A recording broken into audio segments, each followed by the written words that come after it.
Dear all, a very warm welcome to the virtual presentation of the 6th Realty Plus Inex Conclave and Awards 2022. I'm Sapna Srivastava, editor Realty Plus, and let's begin the proceedings of the day with the auspicious Ganesh Mantra. Vakratunda Mahakaya Suryakoti Samaprabha Nirvignam Kuru me Deva Sarvakaryeshu Sarvada. On that note of positivity, we would also like to acknowledge our organization's support.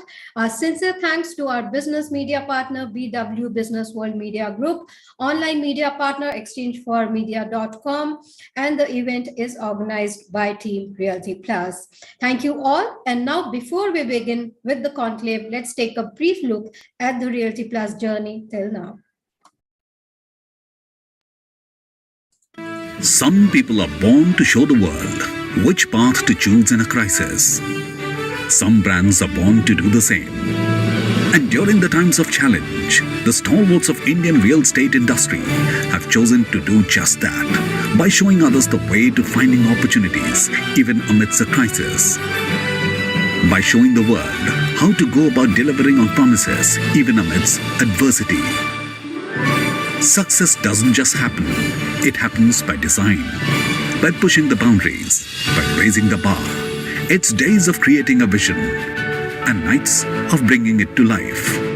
Knowing that pictures are worth 1,000 words and every word makes a difference. It's doing the research, trusting your instinct and finishing what you started.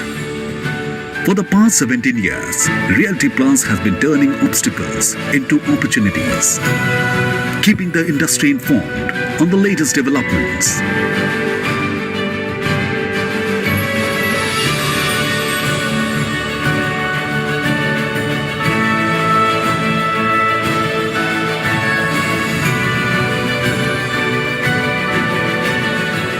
Innovating to inspire debate and discussion.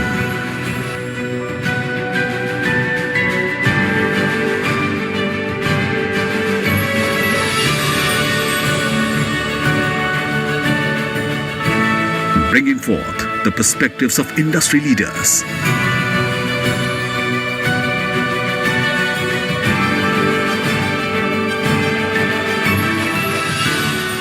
Honoring hard work and achievement.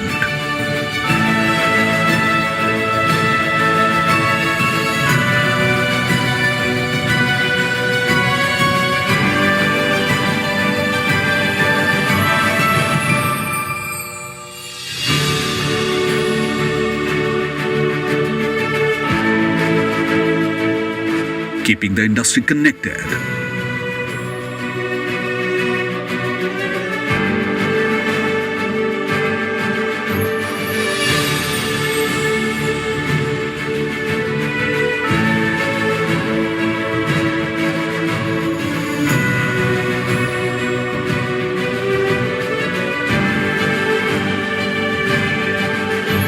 This is what we are built on. This is what we are building.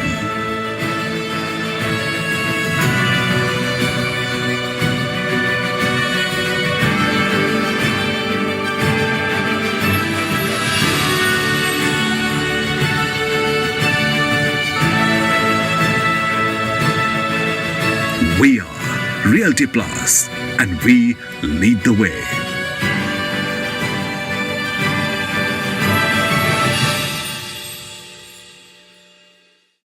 So this was a brief snippet of Realty Plus. Do get in touch with Ms. Tripti Kedia, publisher and business head Realty Plus, to know more about our latest initiatives.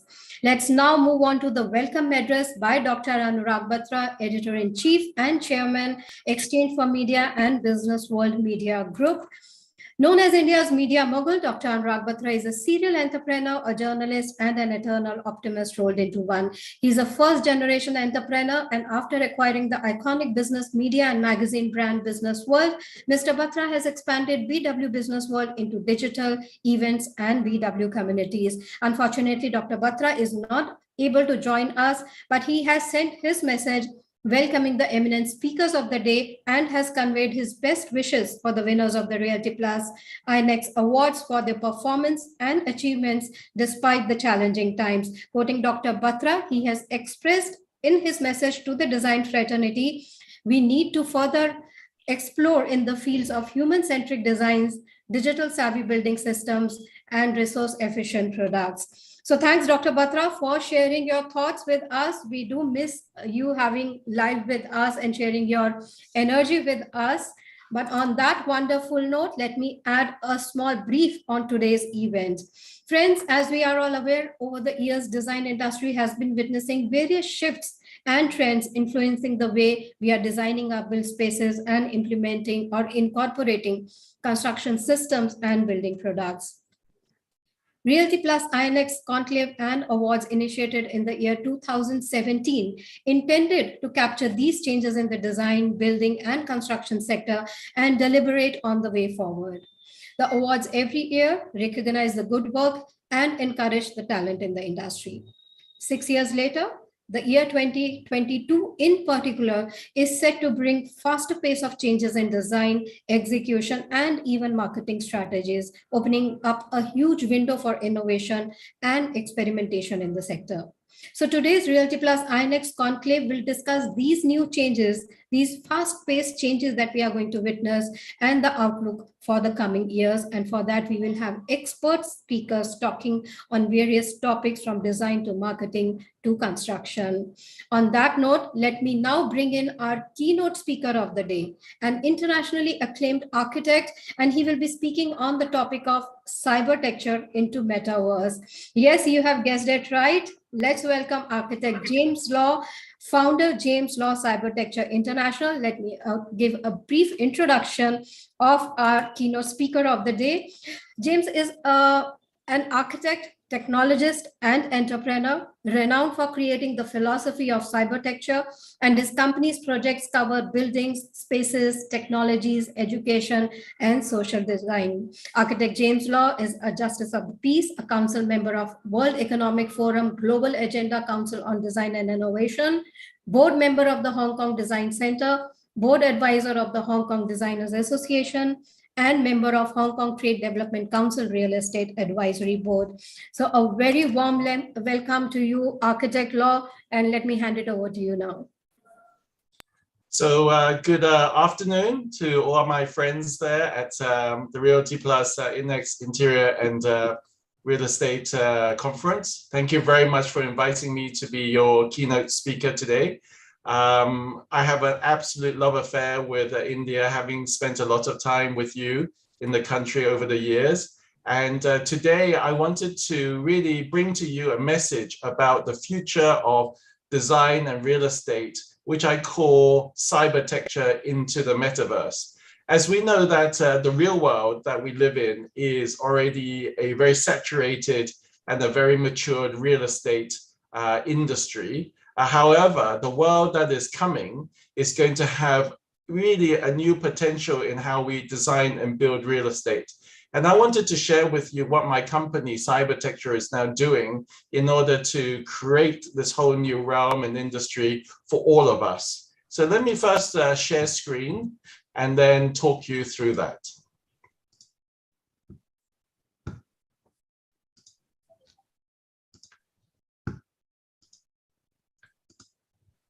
Okay. So I hope you can all see my screen. And the talk today is called Cybertecture into the Metaverse. And the topic really is about how real estate is going to become something in the metaverse. And this is already something that me and my company, my team has pivoted towards to create a whole new generation of architecture and real estate projects in the metaverse. Now, the first project that I want to show you is a very significant one. It's just been released to the global press and has reached a couple of million people. We've built a digital community, over 15,000 people around this. And this project is called Satoshi Island. And why this project is significant, it's going to be the world's first true crypto community that exists both in the real world and in the metaverse.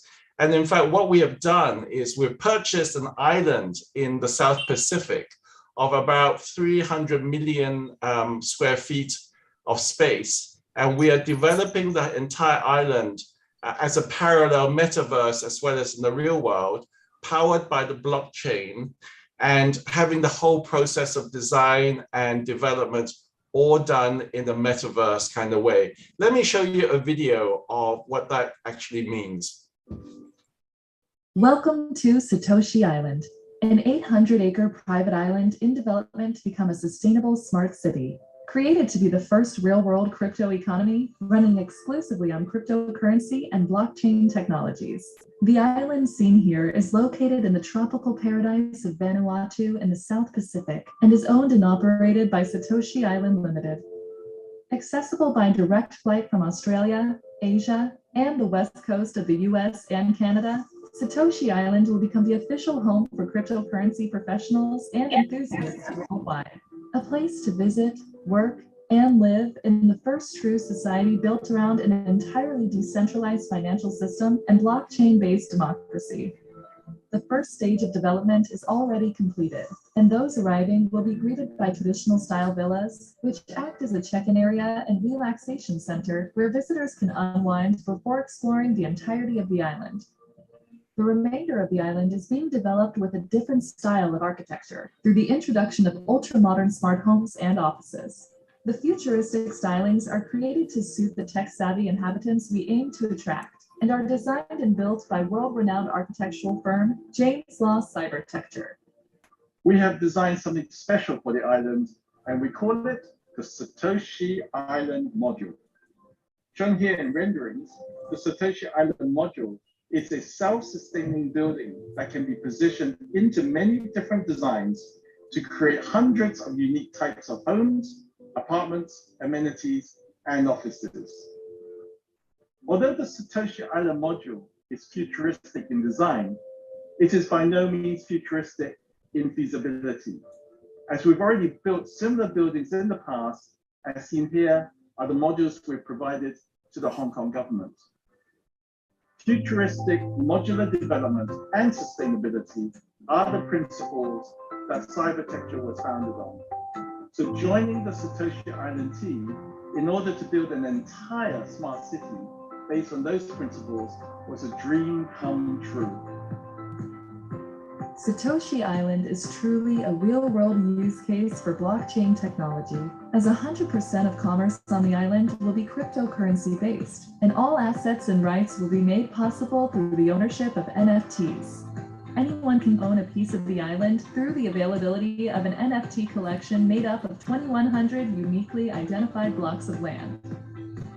Each of these blocks are large enough to build a home on, and holders of multiple blocks can combine adjoining NFTs to create larger blocks, capable of accommodating expansive homes, commercial spaces, or apartment complexes.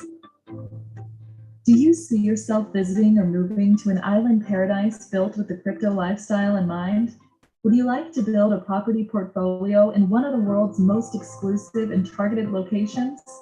Could your project benefit from a satellite office or a permanent base on the island?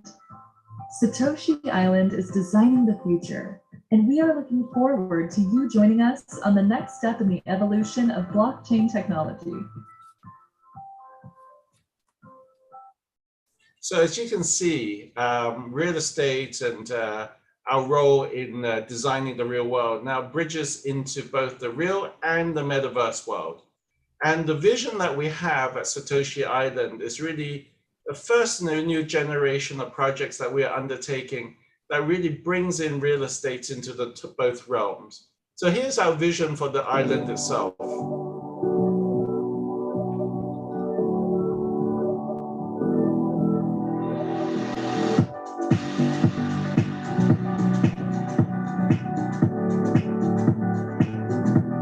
So we will have a metaverse where in the real world, you have the real experience, but in the metaverse, every person can explore the island and be communicating and living digitally with your neighbors on the island as well.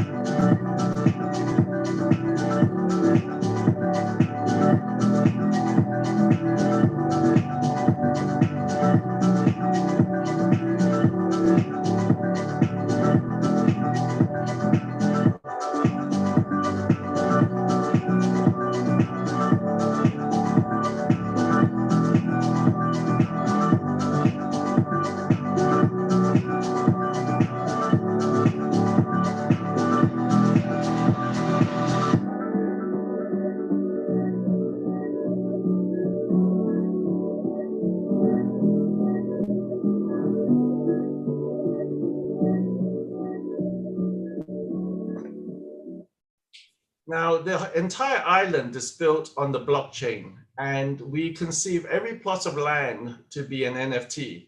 But before you buy any of these NFT lands, you actually become a citizen of the island, and the citizenships of the island are also NFTs.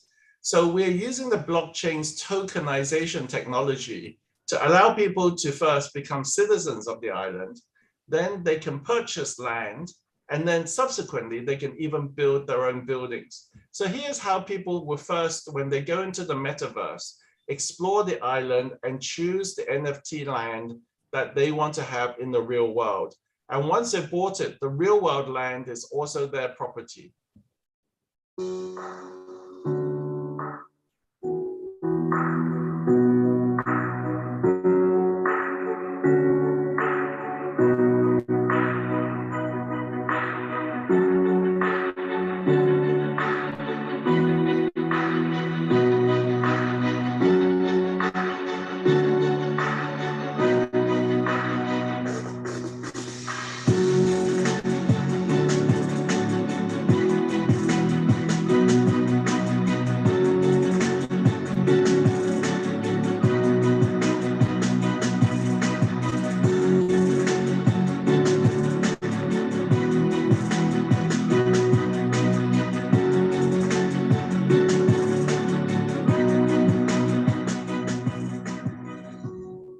And once they have chosen and purchased the land, in the metaverse, we use an engine that allows them to build their own homes based on the Satoshi Island modules that we have designed in the real world.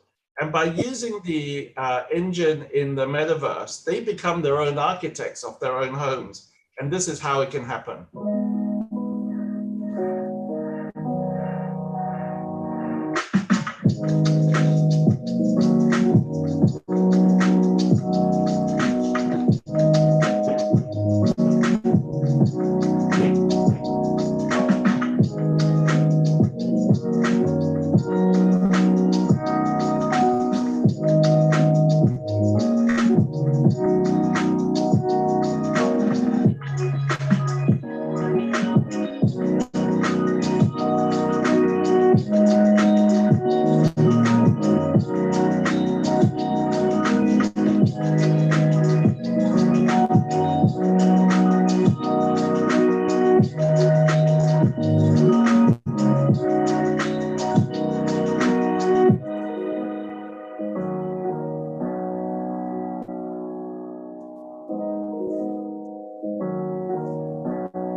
So the result is a new kind of metaverse real estate project that uses a real island, digitizes it into a digital twin, creates a metaverse that allows people to explore the island, become citizens and landowners by purchasing those through NFTs, and then ultimately becoming their own architects on the island using a readily available modular architecture that is high-tech and interactive so that they can be configured into different homes on the island based on the owners themselves, their own preference. So it's a very exciting world of new possibilities.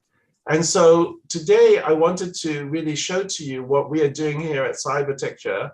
We're working with a whole number of very interesting projects around the world in partnership with different developers, with different organizations, in order to bring this model to bear and to really evolve the real estate industry from the realverse into the metaverse. So if you are interested more about this, feel free to contact me via Twitter at Cybertecture, and I'd love to engage you in a conversation to share with you the power of the metaverse in the real estate realm and what we at Cybertecture can do together with you to create your projects in the metaverse. Thank you very much. Architect Law, that was very futuristic, and I think you're one of the pioneers who have now ventured into a metaverse. Most of the architects, they complain that our projects do not get implemented. The designs we want do not get implemented. So do you think metaverse has given them that opportunity now to get their designs up there, in reality? Well, I think in the real world, there are, of course, many restrictions and issues at stake when we are making a design and into an architecture. And there are many things that we can't achieve in the real world that we can achieve in the metaverse. I mean, the real world will stay with us always. So real architecture will always be there. But a cybertecture that has greater possibilities and potentials in terms of creativity is certainly possible in the metaverse. And I hope that designers will engage both the real world and the metaverse in order to create a new generation of design that will really bring delight and enchantment to the world, as well as open up possibilities for creativity that we cannot currently accomplish in the real world alone. And so we're standing in a very exciting moment in time so that we can really expand our imagination, but also to really bring about new possibilities for the whole industry. That's right. That's right. Again, you mentioned about virtual reality and the real world that we are. Again, it adds to the challenges of already so many challenges that architect faces. So another challenge, another tightrope for the architects to balance. How do you see the future of architecture and architects now? Already our real world buildings are quite complex. Well, I think anything in life actually should continue to evolve through taking on challenges. And a profession that is not challenged to change is a profession that's probably going to be dying out. And so now we have these possibilities to challenge what we call architecture, or what is our role as architects. And I think this is a very important opportunity for us to grab in order to really evolve ourselves and to find our own importance in the new world as to what our skills and talents can contribute. I believe, for example, here at Cybertecture, our role is not only to continue to design real and brilliant architecture, but also to open up a whole new world of metaverse architecture. And we're doing that now in these collaboration on these really amazing projects.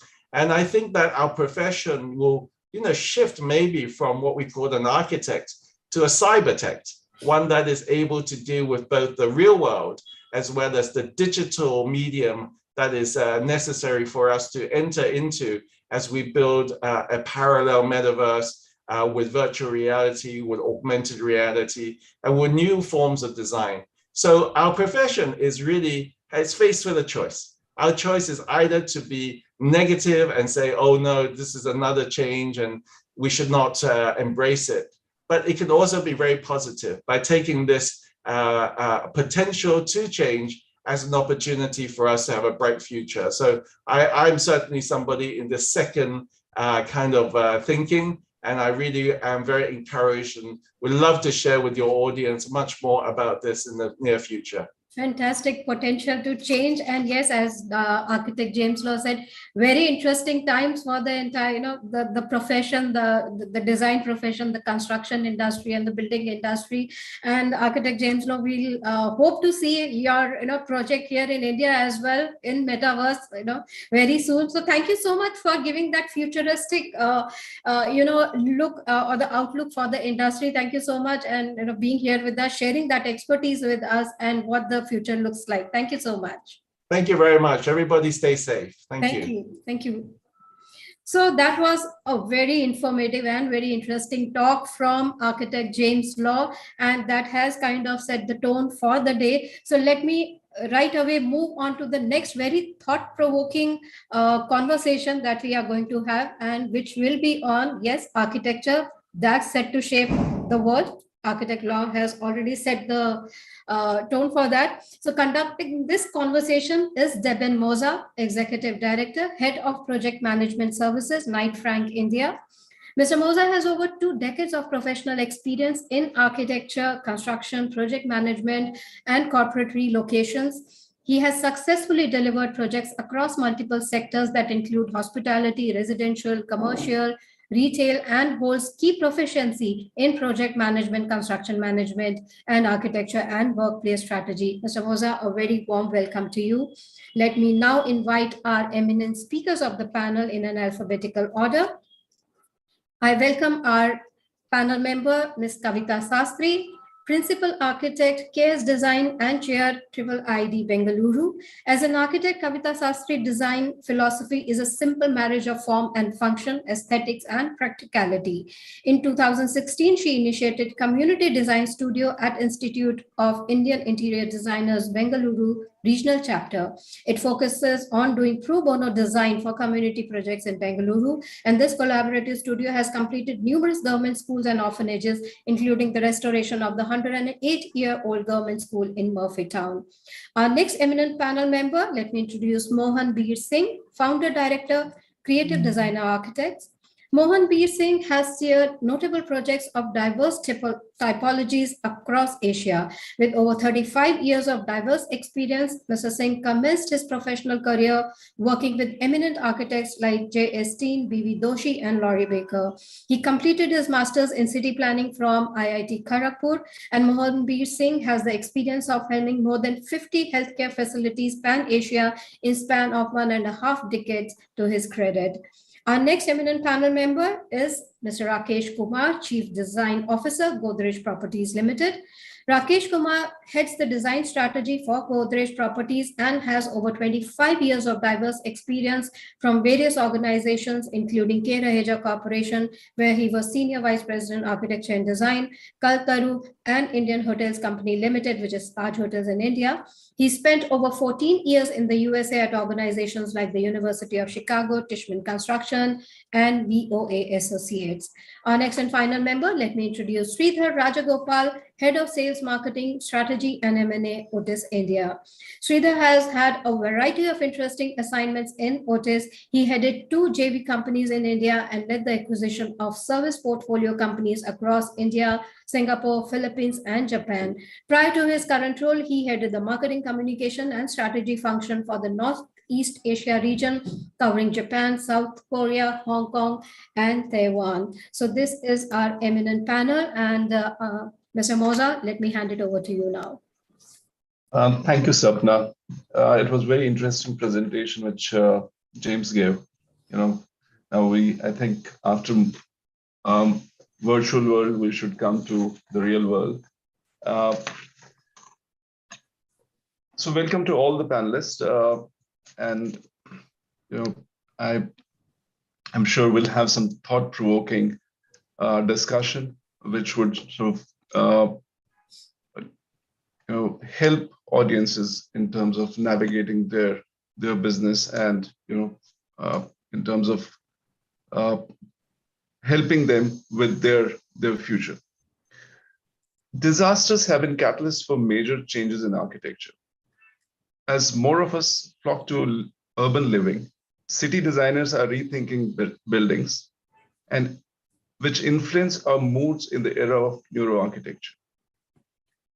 We shape our buildings and afterwards our buildings shape us, mused Winston Churchill in 1943 while considering the repair of bomb-ravaged House of Commons.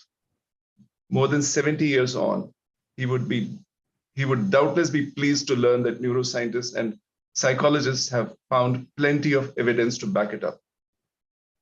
The combined impact of climate change, the pandemic, economic instability, and increased mental health issues have caused seismic shifts in how people understand wellness.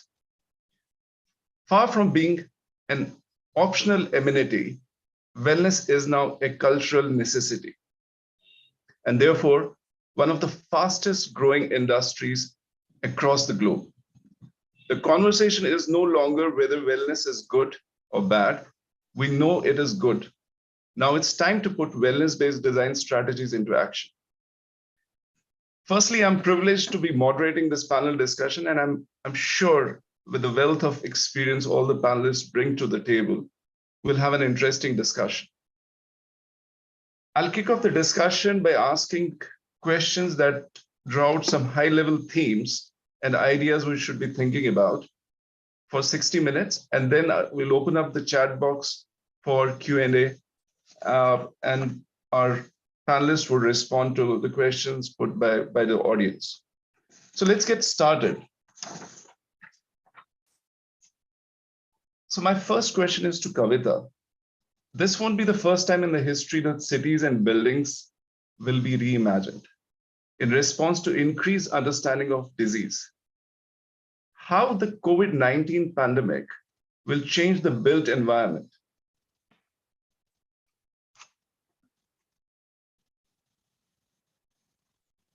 That was for Kavita.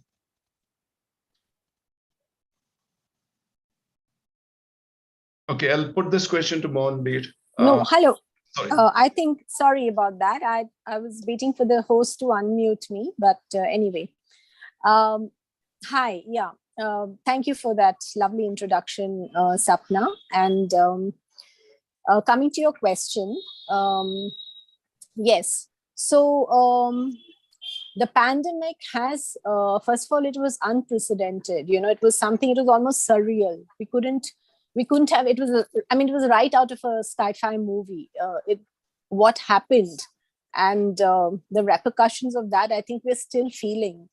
And yes, it, like you said, any disease, any, the plague, the cholera, which happened in Paris, any pandemic, when something like this happens, there is a paradigm shift, you know, in our lives, in every field of our lives. And yes, today we're discussing specifically about design.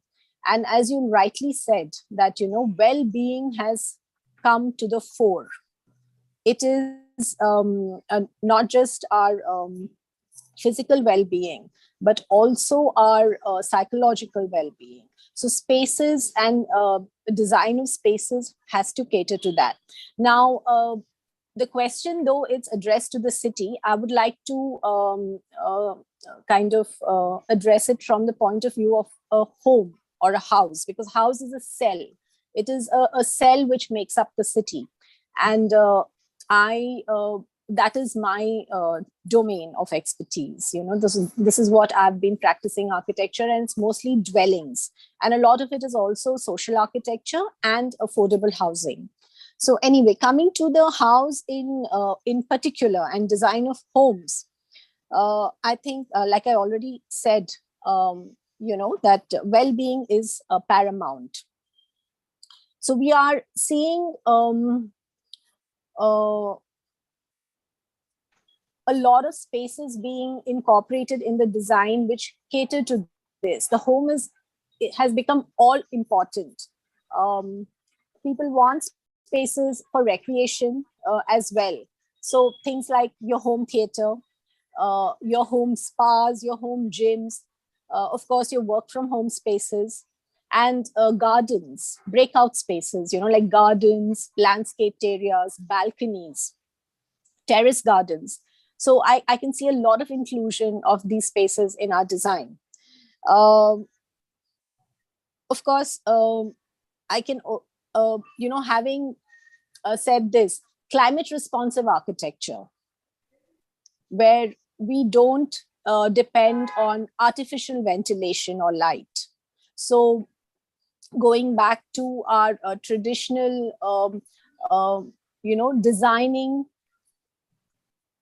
addressing the climate of that particular area. So like ours is mostly a tropical climate. So large windows, a lot of light, a lot of sunlight, because sunlight is again something that is, antiviral.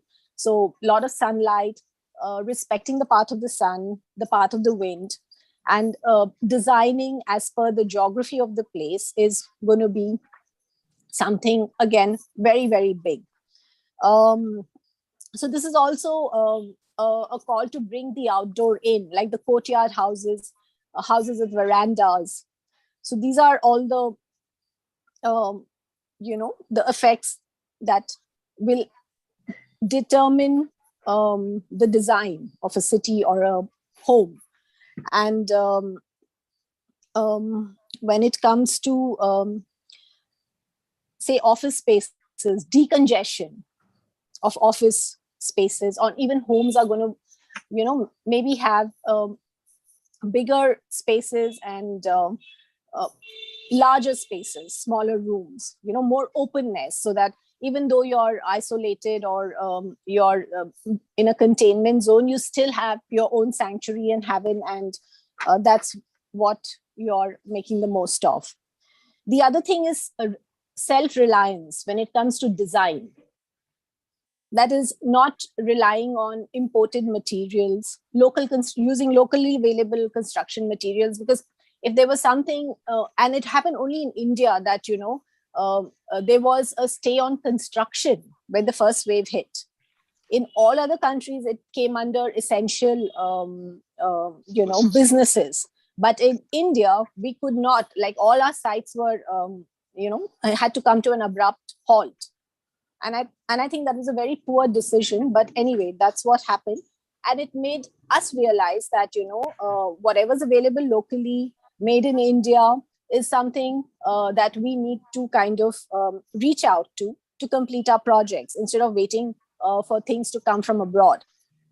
So the other thing, like architect Law mentioned, was fast construction.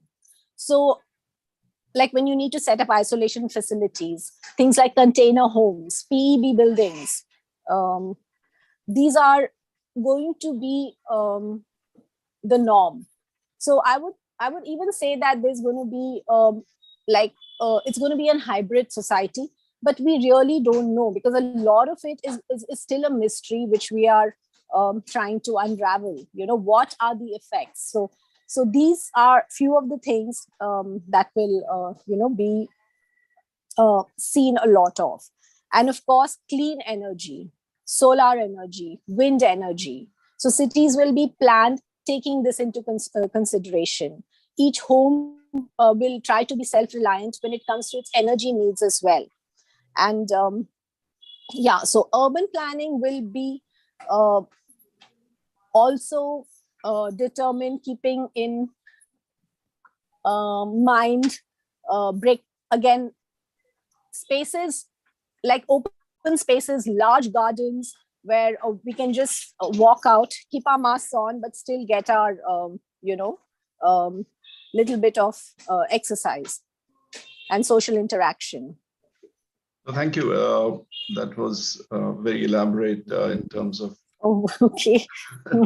I mean, and we could see the impact of work from home. You can't control the situation. No. So I'll quickly move to Mohanveer Singh. Okay. Same question. Your views on how things, cities and buildings would be reimagined. Yeah. Good afternoon, everyone.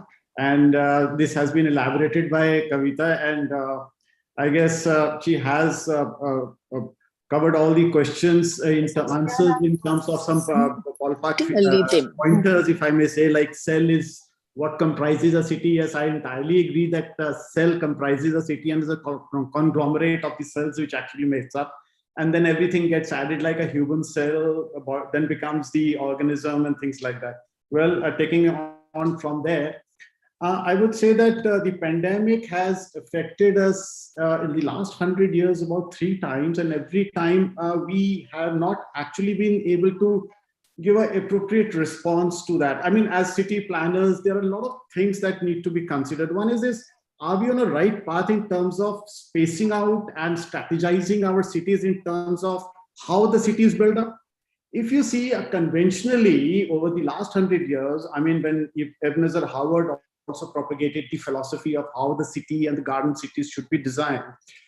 You see, the thing was that we had this CBD, which is called the Central Business District in the center, which was a very tower-like thing. And then the profile actually came down to your commercials, residential, and things like that. And then, you know, it actually sprawled onto the fringe areas.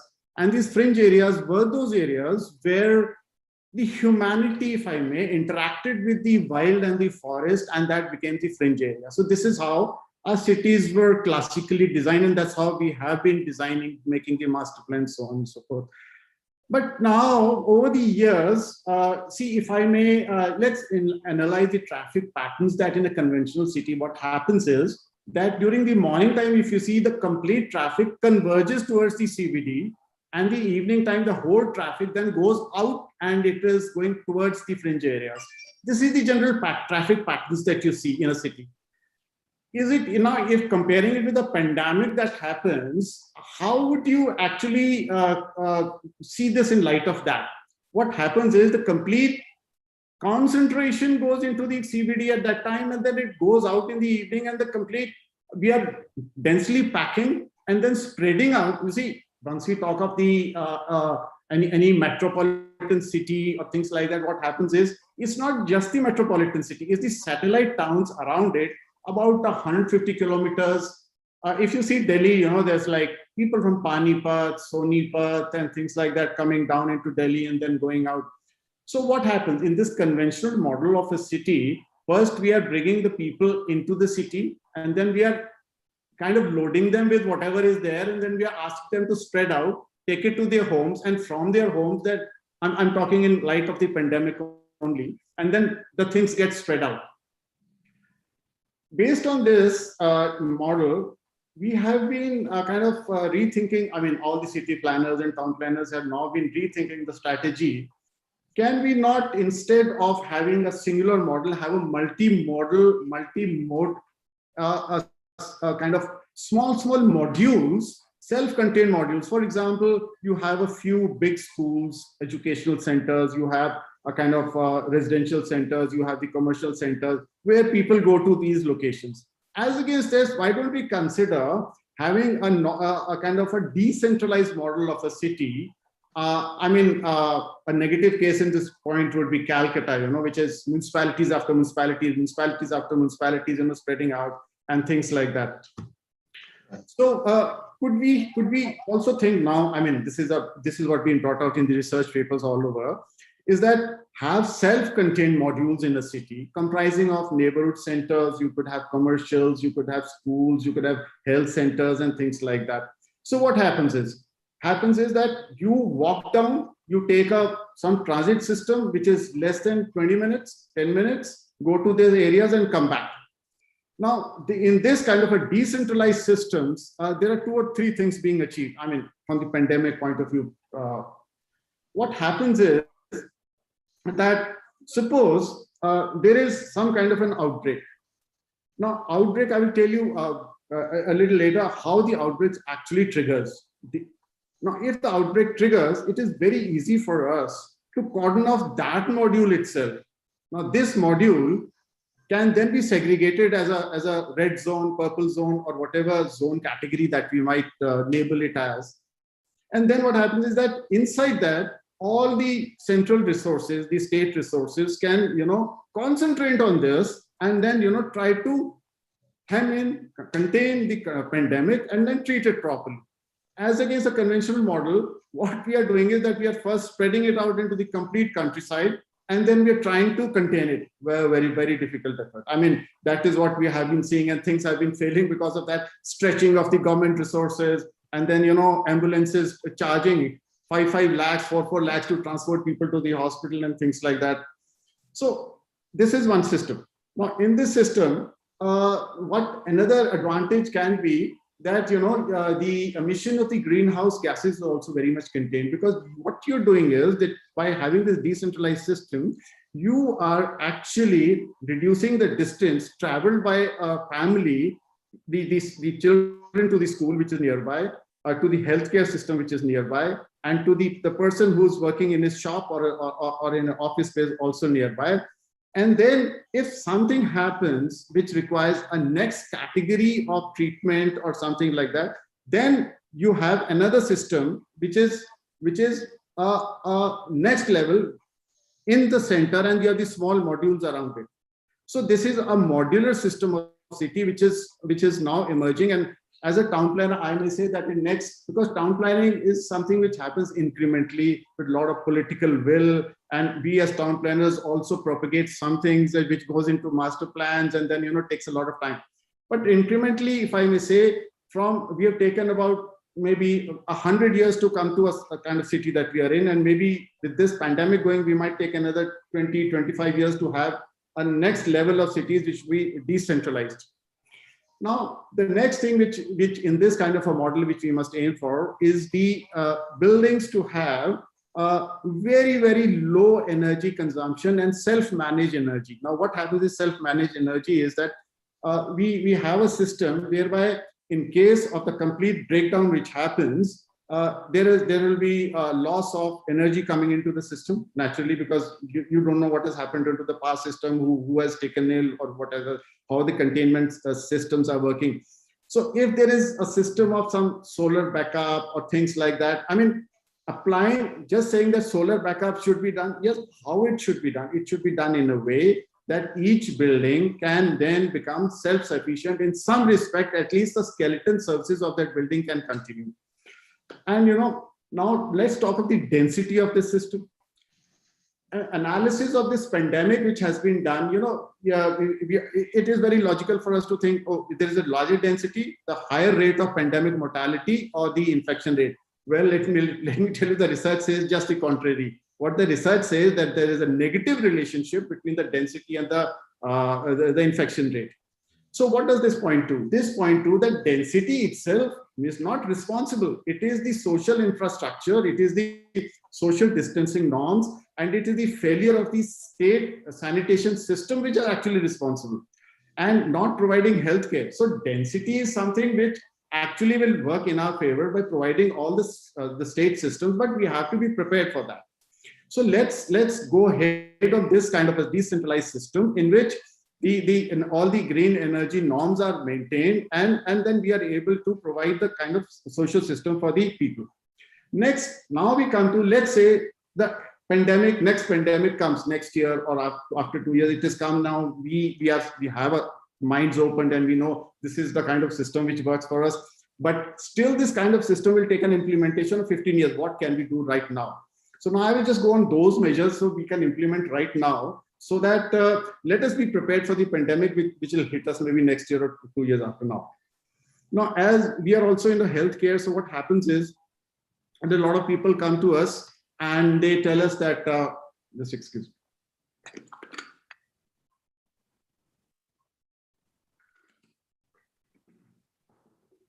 A lot of clients that they come to us and they say that they want a healthcare system right now. So now healthcare systems building can be divided into two types, if I may. One is the greenfield and the brownfield. The greenfield systems takes a lot of time to make, because you have to find a land for it. It has to be in the zone where the healthcare can be built, and then there's a project cost to it and everything like that. So I'll just talk on the ecosystem of that. And any structure, any built structure in the built environment has got two phases. One phase is the economic life, and the other is the physical life. The economic life is that life of a structure in which it gives you the return for which the investment was made. The physical life is after it has outlived its life, then what happens is that now we don't know what to do with that structure, because now we have to return it to the ecosystem, and the ecosystem is not ready for it because nobody planned for it. All the plastics and glass and everything, what to do with it.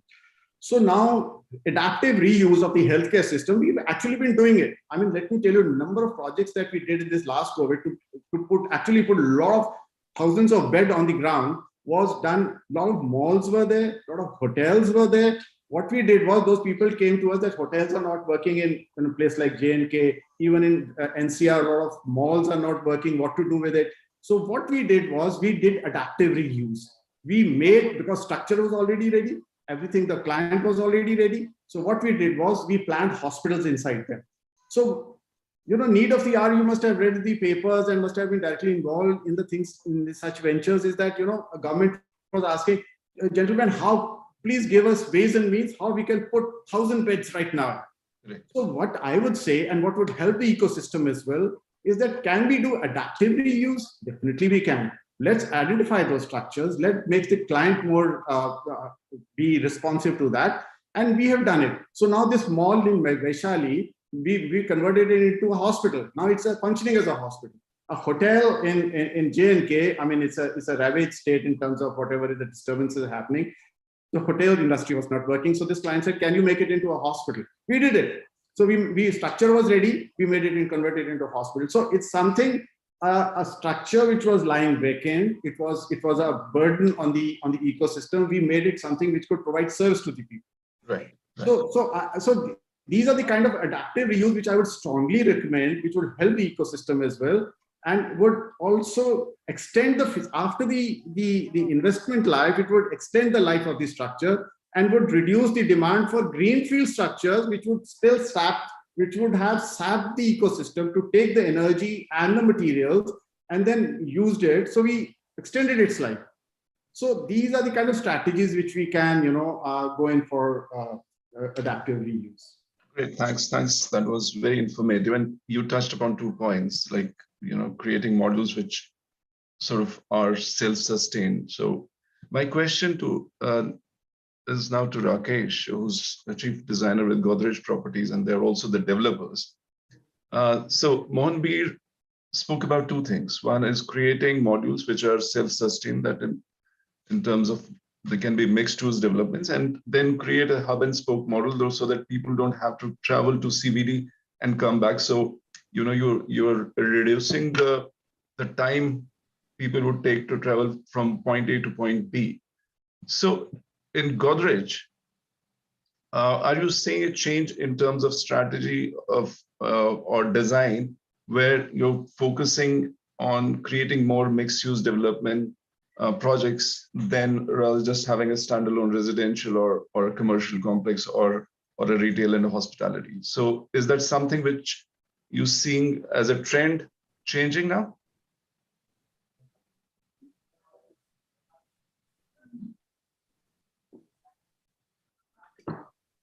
Thank you, Devan. Yeah, you're absolutely right. There is a shift towards mixed use where people are talking about a sustainable ecosystem around you or sustainable spaces. So your spaces can be divided into, as I call it, first space, second space, and third space. So first, and this is pre-pandemic, first was your office because you were primarily spending your time at the office. Second was your home, where you were mostly sleeping after having had worked for long hours. And the third spaces are the social spaces where you actually need those for your interaction and well-being as a human species. So right now we are quite focused on residential developments, but yes, we do have townships where we are trying to integrate it with other building types and to create a sustainable environment so that people can actually, when we have used the cliched word of work, live, play, it actually comes to life. So definitely there's a shift towards mixed use, and also wherever we are doing township projects, as I mentioned, we are trying to bring in the flavor of work from anywhere as a theme, not only restricting it to work from home, because you should be productive.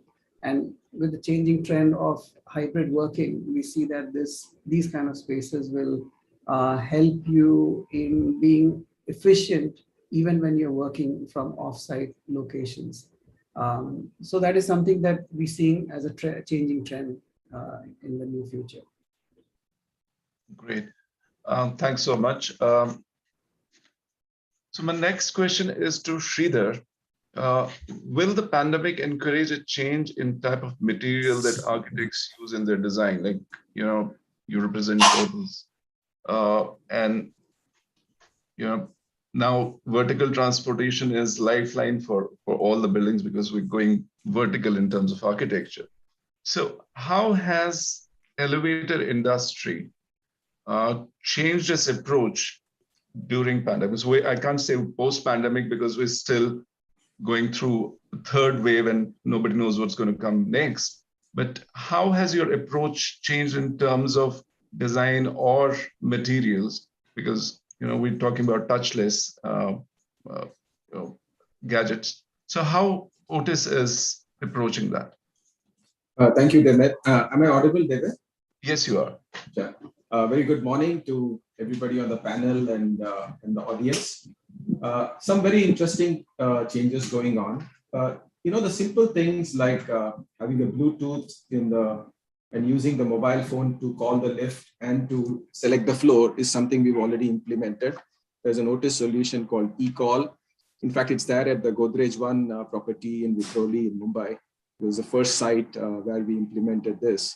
So touchless is and using Bluetooth is a near technology which is there for a long time. So it's tried and tested. So it's readily available. Things like air purifiers on top of elevators there was an initial fear that is elevator being a closed space, something which will transmit the infection. So we did a lot of studies on this, and so we put an air purifier on top of the elevator now. So these simple tools are readily available.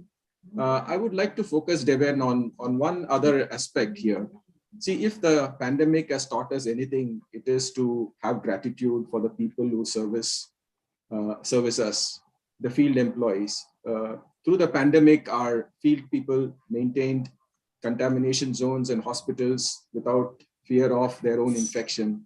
And this gratitude has to be not enough if you say it has to be built into the design of the way we do our towns and our buildings, like Balbir and Rakesh pointed out.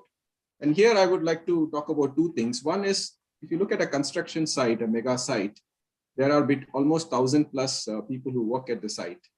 And the typical way of moving is an almanac kind of equipment, which is outside the building. Now, Otis has got a self-climbing elevator, which we have launched more than a year ago, which is inside the building, works in the hoistway of the building, and has a hydraulic system to climb.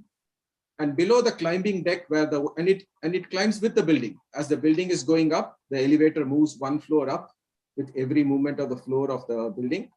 And below that, the elevator is working at 3 meters per second or 2 meters per second, a normal functioning elevator, and which makes sure that the workers at the site can move throughout the year, all weather you can, because it's inside the hoistway and it's a closed elevator, and moving at normal speed and in a safe manner so that there is no congestion at the site. And this could save them more than an hour of working time in a day if we can build, and this is available readily. We just need a few notches on the different floors of the building, and we can set up a self-climbing elevator. So the construction site is an area of congestion and something we should work to decongest, and the self-climbing elevator in which the Otis team is on the top floor in the working deck and installing the rails for the next floor. And below there is a normal elevator working at 3 meters per second is something to think about. Another innovation is like a prefabricated elevator. In the yard where the concrete for the building is being made, we can make a concrete hoistway, pre-install the rails and guides and basic equipment of the elevator, and literally plonk the hoistway into the building to save the time of construction. Because when you are installing an elevator, there's a lot of coordination between the installation team and the general contractor. There is a lot of interface to be done. We can avoid a lot of this and get a prefab elevator with just the cabs and a few things which need to be added locked into the hoistway. So a couple of examples I wanted to share where we need to build design into helping the people who actually do the construction work. And later on, from a service standpoint also, using tools like IoT to enable ease of remote elevator maintenance. And something we'll talk about when we speak about the technology aspects later today. But these are a couple of, the easy ones I won't even talk about, touchless that's stuff which is already there with us. But let's talk about the hard things about designing pre-construction stage, how the site working team, construction team can have very high ease of execution. That's very interesting. Kavita, your thoughts on the materials or change in the materials post the pandemic spread. So how things are shaping up in terms of specifications and using different kind of materials, either in homes or in commercial buildings? So there are two aspects to this. One is what I said, that using locally available material. One is because it is easy. We have easy access to it. The travel miles are less. The other thing is also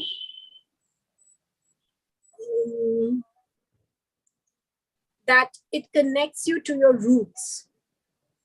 So I'm seeing that clients are more open. Like, it's not always, for example, flooring. When you look at flooring, everybody wants the Italian marble, but I was able to convince quite a few clients to use the locally available Kadapa stone, which is what were there in our old houses, old homes. There's another, there are a lot of local stones. There's Kota, there's Bekum Chavla, there's Indian marble, and Jaisalmer. So there's a lot of beautiful Indian material locally available and sourced easily that is gaining popularity. It's, the clients are open to this idea. So this is what I would say when it comes to materials in particular. Thank you. So designs are being redefined by sustainability. How are you evolving your organization and design processes to deliver innovation aimed at helping clients and communities become more resourceful, resilient, and regenerative? Do you see a resurgence of sustainable architecture during pandemic? So this is to Rakesh. Thanks, Devin. In 2021, we saw freak weather phenomenon across the world, like flooding in China, Germany. And since it happened during the pandemic, it seemed like it had a link. But actually, there is a push for,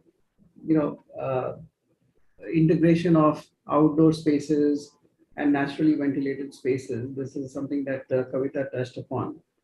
And also work from home is also triggering a change in design. And I mentioned that sustainability has to be inherent. It has to be the center stage of design. The rest of the things will follow. Now in India, we have to be cost effective. Kitna deti is a cliched question that everybody asks, how much mileage do you get out of a car? And that is applicable in every aspect of any business that you talk about. So our over dependence on mechanical means has actually overshadowed the principles of climate responsive design. And I know Kavita touched upon it, but it's a simple, cost-effective way of reducing your energy consumption.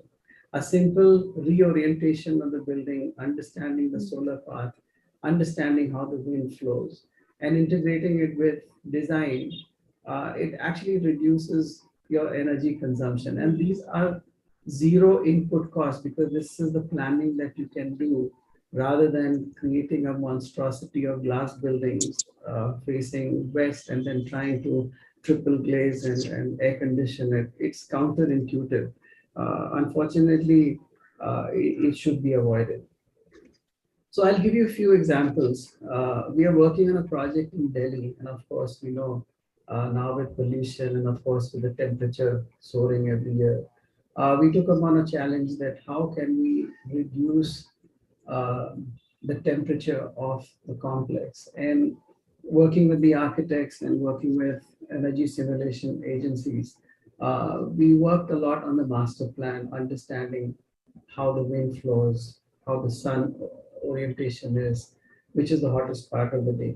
And these are basic things that we learned during our school days, but it's a matter of applying it. So we combined it with swale locations, we water bodies, and water bodies not only for aesthetic or visual pleasure, it was more of a scientific way of creating a microclimate. And so we have done desktop simulations and all. We are seeing a reduction of almost 8.3 degrees in the month of June.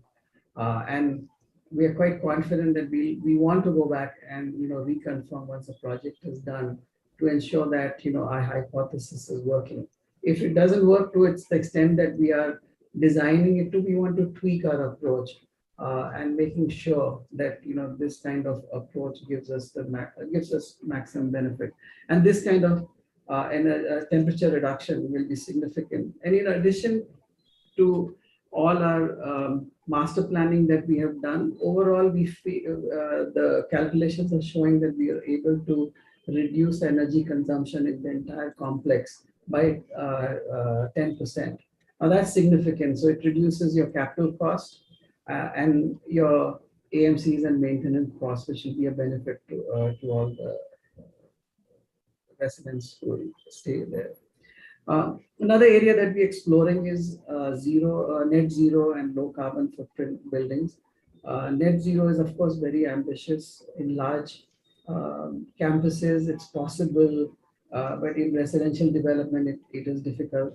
So what we're taking baby steps, see if we can convert some of our clubhouses on the amenities, if not net zero, close to net zero. And as we have seen due to the pandemic, people want to be outdoors. So we're using naturally ventilated spaces, all the techniques that have existed, creating courtyards, creating verandas. That's the way our buildings in India should be designed so that it benefits from the wealth of information that our forefathers have had in designing the buildings, and they had no dependence on mechanical means. So I think if architects are conscious and really apply themselves, so these are very low-hanging fruits that can easily be harnessed. So that can go a long way. And of course, if you are able to reduce the energy consumption or monthly maintenance that a resident has to pay, of course, it's a huge benefit. And also that awareness also comes that if you design sustainable buildings or complexes, you can reduce energy consumption. Another area that I want to touch upon is, and again, it's a very cost-effective way of applying these kind of concepts, are basically looking at biodiversity and planting of native species. We will be landscaping every project, but rather than keeping it to just ornamental plantation, look back at the biodiversity of the region and plant the correct trees so that helps the species to flourish. And it's an ecosystem. So if the ecosystem grows, it also benefits us. And we have seen amazing amount of growth in the biodiversity by just implementing these small, these measures. And one of the things that we are trying to focus and research more is the discussion about planting native species.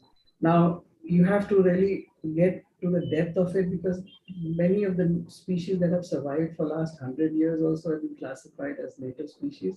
But actually, you have to go back maybe 500 years, 1,000 years, because these species have to go through that whole cycle of drought and all the extreme weather conditions. And then they have survived, they have become resilient over time. So this is just a natural way of, preventing any invasive, disease. And these, some of the trees that we have seen, like the rain tree in Mumbai, this is not a local species. And we have seen a lot of rain trees actually just suddenly died. Nobody had an explanation. But again, these could be because of some virus invasion of bacteria or God knows what might have caused that. But if you look at some of the very local and long-lasting trees in our region, they are very sustainable. So one of the ways that that will benefit us, and of course every region has its own history of how humanity and humanity has evolved over time. So we have a symbiotic relationship, which could be harnessed better if you really focus on these small little measures, not a very very expensive measures to create a problem and then solve it. Thanks. So, Mohanbir, you have experience of working in both the West and in India. I think we've been blindly following West for quite some time in terms of architecture and just creating these glass boxes, which Rakesh also touched upon. So, are you seeing any change in terms of sustainable architecture because of COVID, or now because we've also, I think government of India has committed a net zero to achieve net zero by 2050. So, and there are even the clients nowadays they talk about ESG and all. So do you see the change in trend and focus more on sustainability, or rather than just pure aesthetics and creating all those glass boxes? Okay. As Rakesh has just pointed out, and he has touched upon all these questions which you have just mentioned, answers to these. Just a little elaborate on that. Yes, there has been some kind of intermixing of the architecture from the West and the East and everywhere, trying to create a kind of concoction and things like that. But I think the architects, the really responsible and mature architects know what's to be delivered, and they are doing it.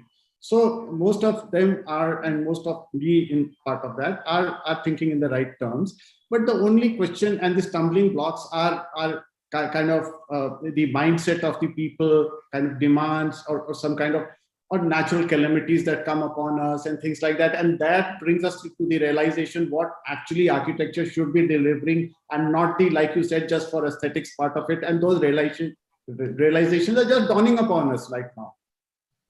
So from that point of view, I think one or two aspects which are now will be the dominant trends in architecture would be the eco-architecture definitely, and the universal design. The concept of I'll touch upon both these two topics. Otherwise, there are two or three things as an immersive architecture and things like that. But I'll just touch briefly on these. And as Rakesh has already elaborated on the eco-architecture and the sustainability issues and the native species of the trees, which are all very valid things and which should be implemented. And just taking that thought forward is that whatever is the built system that we are putting into the built environment, that system is, like I said, it is going to be there after the investment life of the structure as well. So what happens to the structure after that? That is what our concern should be. See, energy conservation, yes, we should be doing it because we are facing a crunch of the fossil fuels and things like that. But once that structure is to be delivered back into the ecosystem, what are our thoughts about it? So like now, if we use the native materials and things like that, which can be recycled back, that would be one aspect of doing it. These are the quantifiable issues. What are the non-quantifiable, or the other issues are like that, where in the ecosystem, like Rakesh also pointed out, the biodiversity issue, which is a very valid issue. I mean, this campus for AIMS that we were doing in Guwahati, what happened was that this was in the banks of Brahmaputra, and there's just a lot of water coming in and out. So what was the strategy? I mean, the best of drainage system that you could have devised there would not have worked because of the inundation of the water which comes in just part of the moment. So we went in for a lot of traditional system, which was making a lot of ponds into the campus. So and a lot of swales. So what happens is when the water suddenly comes into the campus, these ponds are already there to absorb the water.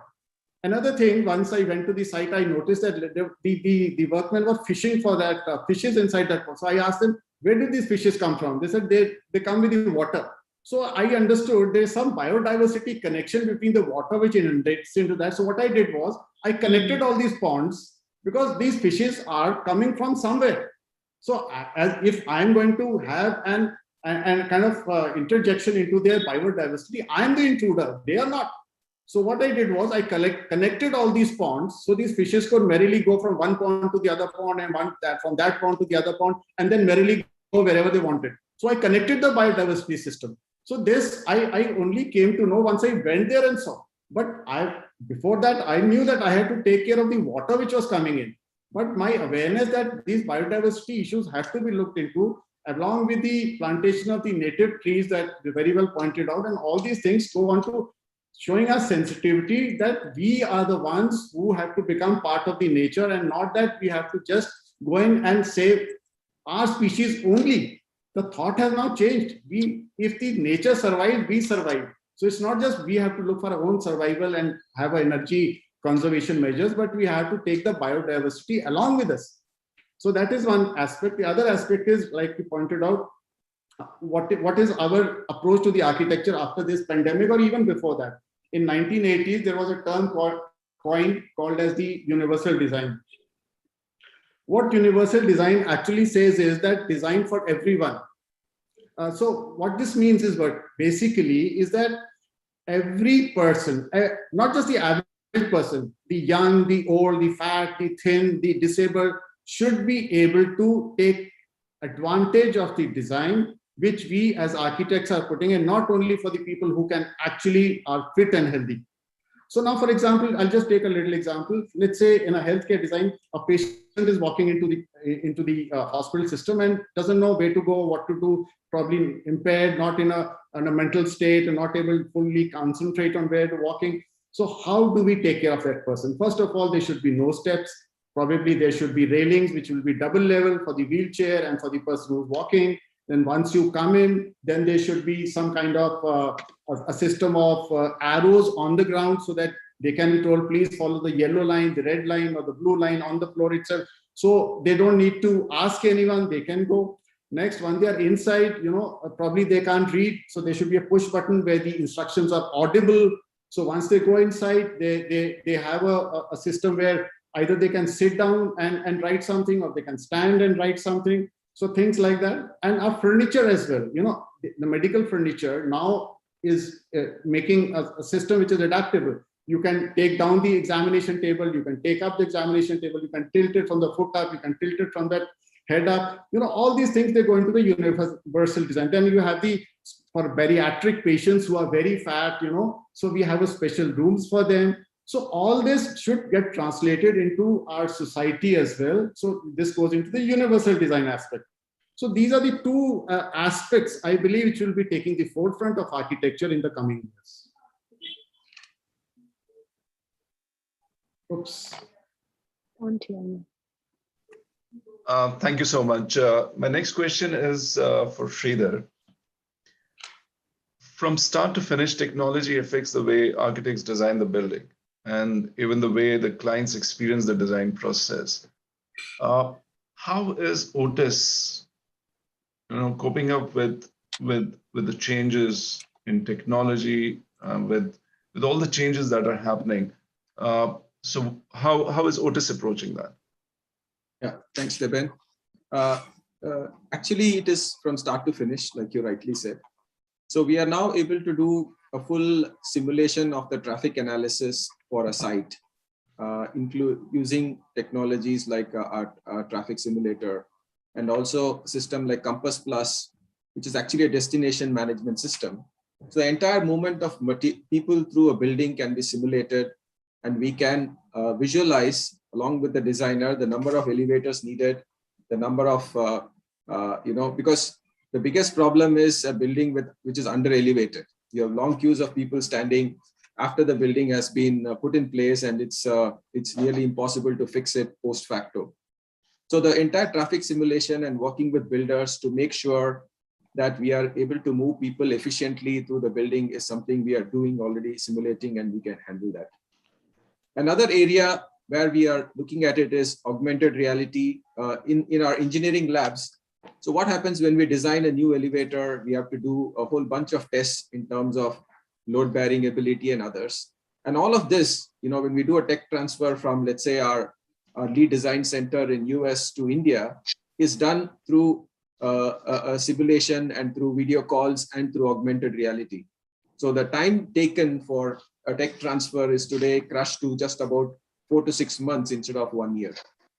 And the final thing is a very practical thing in terms of so we have about 90,000 elevators across India, and we are now starting on a program to have a simple reader of the controller and SIM card and connecting all the elevators to a central control room. Imagine like a NASA control room with about 10-15 screens, and we can see the movement of all our elevators. The elevator, as you know, is an automatic car moving in the hoistway, so it is 100% self-contained. So the controller in the machine room tells the elevator exactly what to do every step of the way. And we have an ability to read that. And the moment the elevator is down, we will know it before the building people come to know. And we can dispatch people to go and fix it before a complaint is raised. And also take something like the elevator inspection. At the end of every installation, there is an inspector who will come and inspect to award the certificate. All this drama can be fairly avoided if it can be done remotely. We can facilitate an inspection through a video call with the inspector community and get it cleared in a matter of an hour instead of figuring out when the person will come and how the inspection can be done. So literally the tools are here now. The key is for the building community, the designers, architects, and vendors like Otis to sit together and work it out for the next project. What are all the things that we can do to minimize congestion, to improve the design ability remotely, and small things like inspection can also be taken care of. So it's here, and it's time for us to use them. Thank you so much. I'm under pressure from Sapna that I had to close it within 60 minutes. So just to summarize the discussion, the coronavirus has reminded us that we can see many challenges coming if we pay attention and listen to the experts like yourselves. We can't wait until we're overwhelmed. We need to be proactive, not reactive. Do we want our response to be as flat-footed as world's initial response to COVID-19? Let's learn from this tragedy. Let's find a silver lining. Thank you very much for this fantastic panel discussion and sharing your thoughts with me and with audience. I'm sure everybody would have learned a lot today. Over to you, Sapna. That was indeed a very interesting discussion, Devin. One question that we have received just now is, we are seeing design-led innovations, whether it is Apple iPhones or IKEA products, just some of the examples. Are we seeing similar trend in terms of building design where the innovations are being led by design? Devin, let's start from you. What's your experience? In fact, presentation before our panel discussion, talked about the innovation and design. So that's the future design. I think what was talked about is, creating those virtual platforms and the modularity in design and sustainable design. So, that's the future. We were talking about 3D printing happening. So, unless we don't have those, those designs in place which are modular and which are sustainable, we can't do 3D printing. So, and technology. So we're talking about usage of BIM modeling. You're talking about, using of drones, using of robots in the construction. So, it's it's a complete chain, right from the design to construction. We're talking about the technology impacting the whole thing. So, as my fellow panelists said, we are going through that change, and it's ever evolving. So we can't. The day we start evolving and innovating, we're dead. That's right. That's right. So one line answer from our other panel members also, Mr. Mohan Bhai, are we going to see product innovation, especially in this building industry, being led by design? See, the thing is, I can just tell you something about my experience from the healthcare design. What is now happening is that, in terms of COVID also, we were going to the hospital. In the times to come, let me just tell you, the times are now going to change. The hospital is going to come to you. Now, how's that going to happen? You are going to be given some devices. These are called the wearable devices. You're going to wear it. Maybe it'll become a fashion statement or something. And they're going to give you, take the complete data from your body in terms of whatever sugar level, body blood pressure level, and transmit it to your doctor there. He's going to be monitoring it. And once it passes certain level, I mean, you don't have to go to the hospital every time. You are being told by your email or something like that, now you require this kind of a treatment, that kind of an intervention, come on the telemedicine. So telemedicine is another next level. After the wearable, you go to the telemedicine and then you get connected to the hospital. Hospital advises you. So, imagine the sustainability. You're not traveling to the hospital every time, straining the infrastructure of the transportation, the greenhouse gases, and the load in the hospital and things like that. So in the healthcare design, like you said, the innovations in the Apple and everything, please wait for next 2 or 3 years. I mean, since we are involved in lots and lots of hospitals, everything, lots of changes are going to come the next 2 or 3 years. Yes, we have an example of Apple Watches where they have sent a distress signal to the healthcare if the person is in that is distress. Just the beginning of it. Yeah, so that is a beginning. Mr. Rakesh Kumar, how are you seeing, are we going to see products being, designed through a designer's perspective? Definitely, there is a shift, or at least people are thinking about how to integrate technology and improve customer experience. And it is very interesting what Mohan Bhai said, that now hospital come to you. So one of the innovations we did was it is very similar to you having a car driven to your house to test drive it. So we created a van which had an immersive experience of show, sample, flat, or the entire master plan. And we actually sent it to the locations where people wanted to experience it, because at that time, with COVID at its full swing, people were not willing to come to our showrooms. And of course, we took all the measures of safety and sanitizing these vans. And we got a very good response, because people could just walk down their apartment and go experience it. And come back. So these are one of the few innovations, and we'll continue to have innovations in real estate. But it is interesting that I was reading a report by KPMG. Real estate has the least amount of technology infusion as compared to other industries. Maybe in construction it is very less, or at least there's now talks about robotics and 3D printing and things like that. So design has been ahead of the curve in terms of integration of some technology, being one of it. The next revolution that you'll see is in parametric and data-led design, where your assessment of a plan will be better compared to an intuitive or a manual way of testing it. So these things you'll start seeing, and of course, metaverse is another thing that we have to start accepting it, or it was all new. Right. Here, yeah, I just like to add that, it's also due to the pandemic, and we can see this, that, our clients are literally coming into our homes, into our personal spaces. So all these Zoom meetings, in a way, they are good because they are very efficient. You're able to get your point across, and without, hanging around at site and getting into lengthy discussions. So I think upskilling and getting virtual skills like renders, mood boards, walkthroughs. So this is where virtual design comes in to the rescue. So we were able to continue the design process through the pandemic, through working from home, thanks to technology like this. The other thing, what you said about product, one product which I think is going to really come in big is what I was talking about, container construction. So it's not just about homes being set up, but also hospitals, schools, and where time is, where the time between the two waves is all the time you have to construct. So this fast construction is one product.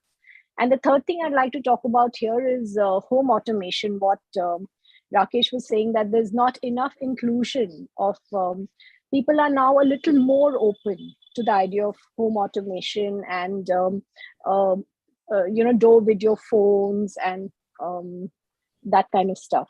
So automated kitchens, lighting automation, yeah. That's right. So necessity is the mother of invention, as they say.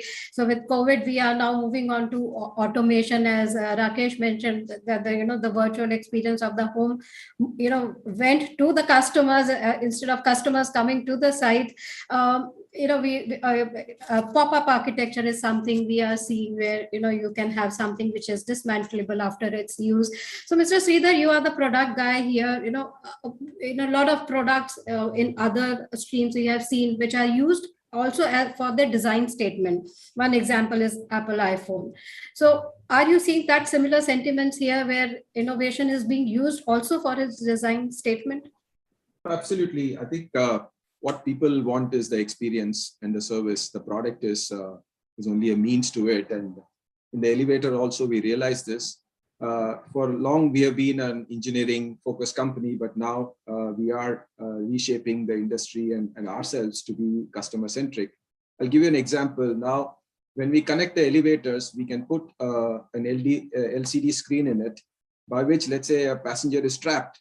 They press the button and they can actually talk to our helpline and see this and get comfort that the engineer is on the way to rescue them. So really the design element we are talking about is bringing together existing pieces of technology in a way that it is meaningful to the user today, right now, rather than in the future. So that's right. Yeah. So the car itself is quite aesthetically designed. So that's a design statement, and it's intelligent and smart to function. So that's the innovation that the product companies are doing. Thanks so much for that wonderful session, and thanks to our expert moderator of the session, Mr. Devan Moza, for that wonderful moderation with our speakers. Thank you so much, Mr. Mohanbir Singh, Rakesh Kumar, Mr. Sridhar Rajgopal, and Kavita Shastri. We are seeing here, the power of technology. We have speakers from Delhi, from Mumbai, from Bengaluru, joining us. So fantastic to see everyone here today on this platform. Thank you, everyone. Thank you. Thank you so much. So that was one very interesting session where we spoke about how architecture is going to shape the future. But let's move on to another exciting session of the day where we are talking about marketing strategies. Let's take a look into product marketing of 2022, which is specific to the building industry. So let me introduce our session panel members. The session is moderated by Rajesh Srinivasan. He's the founder of Mindful Marketing. Rajesh Srinivasan is a modern marketing strategist and author, and he works with companies as the outsourced chief marketing officer and helps them accelerate the revenues and build a powerful brand. Our speakers, let me introduce in an alphabetical order. We have with us Mr. Atul Desai, Executive Director and CEO, Prism Johnson Limited, RMC India. Mr. Desai brings with him over 30 years of rich experience in the industry, and he's currently helming RMC India division, which operates a total of 97 ready-mixed concrete and aggregate crushing plants in 44 towns and cities across the nation. He's spearheading all the three verticals, commercial concrete, aggregates, and mega projects, and he possesses a strong business and leadership record and has a deep understanding of the consumer and business landscape in the Indian region. Our next eminent panel member, let me introduce Mr. Alok Agarwal, Chief Marketing Officer, Orient Bell Limited. Alok is a marketing veteran who has built brands across India and abroad. An IIT Mumbai and IIM Bengaluru alumnus with 2 decades of experience, he has built brands across the globe, led new product development, evangelized digital marketing, and created shopper marketing solutions for retail outlets. Now, our next panel member, let me introduce young and dynamic Bharat Suvarna, Head Marketing, Stone Lamb Lebanon. Paras Suvarna previously was the head of marketing at Escon Elevator Schindler India Private Limited, Asher Trucks and Buses, Lodha Group, Classic Strides Private Limited, and Mahindra Group in various marketing roles. He has worked in marketing and brand management across automotive and real estate domain and has had stints in marketing, product development, and sales across the country. Our next eminent panel member joining us is Dr. H.C. Mario Smith, Managing Director, Lingle Windows and Doors Technologies Private Limited. Dr. Smith is also Company Director of Fenestra Brew Lingen, Germany. With his immense knowledge in mechanical science, he has been able to add more value to the company's innovation plans and has helped launch various new products. Mario Smith is the president of UPVC Windows and Doors Manufacturers Association, and he was recently bestowed with the honorary doctorate title for his work in skill development and management. Our next panel member, let me introduce Srinivas Shanpok, Vice President, Home and Distribution, Schneider. Mr. Shanpok is a business leader with over 20 years of experience in B2B and B2C markets.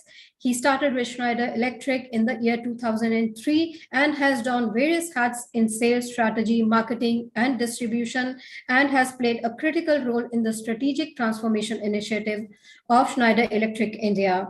Earlier in his career, he has worked with organizations such as ABG Group, Legrand, and Tech Pacific. So this is our eminent panel, and Mr. Srinivasan, I hand it over to you now.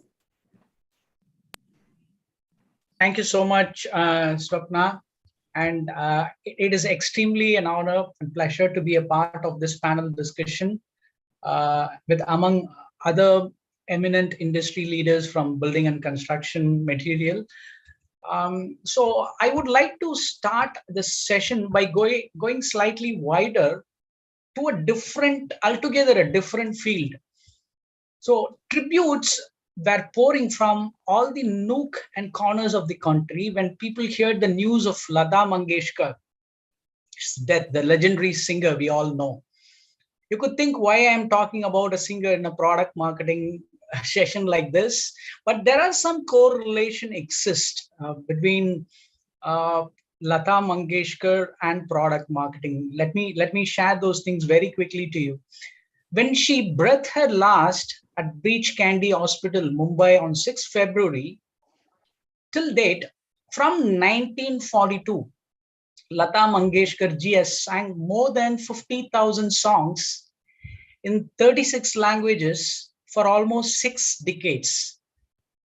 She gave background voice to old actors like Nargis, Hema Malini, Rekha, Jaya Bharati, and recent actresses like Madhuri Dixit, Gajol, even to Preeti Zinta. Even from music directors, she has worked with range of music directors, right from Anu Malik to Ilayaraja to A.R. Rahman. Even Lataji, at some point, she was even been accused of being the monopoly in the entire film industry. She was told she has crushed the careers of other singers because she was dominant in her field.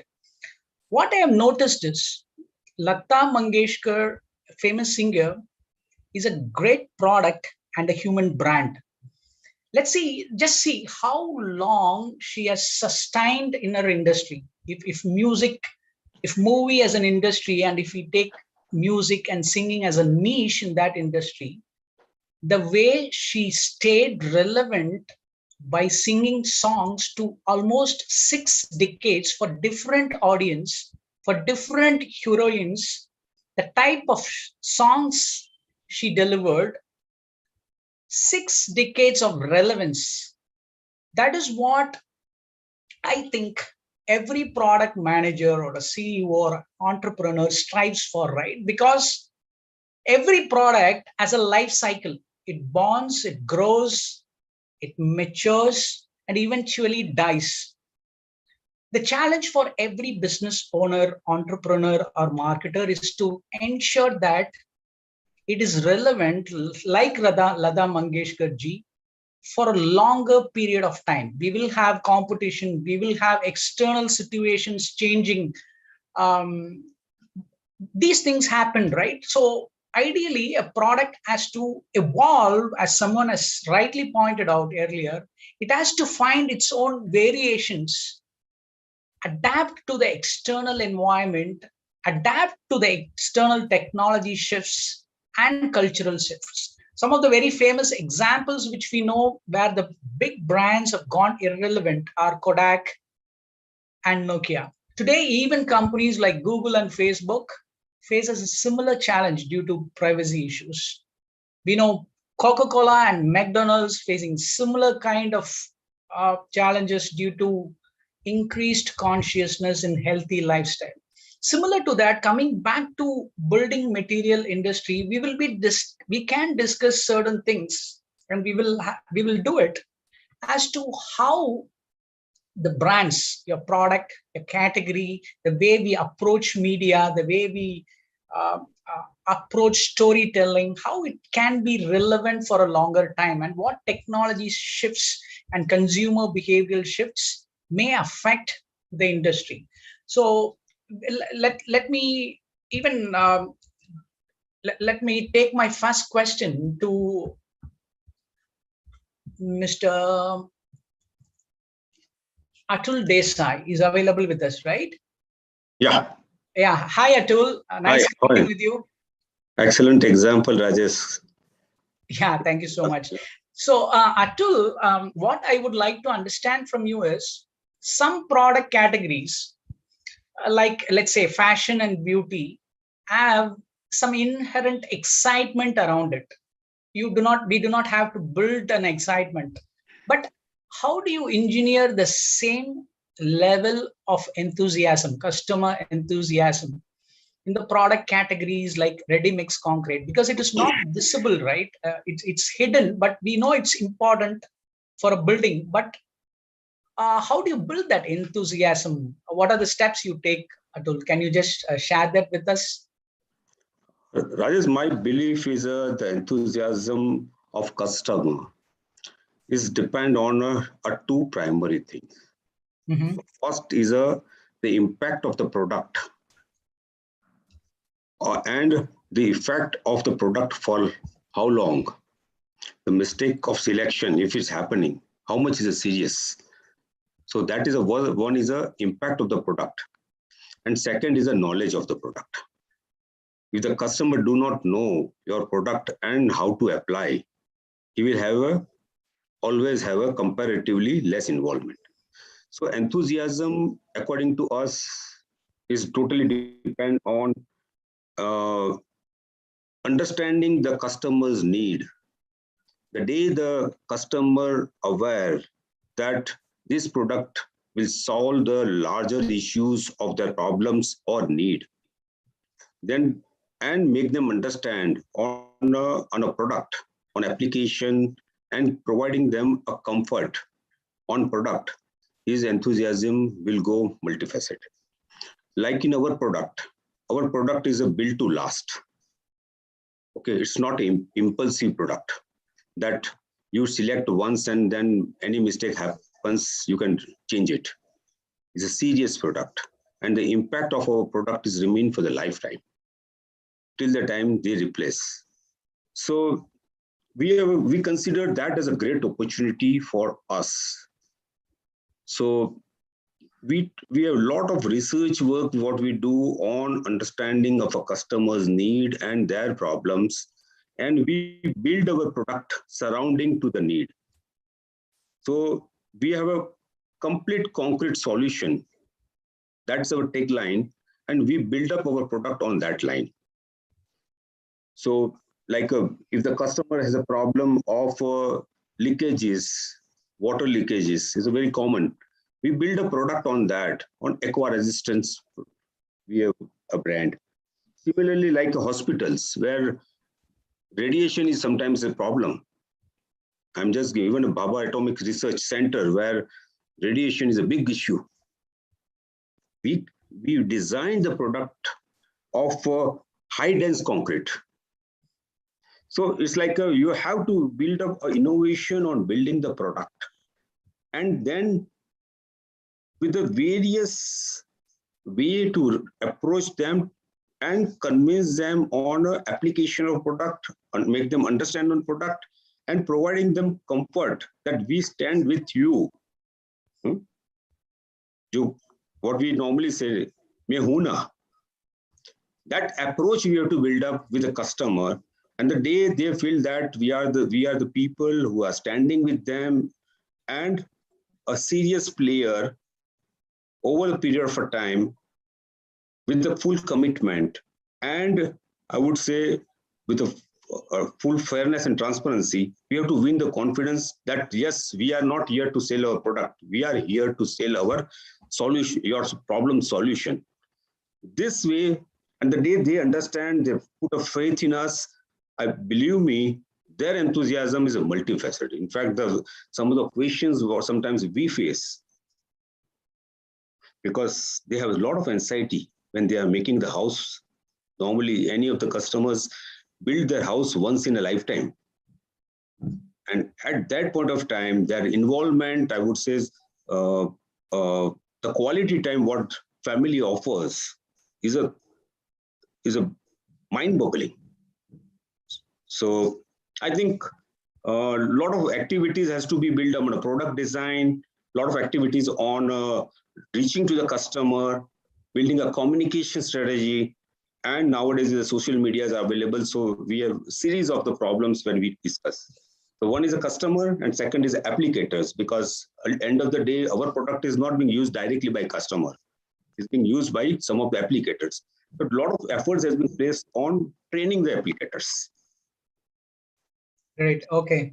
Yeah. Architects. Thank you so much. Yeah. So that way, I think it's not a single approach. Enthusiasm is to be built up by approaching customer, middlemen, and I would say applicators, architects, and influencers. That's where we are in. I hope I would reach to your answers. Yeah, thanks. Thank you so much, Atul. I'm extending the same question. It's the second question to Alok Agarwal, CMO of Oriental Bell. It's natural extension of what Atul has pointed out. So how do you build that differentiation product? When we say we need to build that consumer enthusiasm step by step across the buying funnel, and as we understand, it is not a low involvement product category, it's a high involvement product category, right? So they're buying something where they're going to stay, where they're going to live. It affects everything. So how, Alok, my question to you is, how do you bring product differentiation in a category like B2B? When you approach architects, builders, contractors, it's you primarily talk about, you primarily do something on a B2B setting, right? So how do you tell stories? How do you bring product differentiation? And I would also like to understand, how do you communicate this value proposition to this B2B segment, and what media channels works best for B2B? Well, tiles for once goes to both B2C as well as B2B. And there are ways to create excitement by connecting with the anxieties and the joys of a consumer. Now, the B2B segment is slightly different because it's often an organizational decision making. So if you go to a builder, for example, there is a builder, there is a purchase head, there is an architect. Or if you were to talk to an architect firm, there is the chief architect. There are typically product guys who decide on tiles, and there are multiple people involved, including the site guy and so on. So I think the challenge still remains the same. How do you identify the anxieties, the pain points, and the joys? And how do you magnify it in a way that it relates to the human in them? And then it works. Yeah. So you would typically still figure out key, okay, these are the innovations you need. So you could do a scratch-free tile, an anti-static tile, or a cool tile that keeps indoors cooler. But communicating it, often we find it's so much better to communicate to the consumer, because the same communication works for everybody. So for example, I'm talking of cool tiles. If I were to say on our cool tiles, you can walk bare feet, it relates to all of us on this panel discussion, because nange pav farsh pe chalna, or walking bare feet on a floor, on a terrace floor, or when it's really hot, is something that you can't normally do, and you expect it'll be hot. We have all been to a temple or a Taj Mahal, and you believe that under the sun it's really hot, but on a cool tile you can easily walk bare feet. Now, so once you identify the product proposition and a way of communicating it, it typically cuts across all stakeholders. So the execution can be very similar. Yeah. Now, the challenge remains on how to communicate it to a builder who may not even look at Facebook or Google. And so you will have to find out your own tools of either email marketing or first party data to directly reach out to them. And that's the only way it works. But one key differentiation between when we address B2B, for example, if we are addressing a builder, and on the other side, we are addressing an end consumer. So one key difference is the builder is not a real user of the product, end user of the product.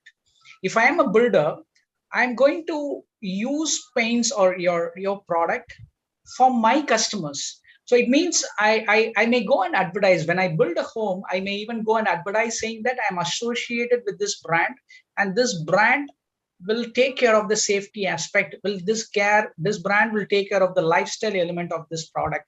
So it means when we address a builder, a developer, the communication for him has to be different, right? Than when compared to addressing an end consumer. Yes, absolutely. It's got to be dramatically different as well. So there will be parts of it that work everybody, and a builder will have his own specific concerns as well. Concerns about on-time completion of project. What does the RERA guy think of him? How do you get the best quality? How do you minimize wastage? So there are different concerns that you need to engage with at a builder, which is typically done on a one-on-one basis, or through very different kind of initiatives. For example, we have an initiative where we engage with the RERA team and the builders because there is no other forum for them to talk. So we have created a forum where we hear from RERA on what are their typical concerns with the builder and the builder's typical concerns with the RERA. And it's an amazing session because in this journey, we understand our customers better. So, you have to bespoke, innovate in B2B marketing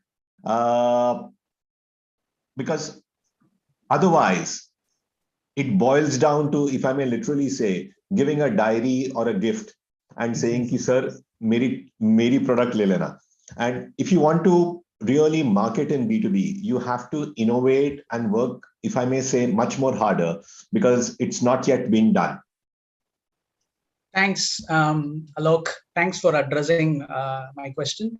So next, let's go to Bharat Suvarna, Head Marketing, Stone Lamp Surfaces.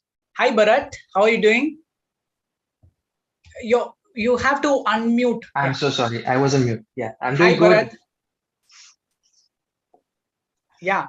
Bharat, my question to you is slightly, let's go wider than the building and construction industry. During the pandemic, if you notice, categories like online retail, education, and even online streaming, they have gained faster adoption. We all know the reason because we are forced to stay inside our home and lead our life, right? So now, since the fear of pandemic is slowing down, we see people rushing to theaters, malls, restaurants, and wedding, and even construction activities and other things are picking up. It's coming back to the normal stage. So now if we look at people's behavior today, I'm talking about today, looks like they are fed up. I would even put myself here, fed up to doing everything online. So do you think the pendulum swung too far towards the online side, and are we overrating online marketing? You can even share your perspective from your own industry also. So my take on this, it's got two things. So if anybody says that online is going to phase out and we're going to come back, obviously humans are social animals and they need to interact. They love to interact personally, but that was the norm. But what has changed in the pandemic is people have realized that you don't really need to be physically present in front of each other to be connected. And it's broken a lot of barriers, like old friends who used to not even speak to each other are talking on a daily basis because they found the means, the modes to communicate with each other. So online interaction has actually made us a much closer place. Obviously, we crave for physical interactions, the tea time breaks with people and all of that. But online is here to stay because there are multiple factors that are involved, which is convenience. A lot of things that were not accessible, and suppose you had to go out to get them, there are new apps coming in to fulfill demands, wherein it's come to 10-minute delivery of stuff, and people want the convenience because life has become more fast-paced, more hectic, and people understand that time is the only commodity that they have which cannot be bought back. It is the most expensive commodity. So why waste it on trivial things? Why can't I automate most of my life? So online is here to stay. It's not going to go back. It's only going to increase. Coming back to your example that you were talking about, Lata Mangeshkar and all, that's a big mindset change that has happened, I believe.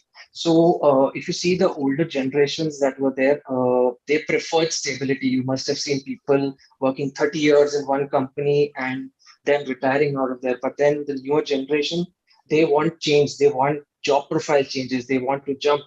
They want to try out new things. So from the familiarity is better concept, people say, I like new things. So that also applies to B2B on a very large scale. Apart from the core materials like your cement and steel, which are going to be there, people want change, be it your interiors, be it your exterior, even your facades for that matter. Although they want the product life cycle to be 25 years. So it should be like an option for them. It should last long, but it should be easy and cost effective for me to change it whenever I want. So that choice is what is changing right now.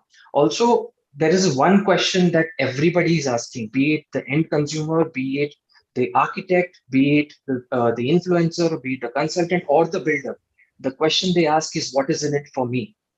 And that question is constant across all people, because architect, for example, if you take an example of an architect, if you say B2B building materials, he will say the calling card for an architect is the end product should look good, because that is his visiting card for other people, saying that this is what I've done. Obviously, the features, the USPs, they all need to be in place. The product needs to have that life, have the properties like fire resistance, scratch resistance, water resistance. It has to have color fading guarantee, stuff like that. All of that is there.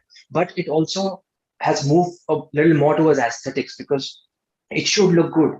Secondly, with my interactions with these architects, the whole communication has transformed from B2B to B2B to C.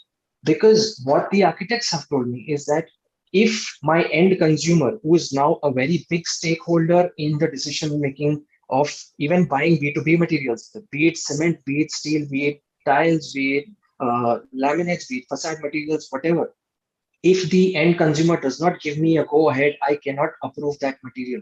And he has jumped into it. He is more knowledgeable. He is more informed. He has got everything at his disposal to such an extent that if you're looking at individual homes, people are actually just consulting architects and they're going to the market and figuring out what is the best for me.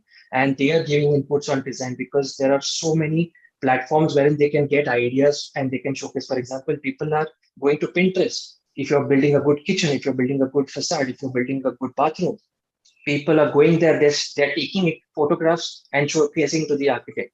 And the important part as marketeers is that although your primary target audience is architects, you also need to communicate to your end consumer with what the product stands for, because if it's not on their top of mind when your architect pitches your product to them, he's going to say, why should I say take this product and not the ones that are on top of mind, these similar materials. So that is a huge transition that has happened, and it's even B2B has moved towards targeting to consumers and also speaking to them directly, because they have realized that the market is no longer a push market wherein we used to say, okay, my product is going to last for 30 years and buy my product because it's the best, because it's moved from push marketing to pull marketing, where you realize that the multiplier effect really works for you. And consumers, if they really like your product and if it stands the tests of whatever you're talking about in terms of USPs, the consumer is going to be your biggest word of mouth. He's going to be your brand ambassador. And apart from just awareness to the sale, that entire sales funnel that was there, making him aware of the product, to consideration and then the purchase, it has moved to the next step where it is delight, wherein if your consumers are delighted, they work as hands and legs for you in terms of marketing across the country. So you can never have enough salespeople to target a country of 1.3 billion people. You will always need influencers, and that's the reason you see so many new platforms coming in, especially especially in COVID. You must have seen a huge rise in apps like TikTok, Instagram, Facebook. So even B2B is coming there because they've realized that the end consumer has a very, very, very significant role to play when it comes to decision making, and that is how communication has to be made. Yeah. Okay. Thank you, Bharat. You made a very, very valid point by saying that consumers awareness, even though we sell it to B2B architects, builders, and all the other people who are part of the decision making, it's very, very important to build a story, entire product story, and communicate it to the end audience. Because if we are not subconsciously present, if a brand, particularly a lifestyle brand like you, is not subconsciously present in their mind when they hear their advice from the architect or a builder, they will be hesitant and the product's adoption will be slower. I totally agree to your point. And my next question is to Mario. Mario, now as Bharat told, the lifestyle aspirations of people are constantly evolving, right? If you 15 years back, 20 years back, there is no such industry as interiors. It was evolving. We were not seeing much of momentum there. I'm particularly talking about interiors segment. Today, people are giving much more importance, equal importance, to home buying, to interiors, and how they do up their entire apartment and all and things like that. So how do you observe these trends, these evolving consumers trends? So we are sitting inside the company, right? So how do you ensure that these trends, consumer trends, recent consumer trends, come and reach you, and how do you use those insights into your product development process? Very interesting question. First, I would like in advance to apologize if my internet is unstable. Please inform me, then I have to switch off my camera. I hope I'm audible till here. Also, of course, there is an evaluation and continued change, especially I would say in a country like India, where as on date, we do not have so many innovations by standardization and forces given by governments. When I see in my German company, the innovation is there purely in terms of technical new things, then energy saving, and their new product has to be by default developed because the government is forcing it, giving short timelines. The innovation goes towards the natural environment and energy saving. This is what we have over there. Here in India, as of now, unfortunately, at many cases, it is just an if you can do, you do it, but the customer itself will only accept it in case he will see a value addition. For me, very important from the marketing front, I go myself many times to meet consumer, to meet potential customer, to meet architects, to meet the decision makers, to get the feedback. And as I said, only when the consumer sees the value addition, then he is going to buy it. At times people are coming, oh, I've seen it in the US, I've seen it in the UK, I've seen it somewhere in Australia, coming out with super cool ideas. And then I have to say, hey, it's a wooden house. And when we do this, then we have to make this, this, this, and this, and this to make it actually happening, concerned about our product, which are doors and windows, which are looking quite easy. But then in the end, they are quite technical product as well. Also important is that we are getting continued insights and ideas, approaches, because yes, people are traveling, maybe these days not, but we have the internet, we have so many platforms of getting the ideas.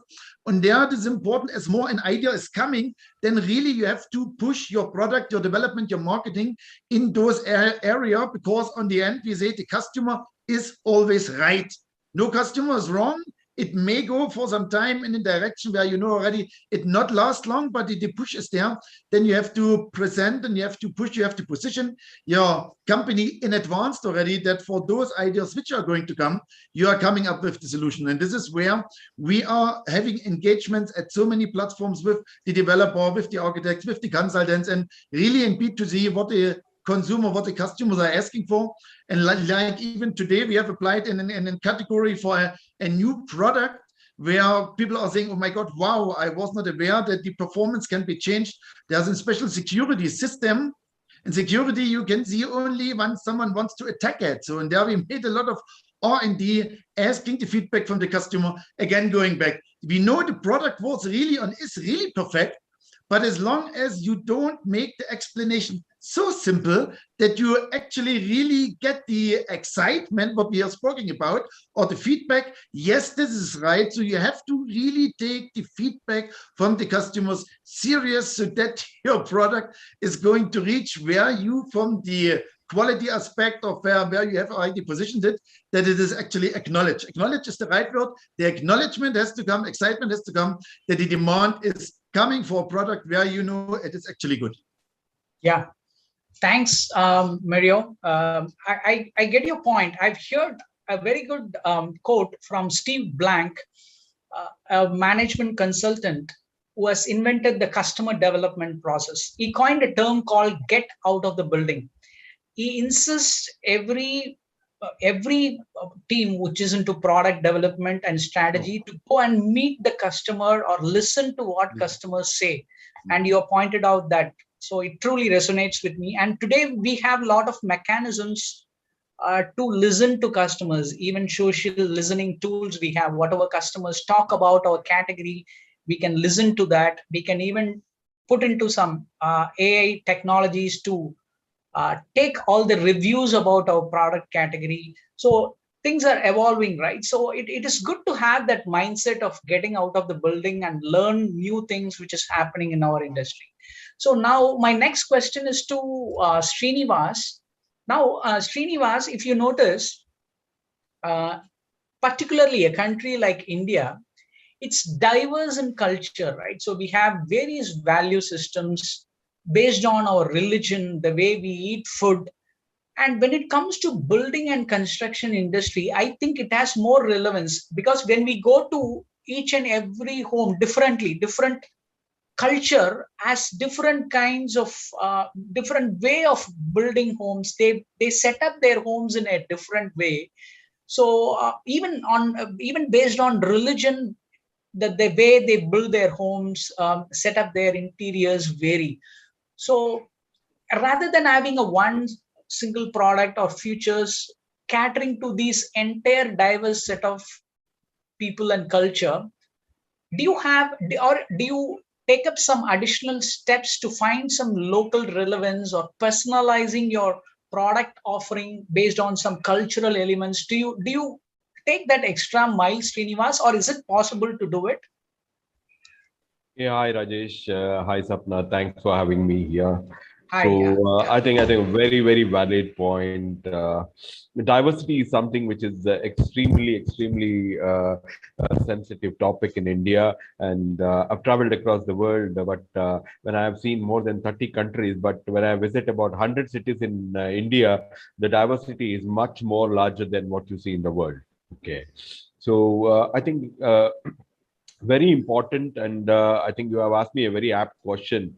I've been in this kind of roles where I had to really understand the diversity and needs of the local flavors. So it was 2009-10, probably 2 years. I traveled about more than 120 cities in India, especially of different classes. Obviously, we keep traveling metros, but the tier 2, tier 3, tier 4, and different zones, and I was amazed to see the diversity and the needs and the behaviors were completely different. Food habit, be it the food habits, be it the economic sense, be it the lifestyle, and I think a very very interesting story of diversity in India. For us, I think it is opens up a huge opportunity. We want to be an extremely customer focused company. I think, as many of the other panelists said, we want to be an extremely customer focused company in delivering their needs and also solving some of their problems. So, one, yes, it's a kind of a Me Too approach. You have a kind of a one basic product and take it to everyone, or you can have a product and have multiple variants to suit the needs of the diverse country. Probably that is what we are doing. Let me tell you a very nice example which we discovered. I've been working on a project on smart homes for the last 3 years, and there have been a pretty plenty of trends in India, but smart home as a trend never took off. Okay, and we were very curious, and Schneider Electric, we were very focused in terms of making our penetration into homes, and we felt that we, being a technology player, smart is a very very interesting topic for us. And when I went down in multiple geographies, multiple people, and asking them what does smart home means to you, I think I got about multiple answers from different places. For somebody, it was home security. For somebody, it was kind of smart lighting. For someone else, it was kind of a smart appliances. Someone else, it was kind of energy efficiency. So when I saw in different places, the needs were completely different of a smart home. And one of the reasons we could zero down on about 4 or 5 points why smart home as a story we did not take off was including the existing brands or Schneider Electric. Most of the brands were offering a kind of a standard template product, without meeting the needs of the regional or local needs. So, give you an example. Another very typical difference is some parts of India is vertical. When I say vertical, it's a lot of large sky-rise apartments. And if you go to the larger India, it is horizontal. You have individual villas and different things. So needs are completely different there. So people who have built already taken up apartment, they felt that I can't do it because my builder is not incorporated all those things. So I have no opportunity to make my home smart because I am just getting into already a built up place. Okay. While when I went to people who are building homes, individual homes, he said, "Yeah, it is good, but I live in a very joint family. I have grandparents. I am busy all the time traveling with my wife for work, and then my kids. So all of our tastes are different, needs are different. So it could create complexity for my old parents at home to use this. So third, some people said it is very complex to install. It's a long process. You need to kind of really have specialized skilled people. A normal electrician will not be able to come and fit it. Some people said this is innovation which is meant for a very niche. I can't afford it. Everyone can't afford it. So we had a very diverse things which came from, and it took us some time to really solve these problems. And we're very happy to say that here that we developed a product which is called Wiser, which can meet the needs of very very diverse people. Firstly, it's solved is this is the first product in India. It is for not only just for new homes, it is also for the existing homes. Any home you can make it as smart in flat 4 hours. Second, it was for everyone. Normally you operate any of the homes through switches. So we said people who are not comfortable with gadgets, that they can continue to operate on switches. We will have a product which will sit over and above this, which is kind of a IoT based technology. You can play it on your smartphone and you can use it on Alexa. And people who don't like this, they can continue to work on switches. So the third, I think, was making it simple. We said without any wall damages, without any changes to your decor, we can just come and fix it in 4 hours. We can make your home smart. So ease of doing things was another thing, and which we brought in the flavor. And lastly, so this is the kind of things which we brought in, and typically we could kind of, one is this, not only just the product, what you need to design to the local needs, it is also to the communication. I think communication has a different flavor in different regions. Brand communication needs to be extremely focused around the local market, rather than having a one pitch across the country or a different. And not only just region, the millennials, the Gen Z, Gen Y, everyone needs a different touch. Yeah, so, very right, very true, Srinivas. Whatever you're shared, you cannot have a cookie cutter approach for the, not just from a product standpoint, even communication you have to tweak accordingly. See, right? But I sit here in Chennai, but I still see a lot of brands communicating in Hindi in Chennai. So okay, so now the next question.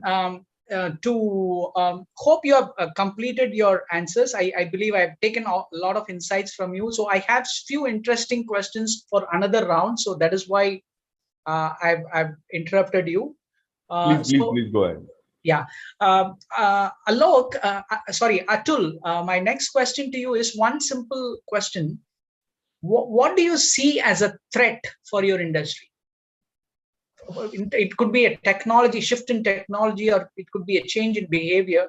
Can you just answer it quickly so that we can move ahead with other participants? What do you consider as a threat for your product category or industry? A technology and a way of using the product. Okay, technology and the way people use the product. Great, thanks, Atul. Alok, can you just specifically tell what kind of technology is trying to disrupt your industry, or what you're keenly watching out on, which technology or which behavior it is? Tiles have existed for 30, 40 years, and they have kept on changing in shape, size, color. So that's all par for the course. What needs to change and is the way we are buying and selling tiles. And that's what we are trying to disrupt. So we are trying to make it easy for an architect sitting in a Bombay office to choose tiles for a Guwahati, Kerala, or a Haryana project. So he knows what are the tiles that are popular there. He can select the tiles. He can get the high-res images. So there's a lot more self-service. We can help him with creating designs. So lots of services. So we're using technology to enable a lot of self-service, as well as make the whole buying process as easy as all of us experience on Amazon. Today we sell tiles online, and the typical model in the building and construction industry has been go to 2-3 dealers and buy. We are saying visit our website and you will find it easy to select tiles. And today you can choose on fashion on Myntra, so you can pretty much choose tiles as well online. Great. Okay. So the next question is to Bharat, based on what Atul and Alok have shared. If you notice tiles as a product, it's there. Its life cycle. I mean, the entire product's life cycle is huge, right? No new technology, I believe, cannot interrupt a tile. Maybe you can slightly do some sustained innovation in the product. Similar to that, if you notice, a lot of other things related to building and construction, even cements, paints, all these things were there for quite some time.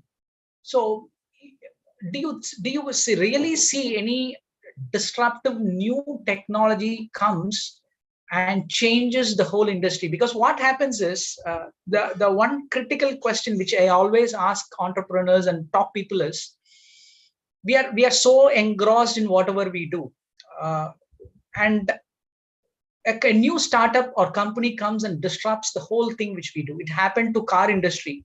No one inside the car industry even thought of building a platform like Ola. Nobody inside the car industry. Nobody inside the hotel industry thought of building something like Airbnb, because we were so ingrained. There are a lot of sunken costs involved. We have invested in a lot of manufacturing, all those things.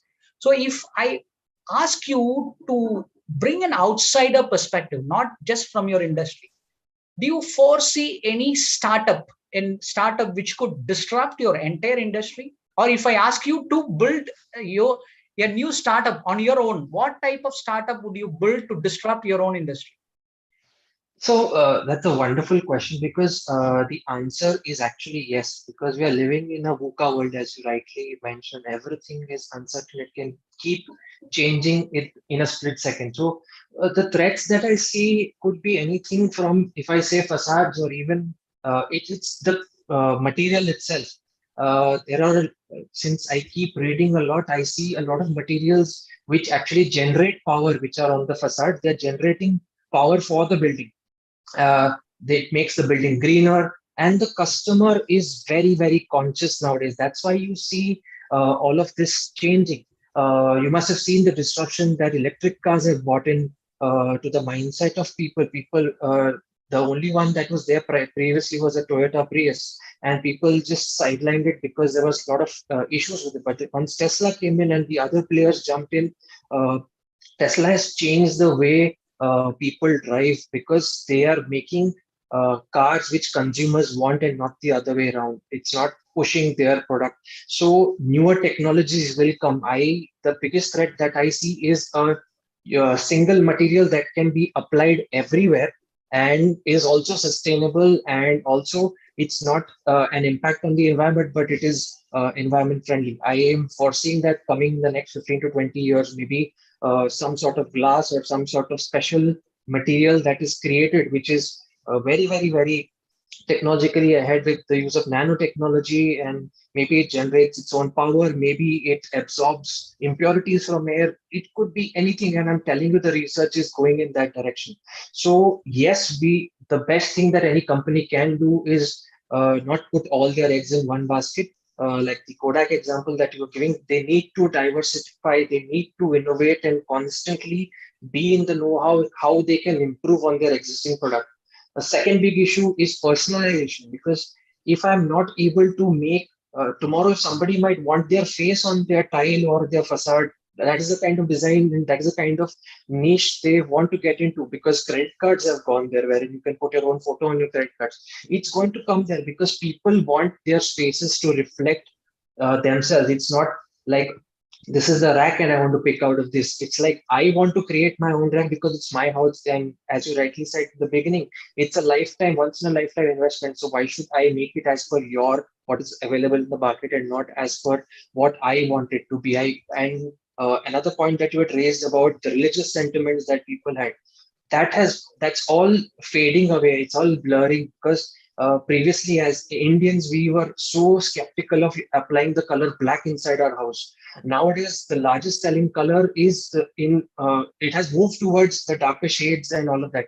So people are really experimenting, and all of these ground rules and all the different things that they used to hold as benchmarks, they're all fading away, because people really want to try new things, because they've realized this, it's one life. Why should I be stuck on a particular thing because somebody else says that's right for me? I want things my way. And that is how the shift in adoption of different technology, adoption of different materials is moving towards. And we need to be prepared for that. And I believe that is the only way to sustain going forward. Thanks, Bharat. Thanks for those insightful answers. Mario, what I would like to understand from you is, see, generally we say brand building takes time. That's a conventional wisdom, right? So, but today, if you notice, startups come up with the whole new value proposition disrupt conventional business models, and achieve non-linear growth. What conventional businesses achieve in 40, 50 years, 60 years, or even 100 years, all these new age tech brands achieve it in a shorter span of time. But again, another question arises, how long they are relevant. Okay, so now my question to you is, what established businesses need to do to bring a culture of innovation, fast experimentation, and learning in order to stay relevant? Thank you again for asking this question, exactly me, because within my organization, I am always the unrested person. I always look for new things, and I have a basket full of 1,000 new products where I just wait for it to throw it in the market. My team is always going crazy because I'm pushing them, because when the process is in and it becomes in line, it becomes boring. It bores me. I'm looking for something else, but again, it doesn't bore only me, it bores the customer. And lots of products which we have launched a few years ago, I forecasted it even before that because I was aware the time will change. This product is going to come. My experience or my advantage is that I'll see how Europe is moving, because being the director of my German company as well, I see there the latest technology. Now then only the price barriers there. I have to see when India is actually really ready. 10, 15 years ago, no one could even think of selling an high-end aluminium window. It was just simply not possible because aluminium was the real low-end things. And there we have really seen once the change came, so that we was already ready, jumping in and being already prepared. This could have been a big disruption for me if I would have gone only on my traditional vertical of UPVC windows. And therefore, again, disruption don't be only in a particular area. India is so big. People are asking me, oh, in Asia, why you're only in India? Because India is so big. So when an area is shifting, in some areas UPVC runs, in other areas still wood runs, other areas aluminium runs, you have to be really on the spot with the product which the market actually has. And talking about the tech giants, I would say luckily in India we are somehow protected. So because we know most of them is just gambling, where most of the money is coming in. So when you have thousands of crores with you, then you will put it in your marketing, and then overnight your brand will be somewhere, people will start following you.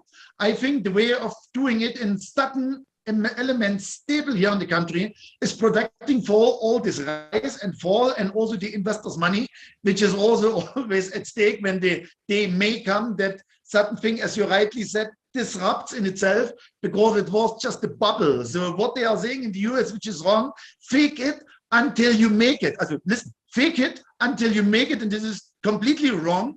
You come really only with a product in when you have the confidence, because again, for a 60 years old brand, and many of your brands are much older than our brand, it took you really 60 years, and then with gambling, you can destroy everything. Also, therefore, be really reasonable but be open that no one destroys you. This is right. Yeah, okay, thanks, Mario. This last question is to Srinivas. Now, if you notice, Apple made a recent change in their app policy. They made app tracking transparency with iOS 14.5, their version. This was aimed to stop application makers like Facebook, Instagram, and other application developers from tracking what users do and selling that information to advertisers. And we all know this made a huge dent in Facebook's advertising revenue, and there was a huge dip in the overall stock price, historical drop. Another thing, if you notice, there was a recent ban of Google Analytics in the entire European Union because of data violation, as they say, GDPR violation. So if we notice, all these happenings indicate a threat for online marketing, which is heavily dependent on data. Today, we are all concerned about privacy issues, right? But conventionally, all these social media platforms used our data and used to give that data to advertisers like us so that we can do targeted advertising. So now this is a big threat, right? So how do you see this situation? From a marketing standpoint, what kind of shift is required in the media strategy? Because advertising online is slowly becoming irrelevant, right? We even see a lot of skip ads in YouTube, and we ourselves are not interested when people show ads when we consume content in online, right? As consumers, So can you just share your views on this, Srinivas? Hey Rajesh, I think it's a very relevant question. I think I don't want to. I want to refrain from commenting about Google and Apple, but I think GDPR guidelines are becoming very stringent these days. India is yet to come up with our own data privacy law. I think this is something which is a very, very sensitive thing, and brand owners, manufacturers, everyone has to be very, very sensitive about. I think making things getting into the private space of consumers. We got to really respect their privacy of data, privacy of their space, everything. There are a lot of unforeseen things which have been happening in the recent times. I think brand communicators has to be very sensitive. They should be really own the data, and the data has to be respected very well. And we at Schneider Electric are very, very focused on this, be it anything on not only just data, on cyber security. These days, we have a lot of gadgets and everything getting connected everywhere. So the cyber security is becoming a big, big threat everywhere. So cyber security will become a big, big subject in terms of data privacy as well as protecting your own interests everywhere. So marketers are becoming putting up a broader framework for this, and companies have started respecting it and to maintain the privacy of consumers. But for consumers also, I would recommend another way. I think, yeah, consumers are by natural being more on social these days, spending more and more time on the social platforms and other places. But consumers should also think twice before giving access to their location, access to their data. Now, many a times it is just a tick mark. In the whole thing, people don't realize what they are allowing the other person or a property or a platform to access. So you are just sticking it, you are ignoring what exactly it is. It is important for you to understand when you are giving access to all these things, you are legitimizing all the access what you are given. Okay, so it is important on both the sides to respect data privacy. Consumers has to be more aware what they are giving access to rest of the people, while brands has to be more conscious in terms of putting up a boundary to the privacy. So this is very, very important, and I see these days. Now let's give a simple example. I get at least 10 calls every day from different marketing companies, and I want to give you this, I want to have this. Probably the banks. Banks are the ones who has got all the access to your numbers, everything, and these numbers are available. I don't know. I'm not surprised if Ambani's or even the CXOs gets calls because their numbers are available everywhere. You can just pick up and do things. So you've got to respect those boundary lines and respect those things what you want to do. And I think this will evolve a couple of years. It will mature on both the sides. Thanks. Thank you so much. So now, thank you so much, all of you, all the speakers, for sharing your viewpoints on this interesting aspect of product marketing. So what we eventually and what I eventually understood from all your conversation is consumer enthusiasm is important, even in a construction industry. Even though it may sound boring, but you're taking efforts to bring that enthusiasm, because not just enthusiasm, since it is a high involvement ticket size, customers are naturally inclined towards the product category. That is number one. Number two, if we need to address architects, builders, and other B2B segment, a different type of communication is needed because their purchase criteria is entirely different. And we have also learned that we need to get out of the building, learn something, learn from the market, so that we are aware of the changes which is happening in the environment. And fourth one is not just brand awareness. It's not just about spreading the word, do some push advertising. It's about building engagement with the consumers, uh, building that brand loyalty. These things are also critical. So and the fifth point is we should be aware of the external situations, the culture which is evolving, the technological shifts, all these things which affects the consumer behavior. We need to be aware, highly aware of this, because these things both present an opportunity and threat to the building and construction industry. So last thing which we discussed is we need to also keep in mind the user and users data privacy, and ensure that we maintain some kind of sanctity when we approach the customers in social media. So thank you so much, all of you. I personally enjoyed discussing with you on product marketing, particularly in the building and construction industry. So excited. I thank Bharat, Mario, Atul, Alok, and I think Sanjay, right? Yeah, Srinivas. Sorry. Yeah. Thank you so much, all of you. Over to Sapna. That was, yes, very interesting conversation about how things are happening and how probably the changes we might see. Mr. Srinivasan, just to wrap up this entire conversation, what learnings, maybe just quickly, if you can, in 2 sentences or 1 sentence, what learnings can building construction industry take from other segments in terms of marketing? I see a huge technology shift everywhere. And people are quickly, as Bharat pointed out, people are seeking something new in everything they do. This culture of showing everything in Instagram, the culture of activism. If you notice, we see consumer activism everywhere in social media. People today act like reporters like you.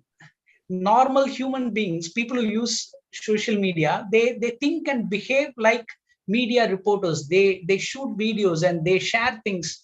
They don't hesitate to share their lifestyle. If a brand goofs up, they don't hesitate to post it on social media. Yes, there is some kind of negativity building around because of this, but these affects brands like us, particularly building and construction industry.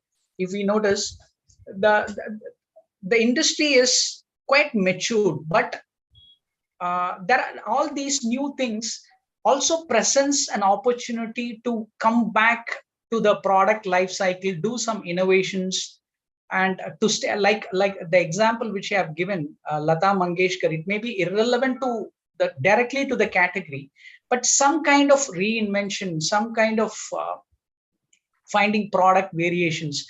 In innovation, there are 2 types of innovation. One is a breakthrough innovation. You do something totally new. Number 2, we call it a sustained innovation. You do something, you consistently keep a moving target for your competition, consistently provide something different to the customers. I think that is only possible if we have our eyes and ears to the market. What changes are happening? Everything is an opportunity. That is what I believe, Sapna.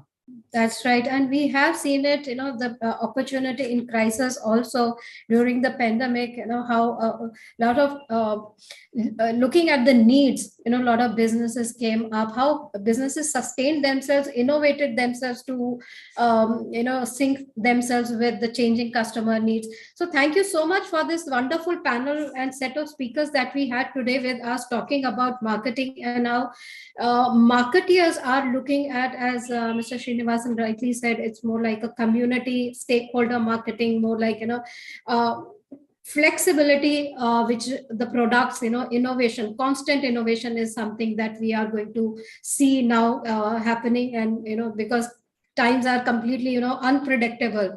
So thank you so much, everyone. Mr. Rajesh Srinivasan for that wonderful moderation of the panel. Bharat for joining here with us and sharing your views. Dr. Mario for being here with us. We will be seeing you again in the next panel, but thank you for joining this panel and sharing your views here. Mr. Atul Desai, as always, it's wonderful to have you and listen to what you have to, your opinions and share your views. Mr. Alok Agarwal, again, a very, a pleasure to have you here with us. And Mr. Srinivas Shanbhog, thank you for joining us. I know you had a bad throat, and despite that, you have joined here and you shared your views and opinions with us. Thank you so much, everyone, for being here and being on this panel. Thanks, Sapna. Thank you, all of you. Thank you. See you. So that was one very interesting conversation where we were talking about marketing strategies for building products and segments that we are going to see going forward in 2022 and maybe beyond. We have yet another very exciting session, which is a fireside chat, and that will discuss the future of design. Is the future of design collaborative? So let me introduce our next panel and eminent speakers. Let me welcome our moderator of the session, architect Ninad Tipnis. He's the founder and principal JTCPL Designs. After a robust domain experience of almost a decade, in 2002, Ninad Tipnis founded JTCPL Designs. He's an architect, which is an architect-led design build firm, which functions in the corporate commercial space and till date has successfully evolved fit-outs for leading entities nationally and internationally. The firm now has presence in various geographies, including India, UAE, Jordan, Malaysia, Egypt, Sri Lanka, Singapore, Indonesia, and Cambodia. Mr. Tipnis, a very warm welcome to you. Let me now introduce our speakers in an alphabetical order. Let me introduce our eminent speaker, Chino Zuki, Chief Architect, CZA Chino Zuki Architecti. He's graduated at MIT and at the Politecnico di Milano, where he presently teaches. Author of several articles and books on architectural theory and history, he has been the curator of the Italian Pavilion at 2014 Venice Biennial of Architecture and is the visiting professor at Harvard GSD. Together with his studio CZA, he has designed and realized several buildings, public spaces, and master plans which deserve prizes and mentions. Our next panel member, Dr. Etsy Mario Smith, Managing Director, Lingle Windows and Doors Technologies Private Limited.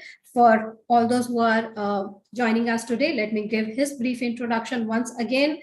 Dr. Smith is also Company Director of Fenestrebo Lingle Germany GmbH.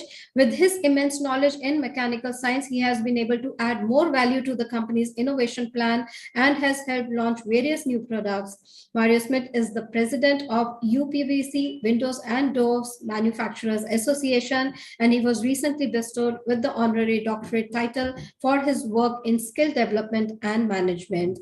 Our next panel member is Mr. Sunil MK, Sales Head AEC for Autodesk. Sunil has held a variety of business development strategy and technical positions at Autodesk and Revit. Sunil MK is an architect by training, and he has been involved in evangelizing BIM across Asia Pacific markets since 2001. He has worked with various government agencies driving BIM mandates, as well as with various large private organizations for delivering smart cities and sustainable vision. Let me now introduce another panel member, the final expert joining our panel, Swami Mandas, Design Director, India Space Matrix. Swami Mandas is a seasoned architect and design professional with over 15 years of experience and specialist in industrial design. Apart from creating immensely versatile and innovative contextual designs, Swaminathan Das is adept at inducing sustainability factor, fun quotient, and a wow element in humanized workspaces. Swamiman has consistently led dynamic design teams and completed unique projects for the corporate giants such as Airbnb, Amex, Nestle, BCG, Ericsson, Amazon, Hilton, to name just a few. So this is our eminent panel, and let me now hand it over to Architect Tipnis. Mr. Sunil MK, I'm told, is facing some connectivity issue, but he'll be here very soon. Thank you, Sapna. It is very refreshing to see a panel discussion in today's time and age starting on time. So my compliments to you for that. And before we delve into the realm which brings all of us together, which is the realm of design, I just wanted to set context, if you will, to this discourse for the next 50 minutes, where we look at leveraging the rich expertise of my colleagues on the panel, and why is this word collaboration suddenly a buzzword today? Why is suddenly collaboration so fashionable? And over the past 2.5 years, almost. Recording is currently switched off.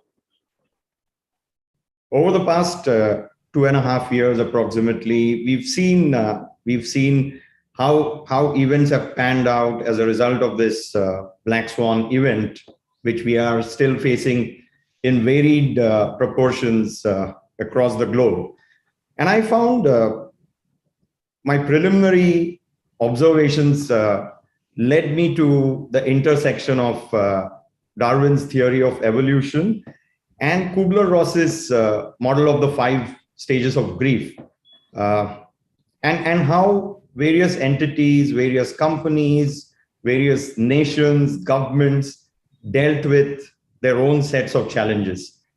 And the ones who succeeded and the ones who thrived in this phase, and we all know quite a few examples of those, versus those who kind of got overwhelmed, who were short of ideas, who failed to tide over this event. What was the differentiator, or rather, what were the various differentiators which separated these two entities, or these two silos, if you will? And I think all my co-panelists would agree that collaboration is definitely up there on the list. We've repeatedly seen people, entities, nations who were more collaborative thrived and even exceeded their own results in the past. And so micro-focusing now on our realm, which is the realm of design, and discussing as to what the future of design is in terms of collaboration. Let me first pose a common question to all my panelists, so that we set a firm platform for the conversation to begin. And I would like to start with posing this question to Chino, followed by my other panelists, which is, Chino, what does collaboration mean to you, and how do you see collaboration being leveraged in your design journey, and B, how have you seen collaboration pan out in certain shining inspirational examples? Hello to everybody. I'm very happy to be here. And while Sapna was talking, I had a crazy idea to put together 5 pictures which are a preamble to my content. So let me just share the screen. This is just in time. I did it 5 minutes ago, okay? Let me just share my screen and, okay.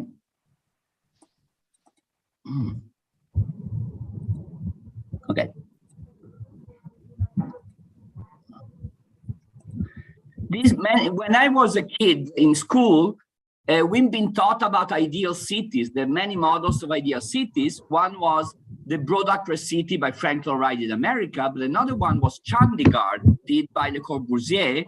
It's a long story. Actually, Chandigarh is the capital of Punjab, and after the Second World War, you had all these migrations. The story is very complex. But we were taught as the perfect city, planned by Le Corbusier on a big grid. You don't have blocks, you have sectors with this, things like that. So this was on my textbooks, and this was the capital. You had the parliament, the judge, the tribunal, the offices, these famous things. It was a landmark in architecture education. Then maybe 6 or 7 years ago, I was invited to Chandigarh to give a lecture. I actually never saw it in my life. And this is the picture I took. I think they just had some kind of terrorist attack, so you had to go through a security check. Then, the big capital designed by Le Corbusier, which he imagined like a big forum. Also, Punjab is a very hot and damp in the climate. So I think Le Corbusier got something wrong about the climate. It was some kind of barbed wire. And you see traces of his work in everyday life. He designed this big brise soleil, which mean, sunscreens. And then, of course, since you have a lot of dampness, everybody put air conditioning. The parliament between barbed wire, this purity, even aesthetic purity of Le Corbusier, of the raw concrete. So you see an ideal city after 50 years, certain things works really well. They do work well, the traffic is good, is quality of life. Certain things are strange. For example, Le Corbusier used the streets only as in a way for moving cars. So all the blocks look inward. And then this means that I think that the modern movement, what was called last year, thought as the architectural product, the building product, as just the result of a process in a way which would be analysis of the data. So if I have to build a school, I count the number of children, I see the stress of material, I analyze the budget, I do the geology of the ground, I see the course of the sun, I study whatever, and then I have some kind of algorithm of black box, I insert it, and then form comes out. So the functionalist model is input, algorithm, output. And this was meant to be universal method.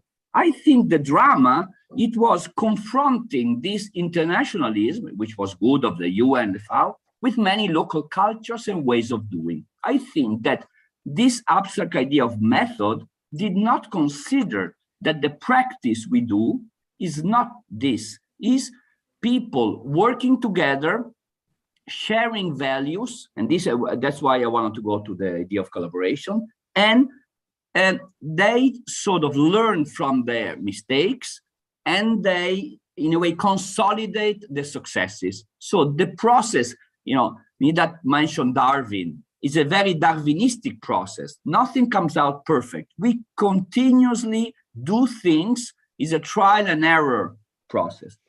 My point that in architecture, this in building, this takes time. If we can make this process more complex, where let's say you have a feedback system, where the result goes back and alters the way we do. This is a diagram of what was called a feedback system. So you have an input, you have a black box and output. The output goes back and feedback and sort of regulates as a valve. So now we're talking about user response. I think this takes time. And I formulated, me a little bit as ironically, the campsite shower theory. If I go in a campsite and I want to take a shower, a hot shower in this case, I open the faucets and the water is cold. So it takes some time. I try to turn on the hot water, but it takes some time for the water to travel into the tubes. So it's still cold. So I go until it's hot. So I get hot, and then I turn it into cold, and then it takes time, and then it goes right.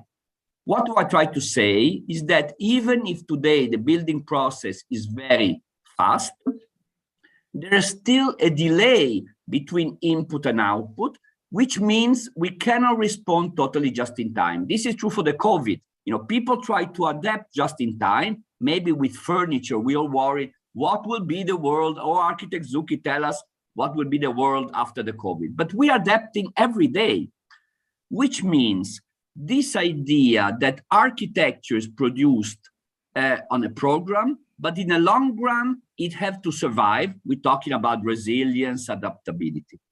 So I found this quote in Functionalist Times, 1933, and he says, while the functionalist looks for the maximum possible adjustment to a goal which is as specific as possible, the rationalist is looking for the greatest chance of compliance to the largest number of necessities. Nothing more understandable for the rationalist to put an emphasis of form. Form is born with the establishment of human relationships. The lonely man, isolated in the midst of nature, has no formal problem. The question of form arises together with the union of more individuals, and form is the condition which make possible men living together.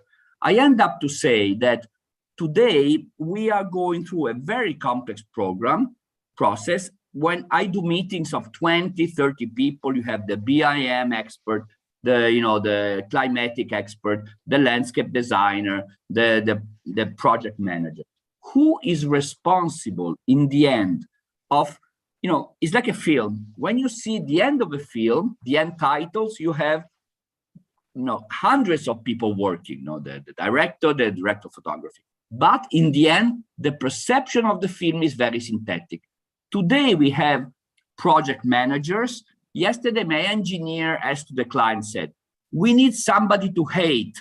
Can you give us a project manager? The project manager is something which Friday afternoon sends you a mail. By Monday, I need this. We need a project manager, but the project manager, in a way, is only responsible for the timing, is a production line. I'm saying, who is the responsible today of the character and the feeling of the final product? This is a question. Sometimes it's a client. Actually, it's a collaborative work. But to collaborate, you can't just add up small chunks of specialities. We need a common ground. So collaborating, it means not only adding up very scientific pieces, but finding a ground of dialogue. And to establish this, we have to deal with customs, ways of doing, cultures. Something that can be worked well in America, maybe in India is not working well. I'm working in Russia now, in Vladivostok. I just finished a project, and it's totally different the way the people live still. So we need a common ground. Thanks. Thank you very much, Chino. And I'm going to borrow your campsite shower theory in my future conversations. I think it conveys the point with a nice layer of humor, and it conveys it fast. Thank you very much for tying collaboration with the kind of examples you provided. So Abhiman, would you like to take the same question? And what is your take in terms of where collaboration is spanning? Yeah, I was about to add to what Chino just said. I think I just like that campsite theory, and pertaining to that and everything revolving around that, I would put it in a different perspective when it comes to collaboration. I would say, where did this word come from? So basically collaboration. Okay, so it's a overused word today, and it's being used everywhere. But yeah, it's the fundamental of it had been always, where people congregate, they share ideas, they share their own perspective. People react to certain things, they respond to certain things, and after sharing, they reflect. So reflection of ideas is something which is kind of a output which of a collaboration. So I mean, that again, when it comes to collaboration, that had been happening from under a tree. I mean, many people just congregating there, or maybe in a garage where different potential ideas and radical ideas start from, and that becomes a giant. So if I talk about, let's say, giants like Apple or Amazon, so all of these, are a form of output of collaboration which happened within one garage, right? So just giving examples of just trying to reconnect there. Sure. And I would, from a workplace point of view, being, day in, day out, I do design a lot of workplaces. So I would say the word collaboration has now really evolved, and it is just not confined within a glass box. It's not just about a meeting room where people collaborate, but I think the lingo has totally changed because of how people really function and collaborate. The work patterns are changing, right? So it's just not like, as you can see, I mean, the live example, like how we are collaborating. This is a cross collaboration which is happening right now on this platform, in this forum, basically. So this is again collaboration versus what used to happen within a confined room physically.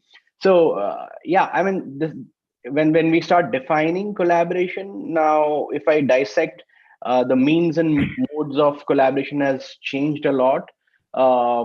Now there are project rooms, there are war rooms, there are scrum rooms, there are team rooms, there are speed up meeting rooms, there are telepresence rooms, there are starting from Zoom lounges to casual touch points. So as you guys could see, I mean, there were like 10 different form of defining where collaboration can happen, which wasn't there in past, and now it is really evolving. Yeah. No, great. Thank you, Swabiman. I think I'm on this journey, and as you rightly said, it's an overused word today. But if you peel the layers, and currently the short answer I have to that is it's a convergence of capabilities to produce content, which is not singularly possible. And alluding to what Chino said, what we see is also a convergence of capabilities in different time capsules coming together to give us a capability which none of those time capsules predicted. Absolutely, so it's basically a convergence catalyzer to produce new content. And again, going with his moving target theory, it just keeps moving. Which brings me to Mario, and Mario has been a robust partner of the AEC community. So I would like to understand his ideas and his version of collaboration, and what does that mean to him?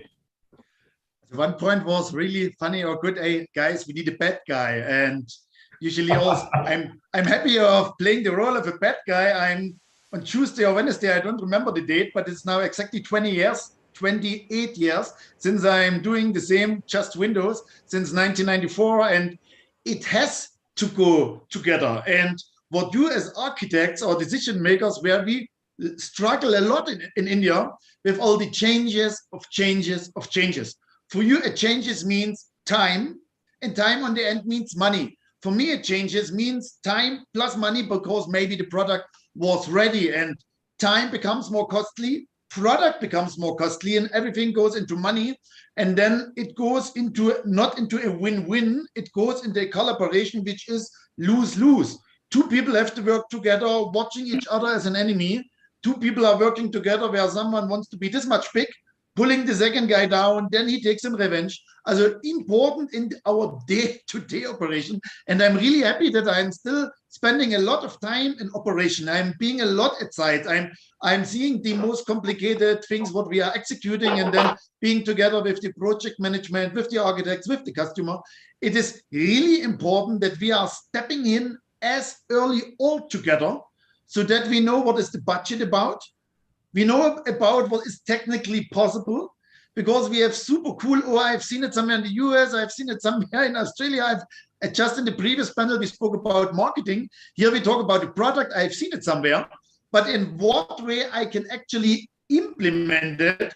And at the same time, at the cost, the customer actually is able or wanting to spend. Therefore, we have to come as early as possible in. Also, what you rightly said, the consultants are also there, but in the end, someone has to execute the job. We have a dream, we have a vision, we have a collaboration, but on the shop floor, we need someone who takes in the cement, the bricks, the whatever, anything. And therefore, it is really important that as early as possible, everyone understands the goal. Collaboration means we are going together. We know division. Division is the building on time. Division is for me as a vendor that, of course, yes, whatever is specified has to be implemented, has to be given, whatever is specified, has to be paid, so that the excitement runs throughout. And what you just rightly said, it was one of the first panel where we started on time. Now it is excitement should be to finish the project on time, and to finish the project on time in the quality we are actually all together looking for. Because I have seen many projects where this last 5% of uniqueness of the delicate detailing just goes nowhere, because the institute has to start, housewarming is happening, this is happening, then if someone has to hand over it. So this is where we are really losing a lot of, and again, it is about collaboration that I say, hey guys, I also need my 1 month. I don't need only 1 week. Please speed up in the early stage, because the deadline is there. So this is collaboration, one vision, entire decision makers together from day one, excitement handled by the customer or by the project management nicely, that we are working together and not against each other. This means for me collaboration. Thank you very much, which brings me to a follow-up question to you, which is what have been your key learnings from ideal collaboration? Because you just enlisted your version of the way we could ideally collaborate, and rather than lose-lose, we establish a win-win kind of situation in such a way that everyone benefits, and at the end of it, we get a super product as a result of everybody's contribution.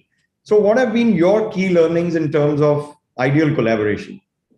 We have to provide the time to listen. We have a strong demand, but if there's a strong observation, it has to get imported and it takes this much time. The concrete takes this much time. The tile takes this much time. So that we are not just saying, I want it. So of course I have to say I want it, but then I have to be ready to listen to the expert, how much time it actually makes. As a DM, I'm allowing someone to speak, and I'm allowing myself to listen, and then I'll accept something which I may not like, but because of reasons explained, I have to accept, and then from this new situation created, we are going again together forward. This is for me the ideal collaboration in any project, and not related only to Windows. Anything you need 1 day, 2 days, 5 days time to make your revised drawings. Sit at night, tomorrow 10 o'clock, the drawing has to be ready. Okay, the drawing will be ready tomorrow 10 o'clock, but the fourth process, which has maybe then additional mistake, or this was not overtaken. You know, when a project is ready and you have to start, you change one line. Now this line from the basement to the ground floor to the floor, you know it better than anyone else. So where those little changes are going to lead up, and this is what comes in a hurry in, and what has to be thought out together, that those should be accepted, so that again, project completed on time with a lot of all the happy faces at the end. Thank you, Mario. Thank you. Swabhiman, as a fellow student of workspaces, I mean, we do a lot of workspaces as well. Some of the best practices. I mean, what are some of the best practices you have seen specifically over this 2.5 period, and how have they evolved, and how have they been different from what it was before the event? Hi, Ninadil. Was that for me? Sorry, I missed it. Yes, it was for you. Okay. So, yeah, I think there's been a diametric shift in the way we think workplaces. Workplaces is no more a place where people think it's just a place where people can perform or work. A place where you go 9 to 5. The purpose of at work basically has completely changed. The way we work now is shifting. It's no more a place where you go for from 9 to 5 and that's where you work. Now the concept of working from anywhere has come in. Like, you can work out of a cafe, you can work out of maybe a park, why not? And you were working out of your home, so it's completely changed now.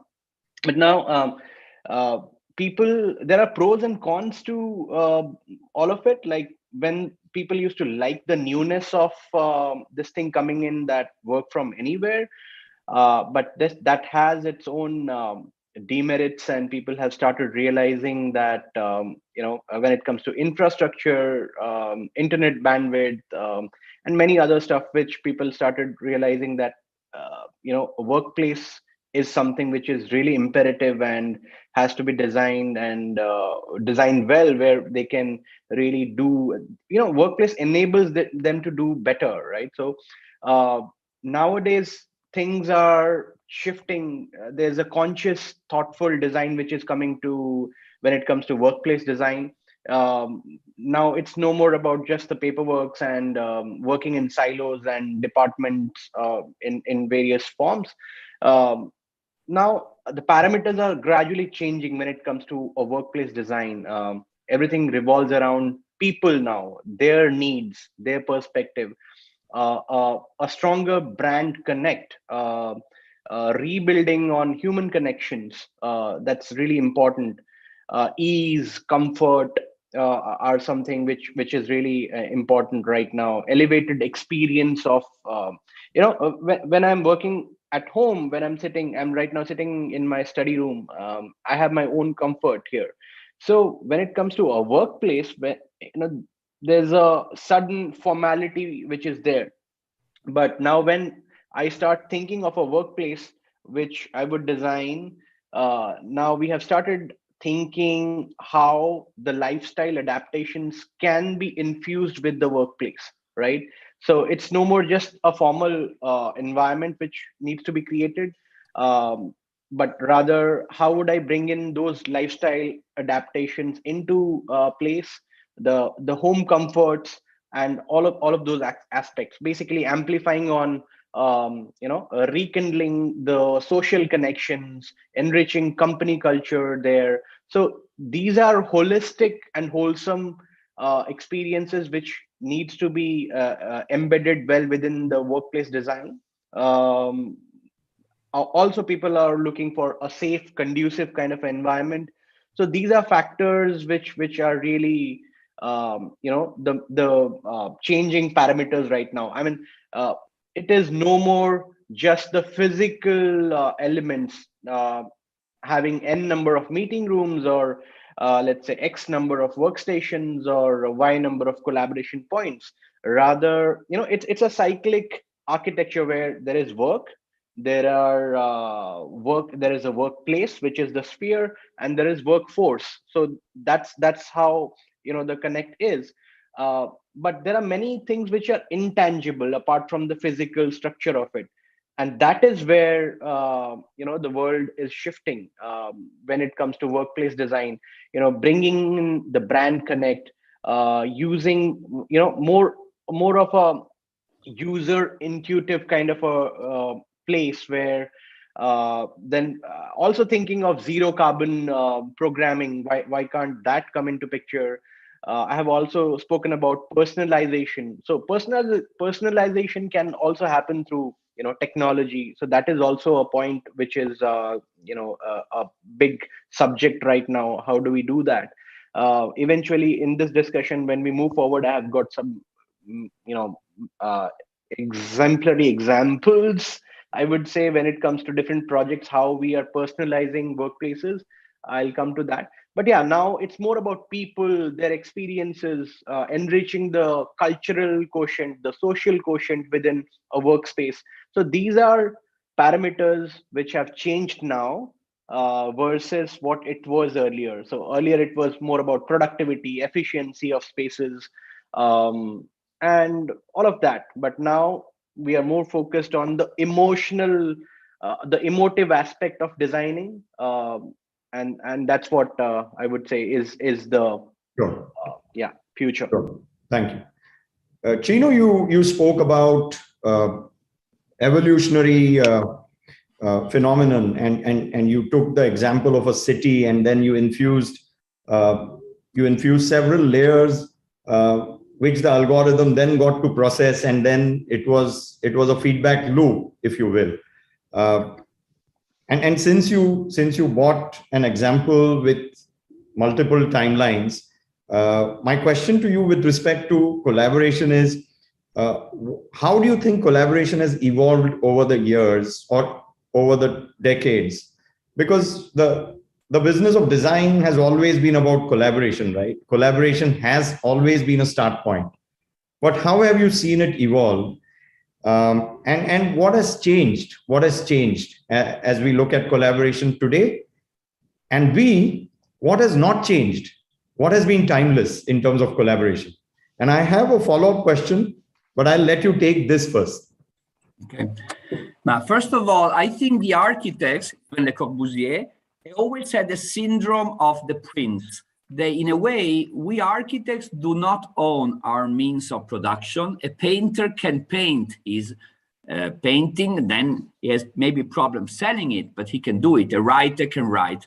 We can only do drawings. So to realize what we do, we need, of course, I really think that the production of, say, human environments, buildings and things, is almost like a big ecological system. In ways, is an environment. And in this sense, working in different countries, I really realized that one could say the market, of course, the economy, the goals, the taste of the people, the customs, the way we use, technologies sometimes are very different. And also technologies, we think technology is all the same, but we have practices where, think climate and so on, generate some kind of product. And in this, you always have innovation, but always in this this is a Darwinistic ecosystem work. Today, my experience, I'm 66 years old. I was, I used to draw very well by hand. Now we use the computer. Sometimes I'm frustrated with the people on the computers because I know the geometry very well. I know the physics. I deal with young people who don't know anything about the principles, but they can, they're very quick. So this is always a strange elective. But many times we have so many experts today, facade designers, also because once I made a metaphor, if the architect 100 years ago was a composer, like a music composer, today is like a DJ, because the more and more the products of the components becomes industrialized, less and less the architects can just draw. If you look at the drawing from the 50s, the architects could draw the moldings of a window frame, talking about window frame. Today, exactly. We modify it and assemble. We cannot design I'm not able to design the details. I know what the typology of windows is. Then I talk with the facade engineer or directly with the people. And then they are more and more interested in variation of design. So if the 50s and 60s of the century had the idea of the standard product, we do one product in millions of exemplars. Now it's an attempt from the production company to have, in a way, the more and more the process is industrialized, sometimes they could correspond to a more flexibility of the product. Many in the ceramics factory, many times you sit down with a technician, you say, okay, what you want? You express the goals, okay? And he tries to adapt the goals, tells you the limitations. So it's very nice because we're not able to design the whole thing. We've been taught the architects like Vitruvius, he knows everything. So we need to sit together. And in this sense, technology is amazing. Sometimes, yesterday in the studio, I said, something I thought it was difficult to do can be very easy. And sometimes something to me are totally easy to do, they become difficult. I enter in a meeting learning, so I know things, but every time you enter a meeting, you come out changing your mind. And this changing the mind of each other, influencing each other is the most interesting thing. If you're just one way, that's why the idea is we applied quite sophisticated knowledges and technologies, but we need some softness and adaptation.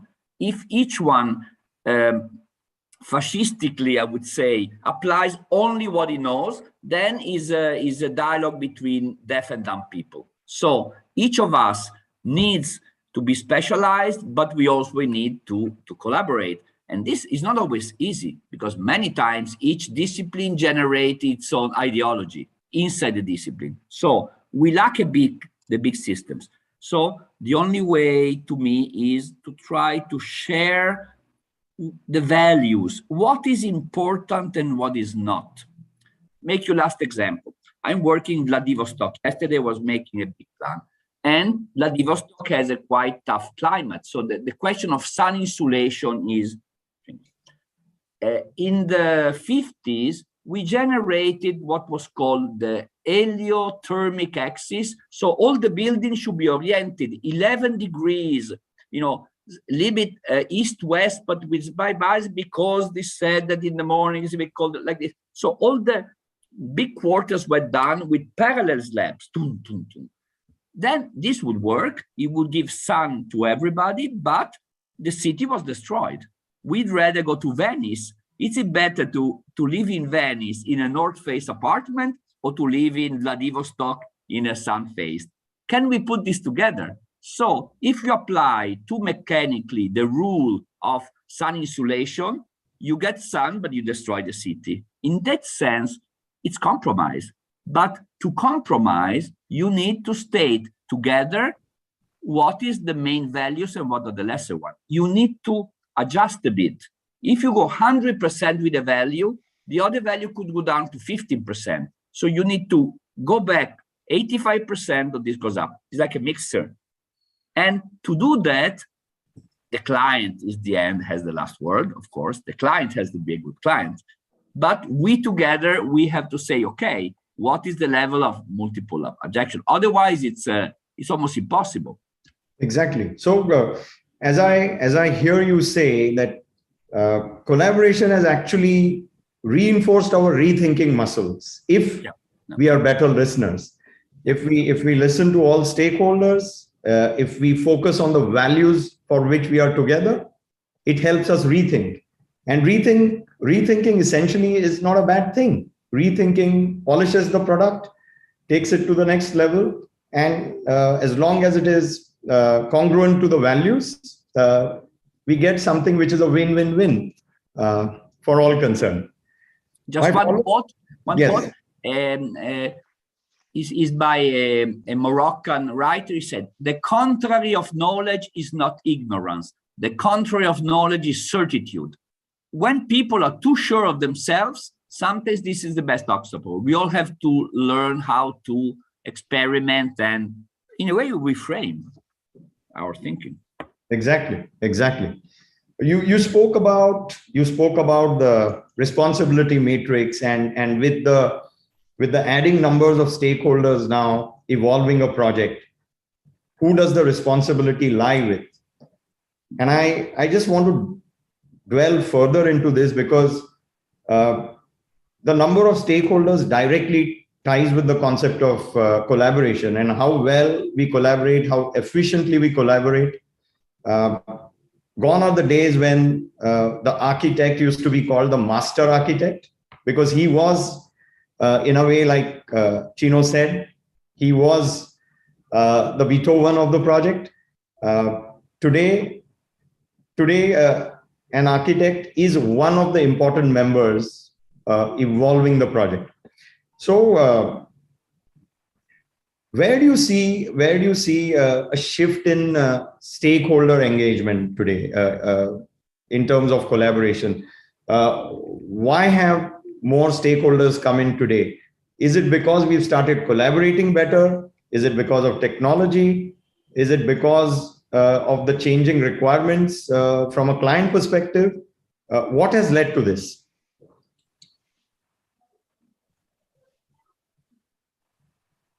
You want to take it, Chino? Yes, it's because also also the space of working has changed a lot, as you said. The question of meeting places is important. We did the headquarters of Lavazza, the big coffee people, and what is interesting there, we had totally to rethink the way people, when 30 years ago, the space planning of an office reflected the hierarchy. The way you dispose the tables was the way people relate, or the hierarchy, I think. Today, many protocols went into IT, information technology, and this fluidified, did not totally, open up. Almost still the space is important, the way you put people, but of course that's a meeting place. And the more you can telework, the more an office place has to become the home of people coming, sharing things. Is like, I'm not saying it's a living room, but something close to it.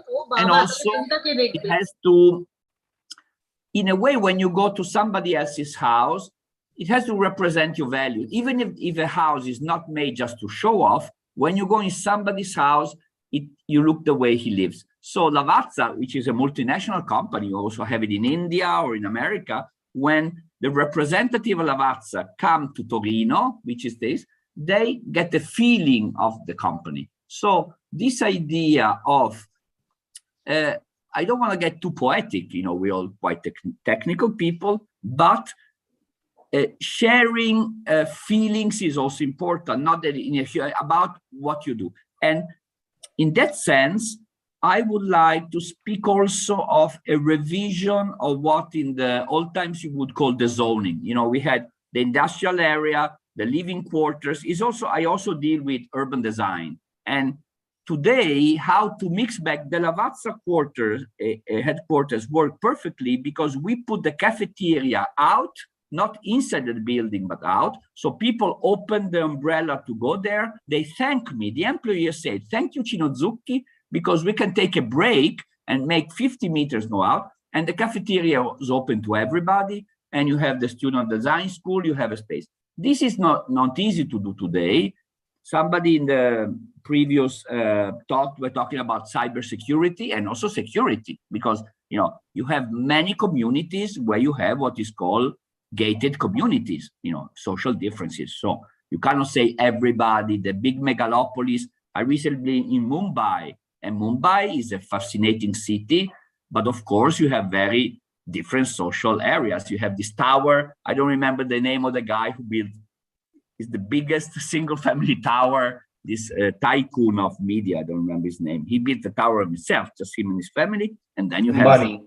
Yeah. So, so you cannot apply one rule. The question is, can we go back to shared spaces as we share things in a reasonable way, and also accounting for security? So I would advocate revising the idea of a segregated city only in dormitories, and this and that. So to also, the in-between spaces are important, as the communication is important, collaboration. When we design, we tend to overlook the meeting places, and this is an important issue on the urban design side.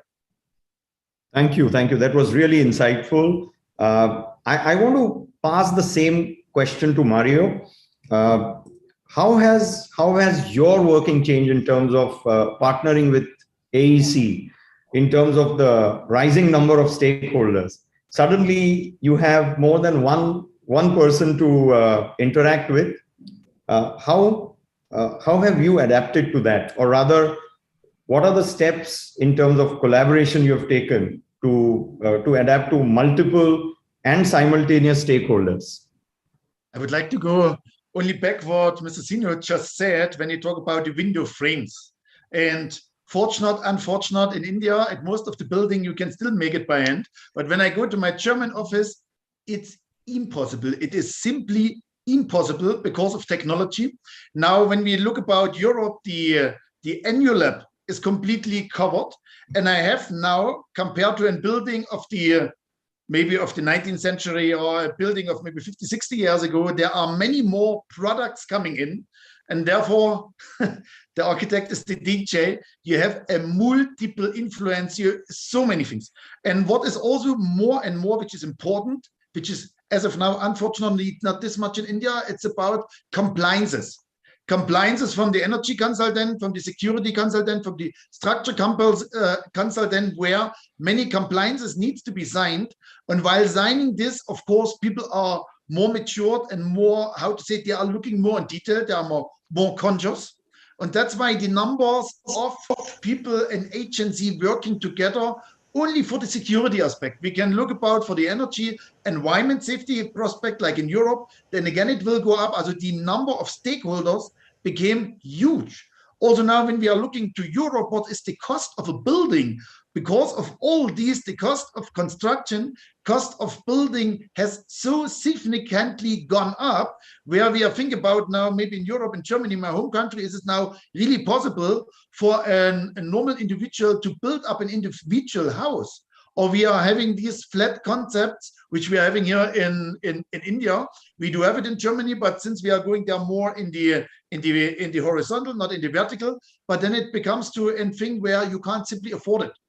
And this is simply the reason, because I keep on adding, I keep on adding, I keep on adding. And this is where our industry, where you as the architects, as the decision makers, should say, hey, till here it's important, whatever is in terms of safety should come in. Whatever is in terms of environment should also come in. So, but then again, what else is there stylish? What is the home automation? All those things which wasn't there before 10, 20 years ago.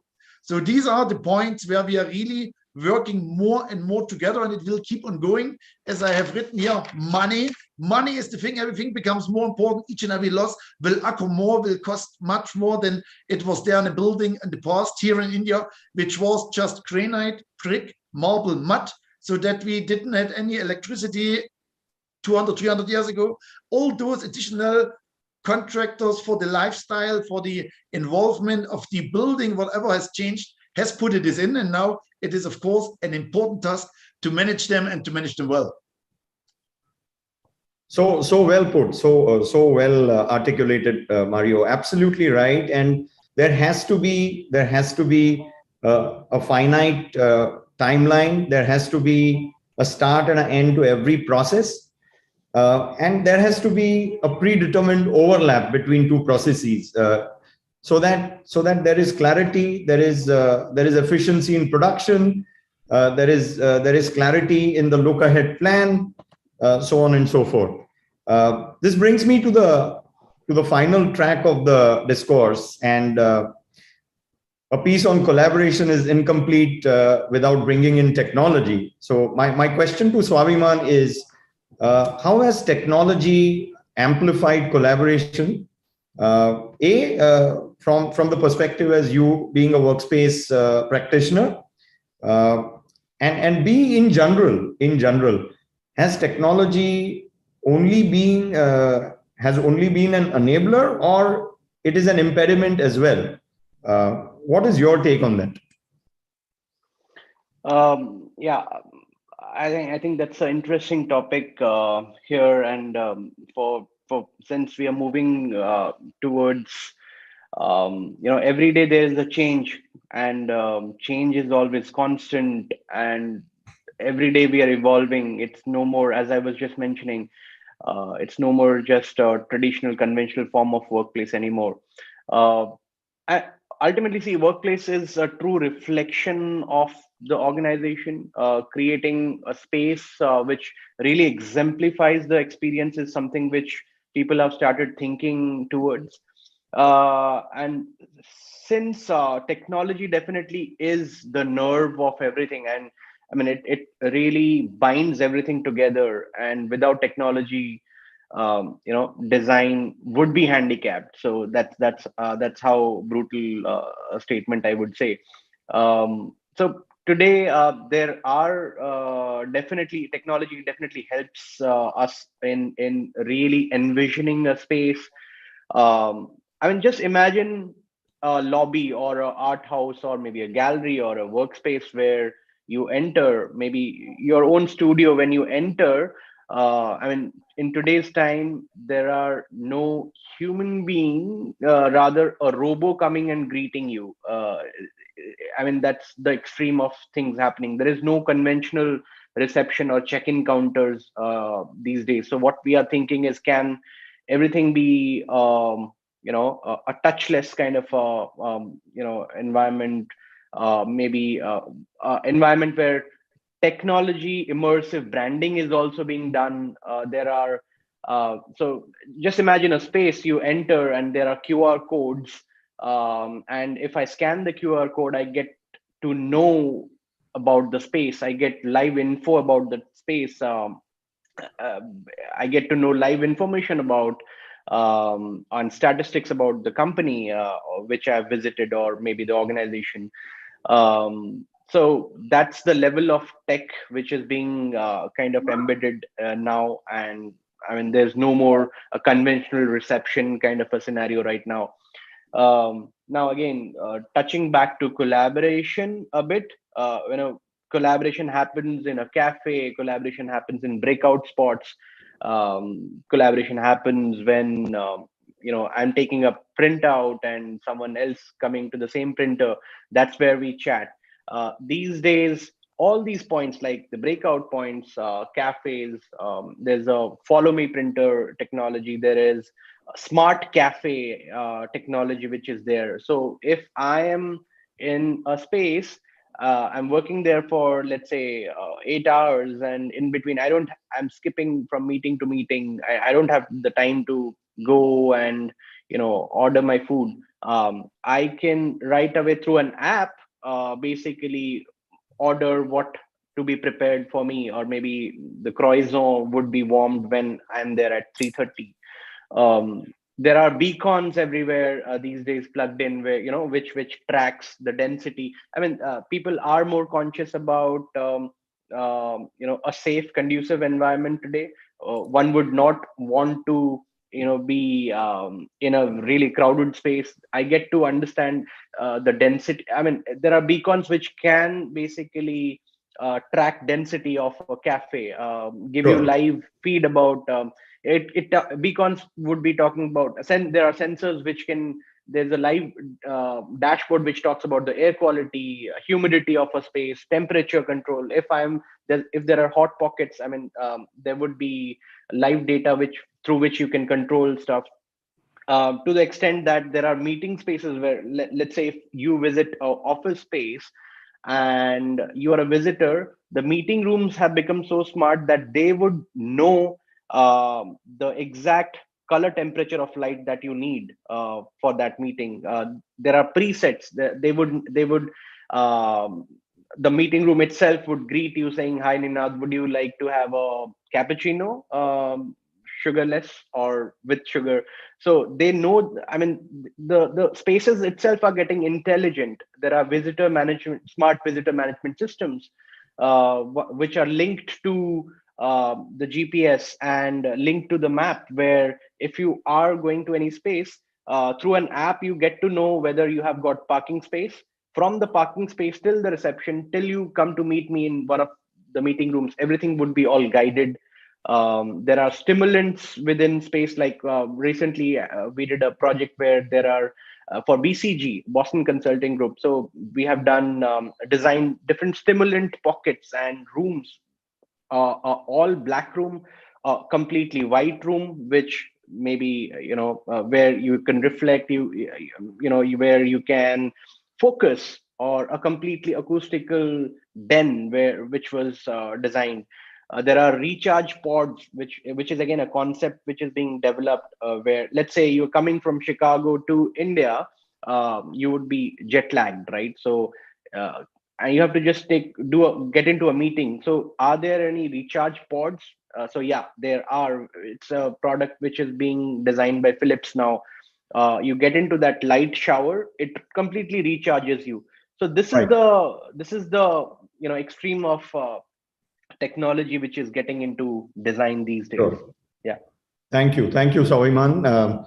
I think we've come to the end of this discourse. A topic like collaboration can literally go on for hours and hours, but since Sapna has set an exemplary practice of starting on time, let us also be good practitioners of time and conclude on time. Absolutely. I must say this was a very insightful discourse, where we started with a very sticky concept, the campsite shower theory, thanks to Chino, followed by win-win-win, and how do you silo your processes at the same time, keep them permeable, by Mario, and the various possibilities of workspace design, how it has evolved, and how technology is adding its layer in enhancing user experience, by Swaminathan. So thank you very much, gentlemen. I would like to hand over to Sapna. Yeah, it was indeed a very interesting discussion. And in fact, we have some questions also from the audience.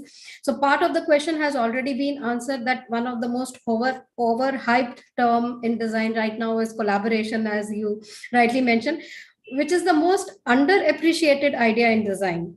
It's being asked, I think, to all our panel members. Ninad, you would like to go first? Tino, would you like to take that? The most under-evaluated thing in design, you're asking? Underused term. What is the most underappreciated idea in design? Failure. I think we all want to be sure, we want to be guaranteed, but there was a direct, Samuel Beckett said, fail, fail, fail better. I think every innovation have to account for some kind of failure. The question, who pays for failure? So to innovate, you need to experiment. To experiment, you need to do mistakes. The question is, do we build our mistakes, or not? Because of course, it's a very expensive thing. So if we go on only want to certification, we always go and do the same thing.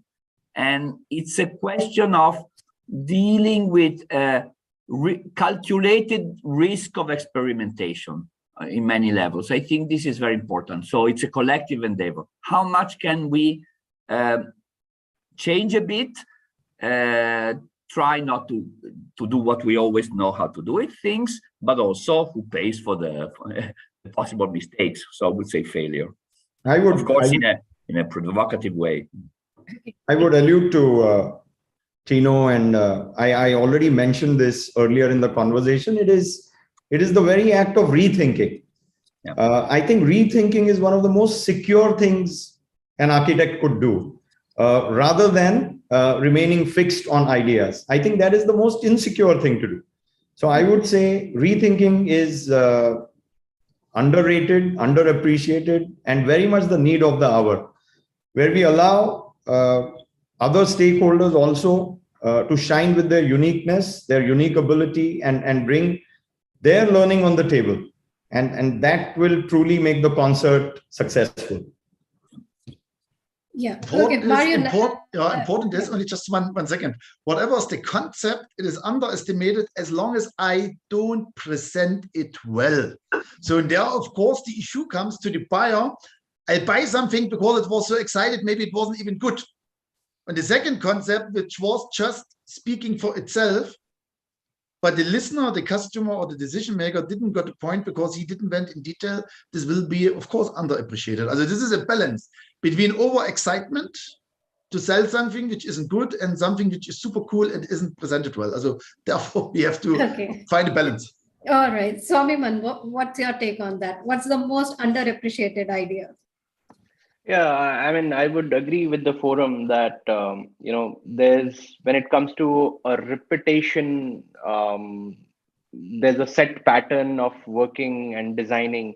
It doesn't really, kind of provoke innovation. So rethinking, reimagining, restructuring, completely distorting the ideas, and again, imagining the whole thing is again something which really kind of invites that's basically bringing exploring something better, experimenting over and again, and then that's right. that's evolution, right? So that's how we evolve, and that is what is really imperative as of now. That's right. We had architect James Law earlier in the session, and he said, if you do not innovate, you die. So that is what it is. What architect Chino is saying, fear of failure is something underappreciated. We should build on our failures. What Ninad Tipnis is saying, rethinking is something we should adopt. We should do that. That is how we move forward. And what Mario is saying, if an idea is not presented well, that definitely is an underappreciated idea. And what Swamiman just said, let's not get into our comfort zone. Let's not repeat, and let's rethinking and keep innovating. One last question before we let go of our eminent speakers is that architect James Rowe also mentioned about metaverse. So when we are talking about collaborating, when we are talking about stakeholders, does that add another layer now of maybe the gaming industry being part of the design and building industry? Are we going to see that from the panel? One word, how do you see that? I think most definitely it's a new realm of being. It's a new realm in which we can discharge our services and sell our wares. So it is definitely here to stay. The metaverse will expose us to more and more techniques of collaboration, both in the real and the virtual world simultaneously.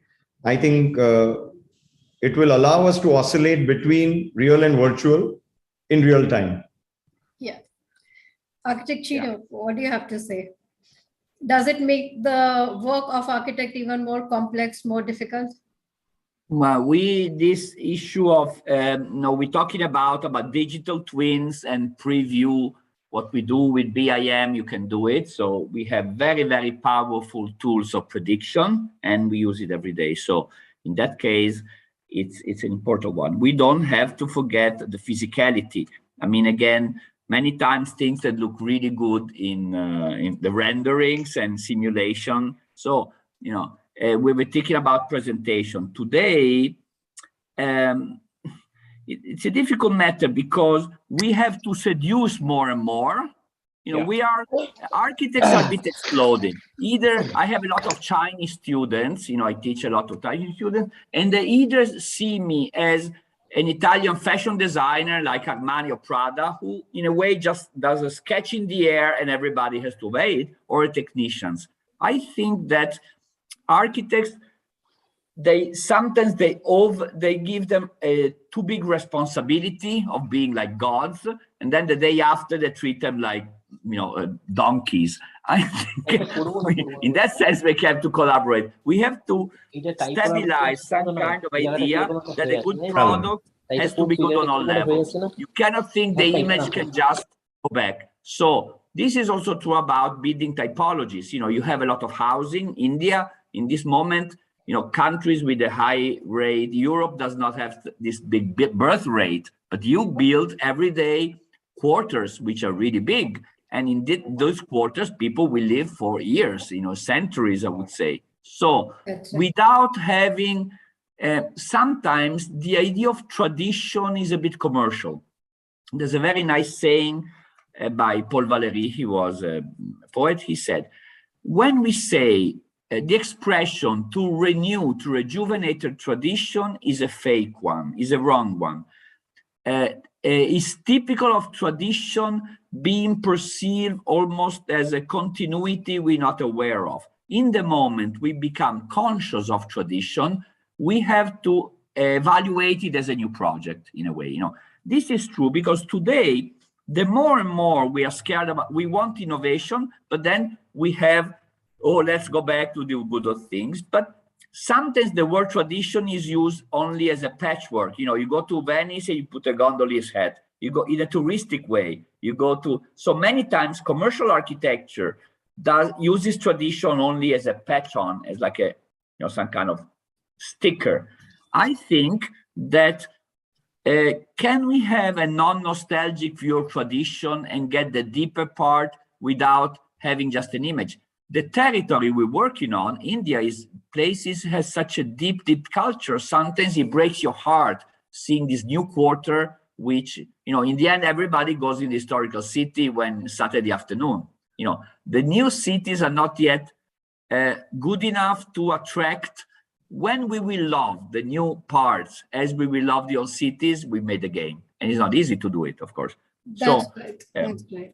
So non-nostalgic view of traditional, practices, and metaverse is the new frontier now for the architectural industry. So, on that note, let me close this panel. And let me thank our, expert moderator Ninad Tipnis for, for such a wonderful moderation of the panel, and for our eminent speakers joining here, sharing their views on such a interesting topic of collaboration. Architect Chino Zuki, thank you for being here. I know you have been extremely busy, but still thank you for sharing your time and expertise. Mario, for being here with us, sharing that solution provider point of view in this discussion, and architect Swami Mandas for sharing your how workspaces are now becoming more collaborative, and especially with technology becoming part and parcel of our built spaces. So thank you so much, everyone on this panel, and our speakers. Thank you for being here with us and for sharing your expertise. Thank you. Thank you very so much. much. Everybody. Thank Thanks you so Sapna. much. Thank you, everyone. Bye-bye. So that was one wonderful conversation that we had. Let me also thank all our speakers of this conclave for making this edition of Realty Plus Inex Summit so informative and interesting. And now, ladies and gentlemen, let's move on to the much awaited segment of this evening. I hand it over to our lovely host, Bhavna Bhatia, to take us through the glittering evening of Realty Plus Inex Awards 2022. Thank you. Thank you so much, Sapna. And definitely, as you rightly said, what an exciting conversations we've heard today. Very interesting topics. And dear all, a very warm welcome to this dazzling evening of felicitations and acknowledgement.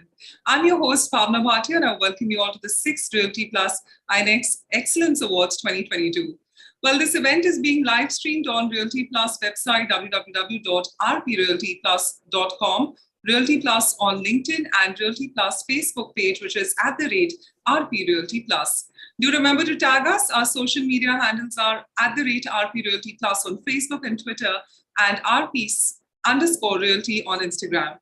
We would like to acknowledge our organization's support, business media partner BW Business World Media Group, online media partner exchangeformedia.com, and organized by Realty Plus. And now, before we begin with the award ceremony, let's take a look at the brief introduction of what Realty Plus is all about.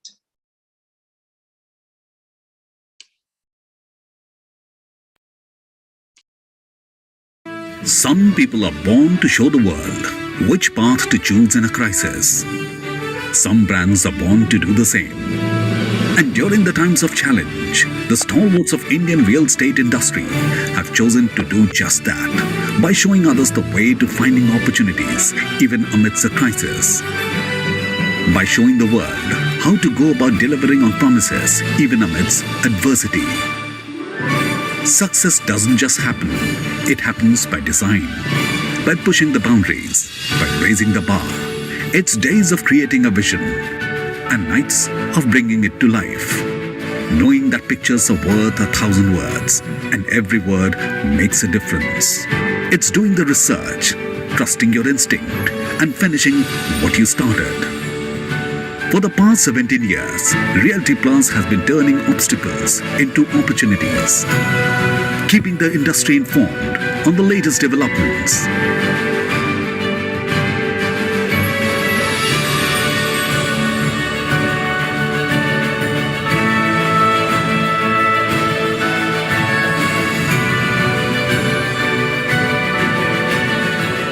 Innovating to inspire debate and discussion.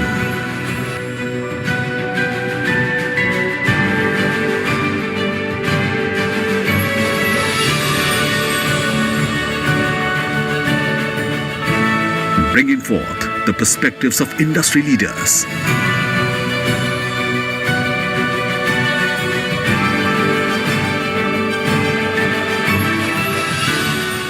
Honoring hard work and achievement.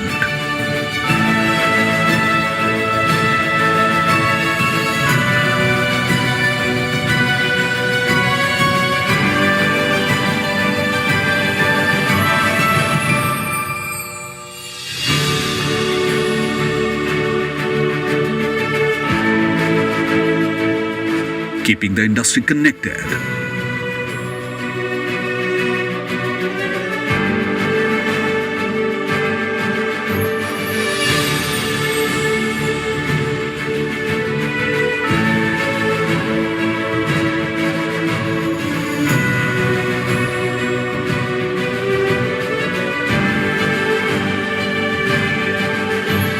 This is what we are built on. This is what we are building.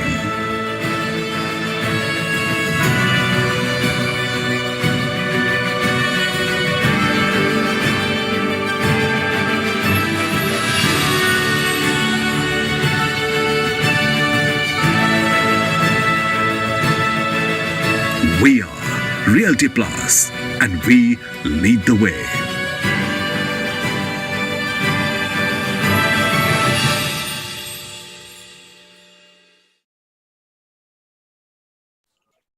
So yes, truly leading the way, ladies and gentlemen. What a fabulous evening this is turning out to be.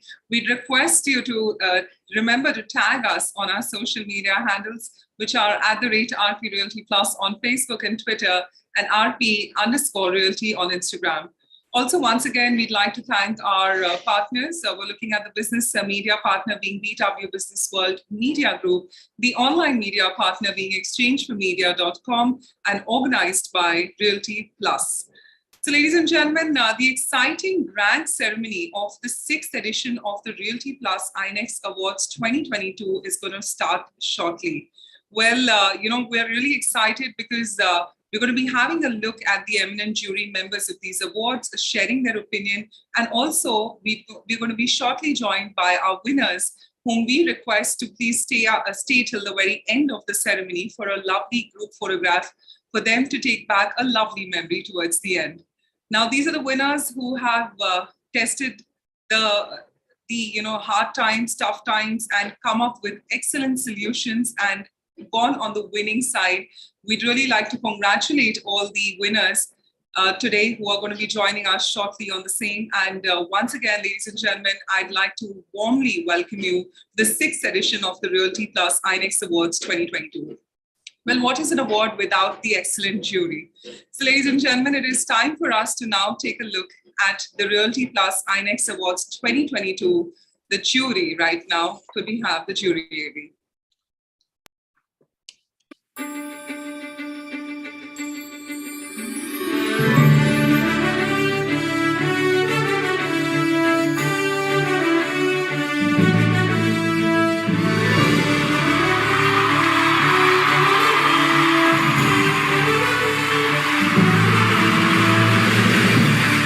Hello everyone. It is an absolute delight to be on the jury for the 6th Realty Plus Inex Awards 2022. The importance of the Inex Awards in the building and construction industry and for material brands cannot be undermined. Today we will be selecting winners based on their commitment to innovation, resilience, quality and customer satisfaction. Hello. It's been a pleasure to be a part of the 6th edition of the Realty Plus Inex Excellence Awards, and being a jury member has been a wonderful experience to be exposed to the amount of talent which has come across from across the industry, whether it's from the design side or the products or the construction. And I'm very happy to see the quality of presentations that have been submitted and the quality of the entries, of course.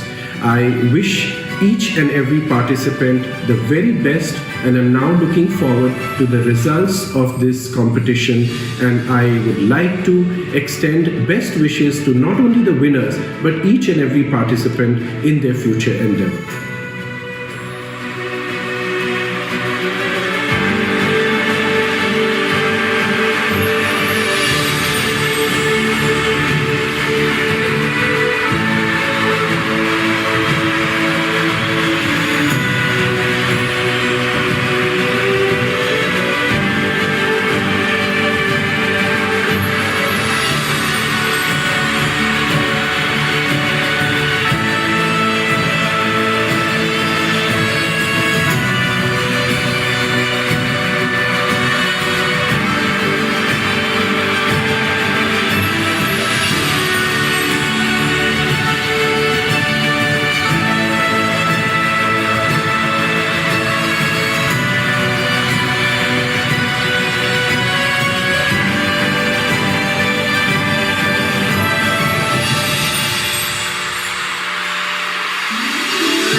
So, ladies and gentlemen, with this, it is time for me to present the winners of the Realty Plus Inex Awards 2022. And once again, we'd like to humbly thank our eminent jury members of these awards for sharing their opinion, also for sharing their expertise and their time in evaluating the entries. And I'd once again like to request all the winners to kindly stay back till the very end of the ceremony for a lovely group photograph, as that's going to be a memory for all of us to take back.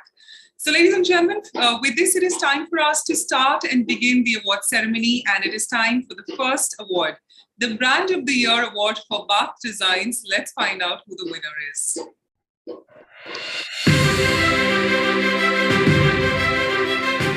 Now, ladies and gentlemen, the 6th edition of the Realty Plus Inex Awards ceremony commences. The Inex Awards, now in its 6th consecutive year, honors creativity and innovation of building materials used in architecture and design. The winners have been chosen by a panel of leading industry experts. To begin with, the first category of the evening is the Product Awards. This category felicitates the most impressive products of the construction material and design industry. The first award in the Product Awards is for Beautiful Bath Design. The Brand of the Year Award for Bath Designs, Sanitary Ware, and the award goes to Johnson Bathrooms, a brand of H&R Johnson India.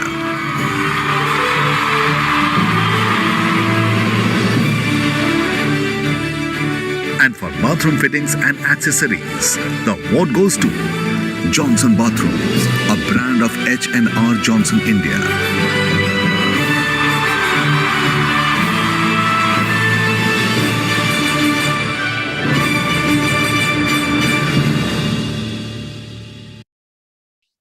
So yes, ladies and gentlemen, both for sanitary ware and the bathroom fittings and accessories, the award goes to Johnson Bathrooms. And we'd request Mr. Pankaj Sharma, President, Bath Fittings and Sanitary Ware Business, Johnson Bathrooms, Mr. Atanu De, AVP, Bath Fittings and Sanitary Ware Business, and Mr. Rajesh Kumar, AVP, Bath Fittings and Sanitary Ware Business, to kindly join us. Thank you so much, gentlemen, for your valuable time. I can see Mr. Sharma here. Yes, everyone's joining. Please, over to you. Yeah, I would like to thank the organizers, the jury, for recognizing Johnson Bathroom as the winner in this category. H&R Johnson is a part of Prism Johnson Limited, one of the leading building material companies in India. We are the company known for our innovative and state-of-the-art technology products. And with this award, everybody, be it Johnson Bathroom, are very excited. And I once again thank you everyone for making us a winner in this category. And I also want to thank my team who has contributed towards this award. Thank you very much. Absolutely. Thank you so much, Mr. Sharma, and congratulations to you and your entire team. Thank you. So, ladies and gentlemen, with this, it is time for us to move on to the next award, which is Brand of the Year for Electric Solutions, Lights and Luminaries. Let's find out who the winner is.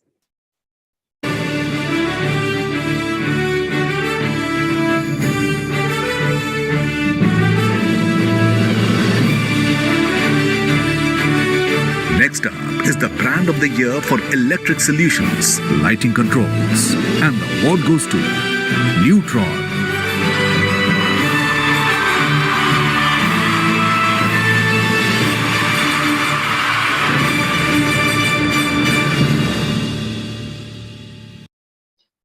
So yes, ladies and gentlemen, the award goes to Neutron, and may I request Mr. Jubin Thomas, Territory Sales Manager, India Subcontinental Region, Neutron, to kindly join us. Mr. Thomas, we'd request you to now switch on your camera and please join us in the back end.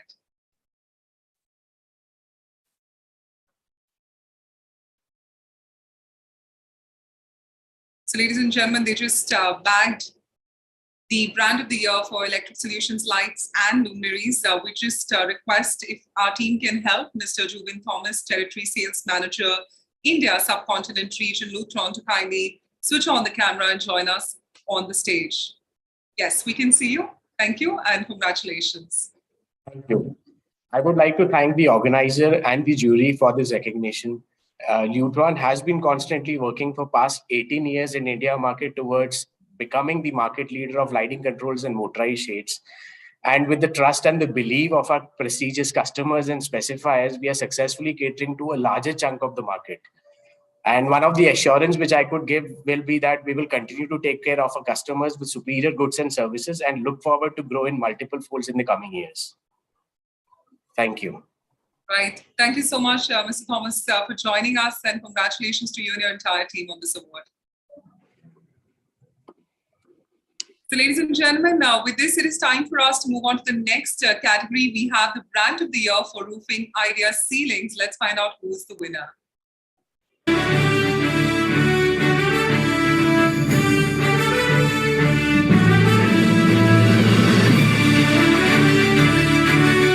Then we have the brand of the year for roofing ideas, ceilings. And the award goes to Saint Gobain Jeeprock.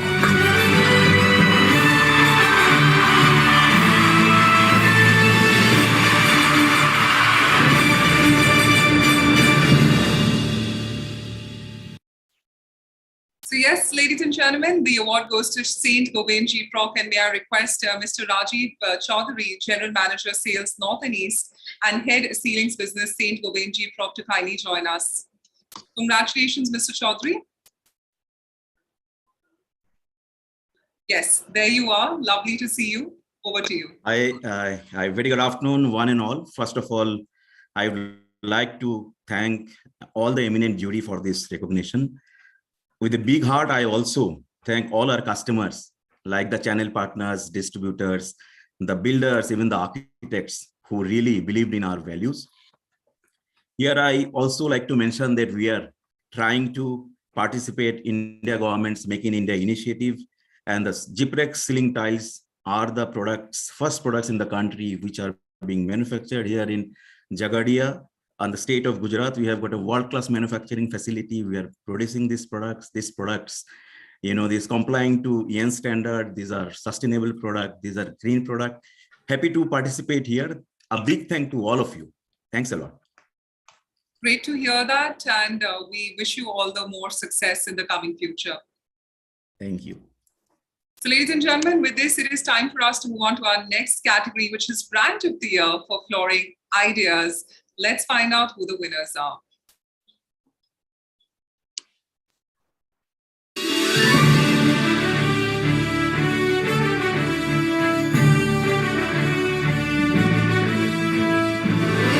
Our next category is the brand of the year for flooring ideas, tiles and ceramics. And the award goes to Orient Bell Tiles Limited.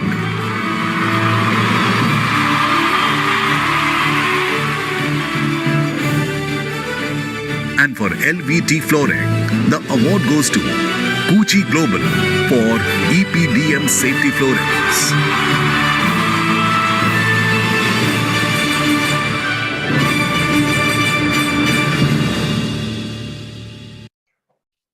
So yes, ladies and gentlemen, it is time for me to now invite Mr. Alok Agarwal, Chief Marketing Officer, Orient Bell Tiles Limited. Thank you so much, Mr. Agarwal, on this fabulous win. We'd love to hear from you now. Over to you. Thank you so much, and thank you to the jury. We are really delighted. I think a lot of kudos to our channel partners, architects, builders who believed in us. We have been making tiles since 1977, but we are trying to disrupt it using simple technology to really make tile buying easy. And we have a long way to go. And awards like this really motivate us to make the process better. Thank you so much. Great to have a legacy like yours in the awards, and congratulations once again. So ladies and gentlemen, with this, I'd now like to invite Pooja Sutrave, Assistant Vice President, Kuchi Global, to kindly join us. Pooja, thank you for your valuable time. We'd now like to hear from you. Good evening. Good evening to one and all. On behalf of Kuchi Global, may I extend my earnest gratitude for this recognition of our brand and services. It's an absolute honor to receive this award today. A big thank you to the respected and esteemed jury for having bestowed us with this honor. We thank our patrons for their faith and continued support, and will strive to achieve greater heights always. Once again, thank you ever so much, and we look forward to serving our community with even more excellence in the times to come. Thank you and have a great evening. And wish you more excellence in the years to come. Thank you for joining us. Sure, thank you. So ladies and gentlemen, with this, it is time for us to move on to the next category, which is Brand of the Year for Cement and Concrete. Let's find out who the winners are. Ladies and gentlemen, with this, it is time for us to move on to the next.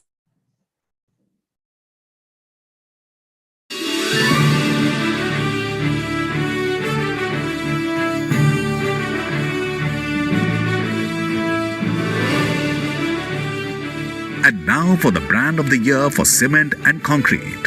Cement. The award goes to JK Super Cement.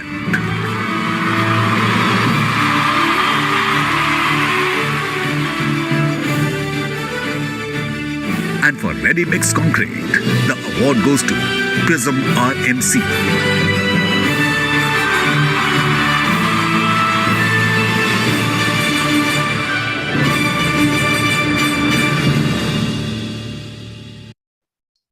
So ladies and gentlemen, with this, it is time for me to now call upon Mr. Anurag Sharma, Brand Manager, JK Cement, to join us. Mr. Sharma, a great win right there. We'd love to hear from you. Requesting you to unmute yourself, please. Right. Hi, good evening, everyone. This is wonderful. I would like to thank you, everyone, the eminent jury, for the recognition. It obviously feels very good when your work is being appreciated, right? And it really helps in the motivation. And JK Cement has been known for the quality products and services, which we have been serving for last 4 decades, and definitely will continue for the same for our customers, for our dealers. So again, thank you very much for the recognition. Wish you many more accolades in the decades to come ahead. Thank you for joining us.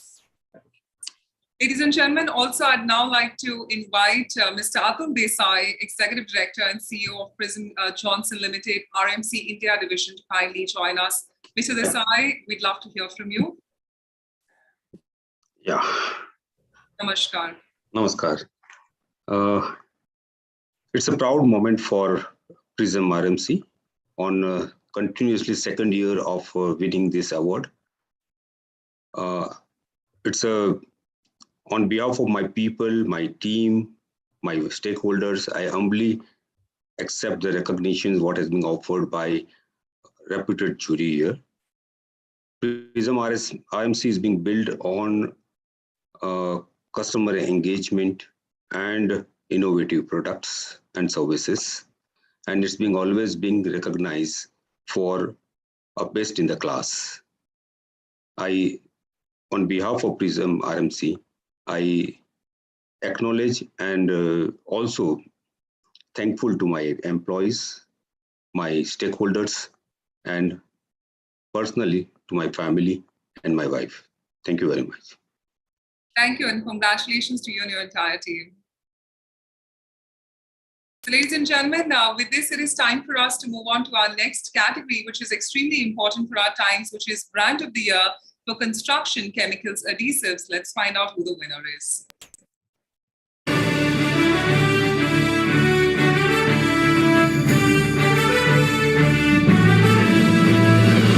Our next category is extremely important for our times. Is for the Brand of the Year for Construction Chemicals Adhesives, and the award goes to Bostik India Private Limited.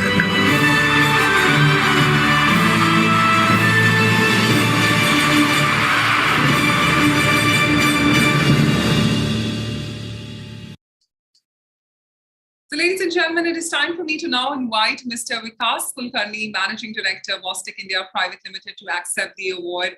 Mr. Kulkarni, thank you for joining us. We'd love to hear from you. Sure. Can you hear me? Yes, we can. Okay. Good afternoon, everybody. And at the outset, I would like to thank the organization and the jury for conferring this very prestigious award on Bostik India.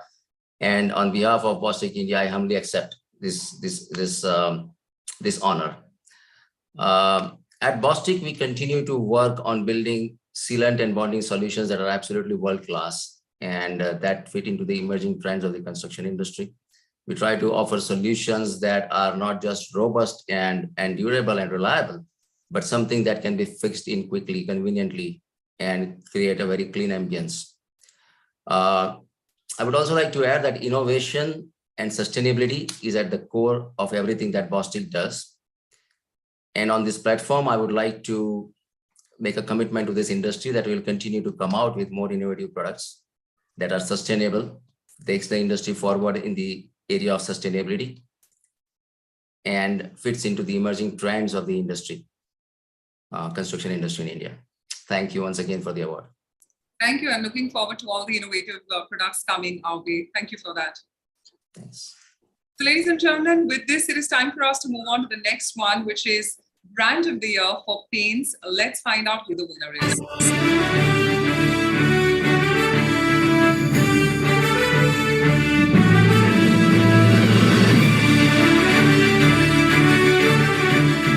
Next up is the Brand of the Year for Paints, and the award goes to Nippon Paint India Private Limited.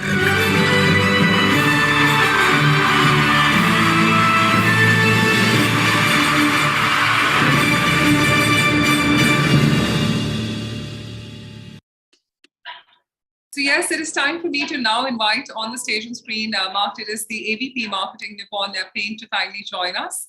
Mark, thank you for your valuable time, and we'd love to hear from you.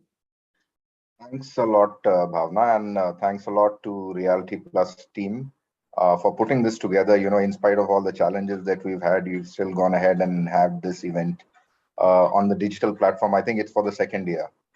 So well done, team. And it's really my privilege to accept this on behalf of Nippon Paint and all our stakeholders who've been involved in all of the activities that we've been doing. And due credit to the entire team, my marketing and sales colleagues who've been a part of this. Thank you so much. Thank you so much, Mark, and congratulations to you and your entire team. Thanks. With this, it is time for me to move on to the next award, and I hope you all are enjoying this award ceremony. Our next one is Water Technologies for the Brand of the Year, Pipes. Let's find out who the winners are.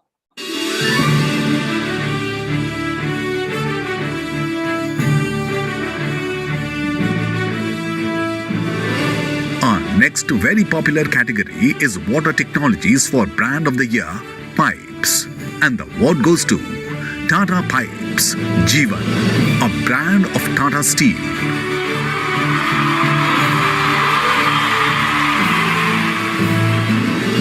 And Birla HIL Pipes.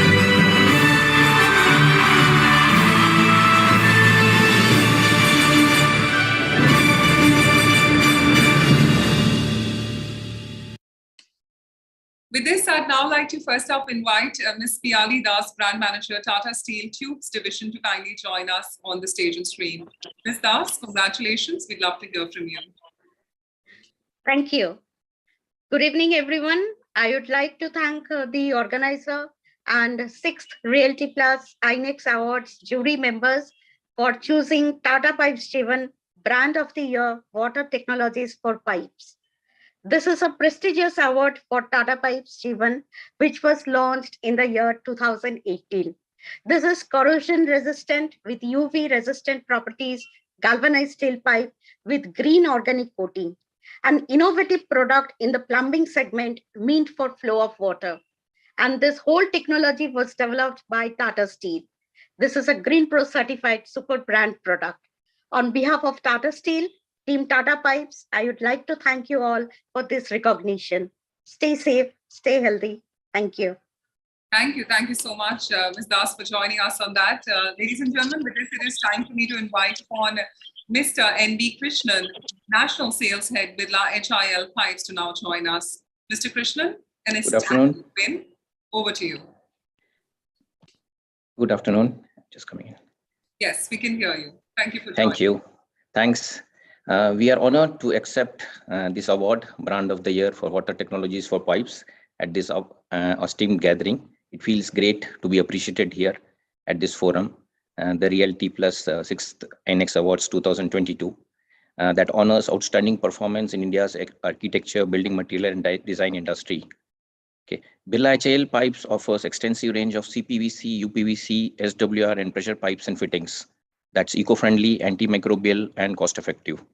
Okay, our technology, we are the first to bring TrueFit technology that offers 100% leak-proof joints. We have had exponential growth in the last 2 years, and that's possible due to new channel expansion and customer acquisition in the B2C and B2B areas.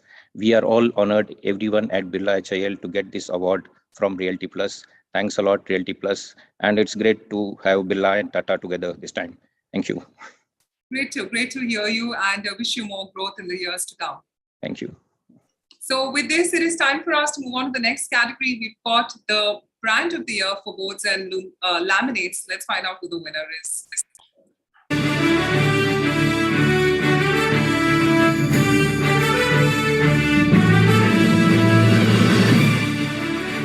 In the next category, we have the brand of the year for boards and laminates.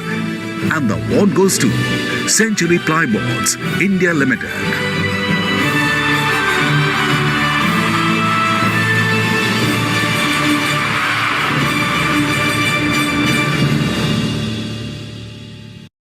So with this, and I can see the smile right there, we're going to invite Mr. Keshav, Executive Director, Century Ply Boards, to kindly join us. Keshav, and it's static win right there. We'd love to hear from you. Good evening. First, I'd like to thank Realty Plus and the jury for bestowing this high honor upon us. It is my honor and privilege to accept this award on behalf of Century Plyboards India Limited. Our mission statement has always been Sarvada Sarvottam, which means to be the best always.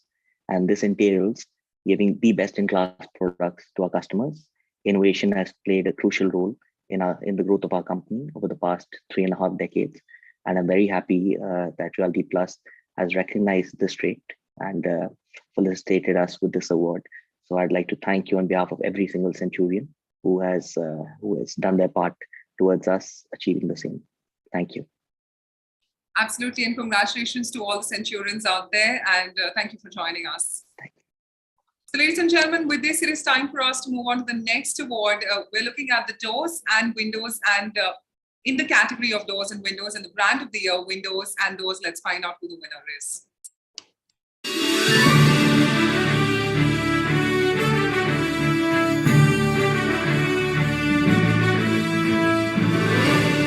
Next up is the category for doors and windows.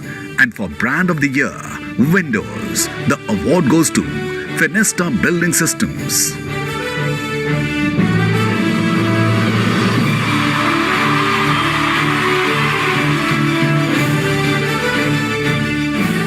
And for doors, the award goes to Immobile Doors.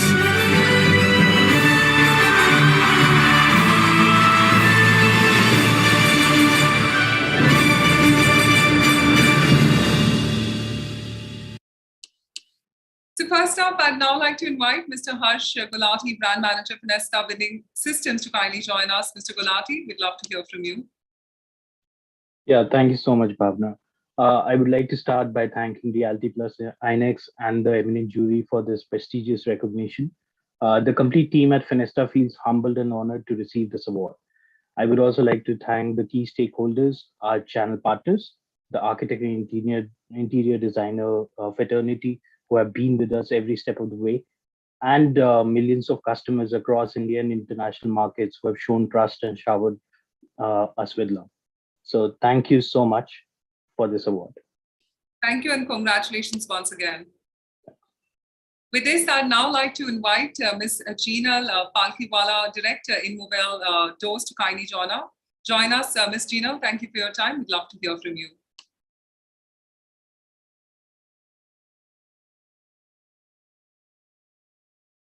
Hello. Yes. Thank you, Realty Plus and the jury members, for awarding us with this, prestigious award. It's been second time that we are part of this, award, and we feel very great to be honored with this awards, as we have been, recognized with the hard work that we put in. The team at Immobile is extremely happy that all the efforts that they've put in throughout the year has been recognized. Thank you so much once again to Realty Plus. Thank you and congratulations once again. Thank you so much. Thank you. So ladies and gentlemen, with this, it is time for us to move on to another category in our vertically growing series, which is Brand of the Year for Glass and Facades. Let's find out who the winner is.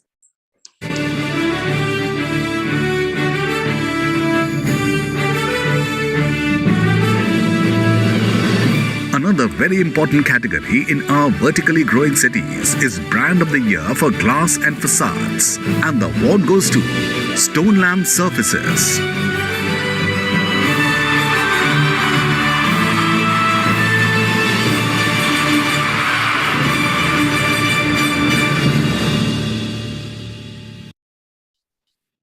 So yes, it is time for us to now call upon Mr. Bharat Suvarna, Head Marketing Stone Lamp Services. Bharat, congratulations on this win. We'd love to hear from you. Thank you, Bhavna, for that. A very famous brand once said कि दाग अच्छे हैं, but that's not really true for your interiors and your facade materials.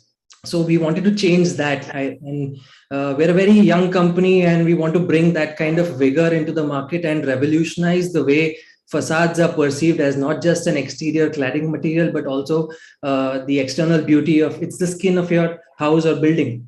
So with that, we want to reshape the way people perceive facades and transform the whole building aesthetically. And we want to really get out into the market. And this award really reaffirms our resolve to come into the market with bigger, better products that stand the test of time with the best USPs that facades demand in extreme challenging environments across the country. So thank you, Realty Plus, once again for bestowing this honor on us, and thank you for the eminent jury. Thank you, the eminent jury, for deeming us worthy for this award. Thanks again. Absolutely, and congratulations to you and your entire team, and wish you all the best for your future endeavors. Thank you so much. So, ladies and gentlemen, with this, it is time for us to move on to the next category, which is Brand of the Year, Elevators and Escalators. Let's find out who the winner is.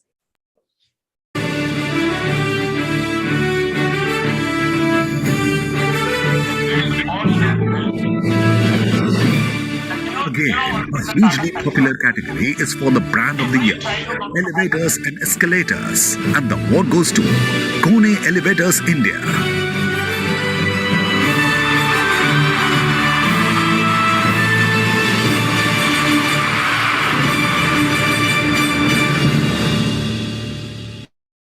So it is time for me to now call upon Mr. Amit Hussain, Managing Director, Kone Elevators India, to join us. Mr. Hussain, a great and a static win. We'd love to hear from you.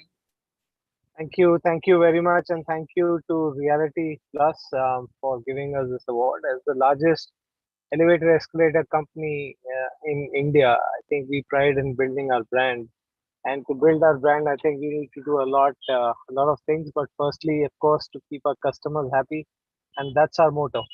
Keep the customers happy, and your brand automatically gets built in. So thank you very much, Reality Plus, once again, and we're very proud to get this award once again. Thank you, and all the best to you. Thank you and congratulations. We wish you more accolades in the years to come. Thank you very much. Bye-bye.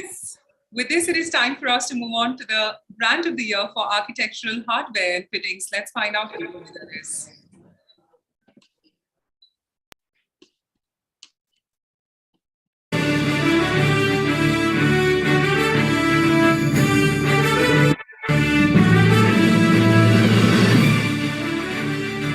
Next we have is the Brand of the Year for Architectural Hardware and Fittings, and the award goes to Dorset Industries Private Limited.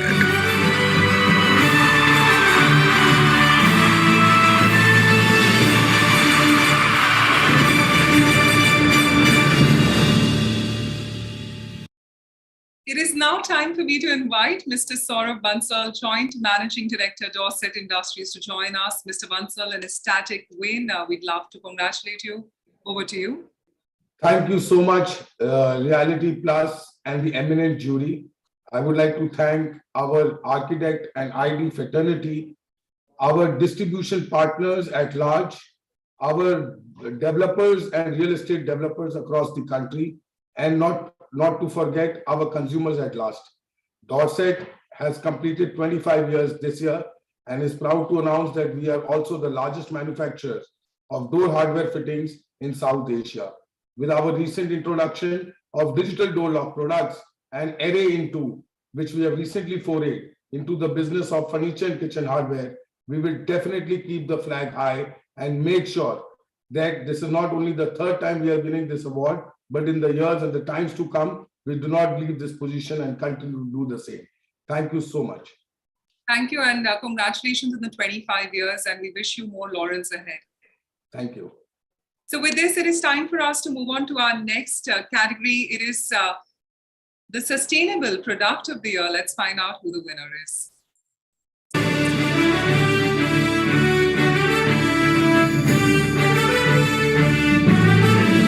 Sustainability is not just an option, but a responsibility.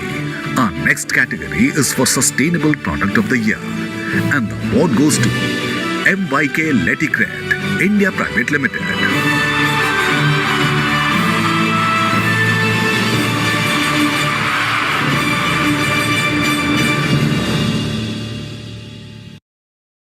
So with this, it is time for me to invite Mr. Rohit Nagpal, GM Marketing, MYK Leticred, to join us. Mr. Nagpal, thank you for your time. We'd love to hear from you. Thank you so much. This is really a proud moment for us. I would like to thank the jury. I would like to thank the entire team of Realty Plus Inex Awards for this award. Sustainability is one of the brand promise for MYK Leticred.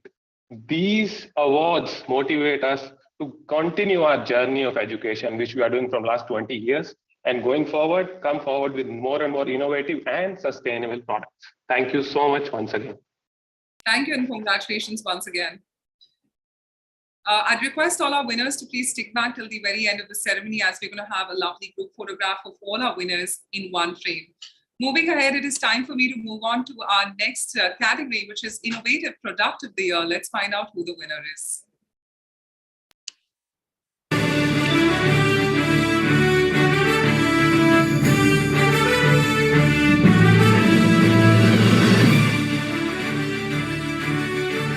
Our next category is for the Innovative Product of the Year, and the award goes to Endo Lighting, Japan.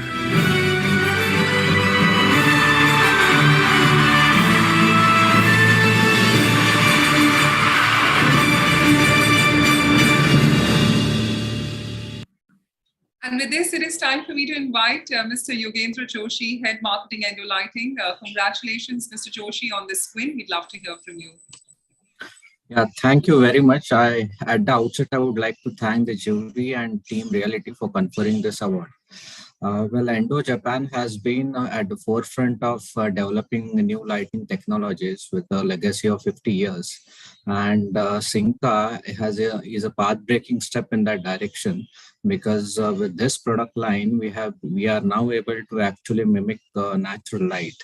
So a user can actually choose a color palette from 121 options or create his own.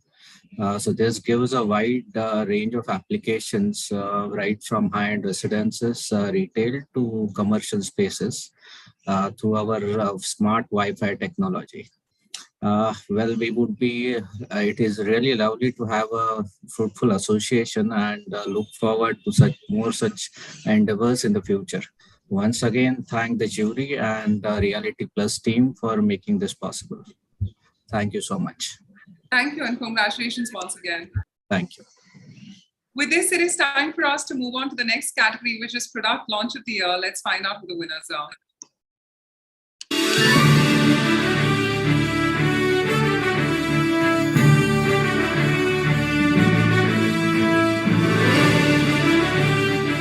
Moving on, our next category is for Product Launch of the Year, and the award goes to Lingel Windows and Doors Technologies Private Limited.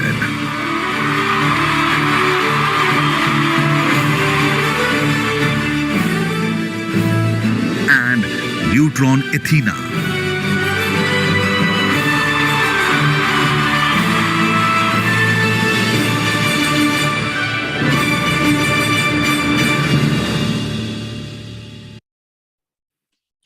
With this, it is time for me to invite Mr. Mario Schmidt, the Managing Director, Lingel Windows and Door Technologies, to kindly join us. Mr. Mario, thank you for your valuable time. Very good afternoon, Bhavna. It's a real privilege of being here today, second time after last year. And this year, I would really like to thank all the jury members and especially our customers. Product Launch is our safety security solution inbuilt in our windows, aluminum and UPVC windows, our LSP, our Lingel SafeBox window, and our LPG, our Lingel SafeBox glazing, Panzer glazing solution. I'm super excited because we know how much hard work we made in the innovation and in all the presentations. Wherever we went, we got such a tremendous positive response. And it seems that we have, of course, also amazed the jury member. And we are really, really happy that we got selected for this award of product launch of the year. Bhavna, thank you so much. And thank you to all the Realty jury members. Thank you. And I must say that your team is very lucky with the energy and exuberance you pursue. So thank you for that. Thank you. With this, ladies and gentlemen, it is time for me to call upon Jubin Thomas, Territory Sales Manager, India Subcontinent Region, Lutron. Jubin, yet another ecstatic win. We'd love to hear from you. Thank you again, the entire team, including the jury. I would like to say that Lutron Athena solution was launched about 5 to 6 months back into the India market. And with the support of all our esteemed customers and specifiers, we have been able to make Athena solution a success in a very short span of time. A warm thank you to them as well. Thank you. Thank you and congratulations once again, Jubin. Thank you. With this, it is time for us to move on to the emerging brand of the year. Let's find out who the winner is.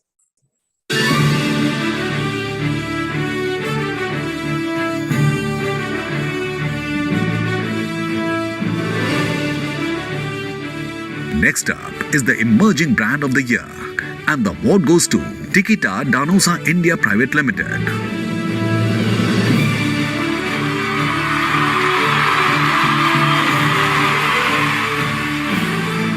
And Roxel Rockwool Technical Insulation India Private Limited.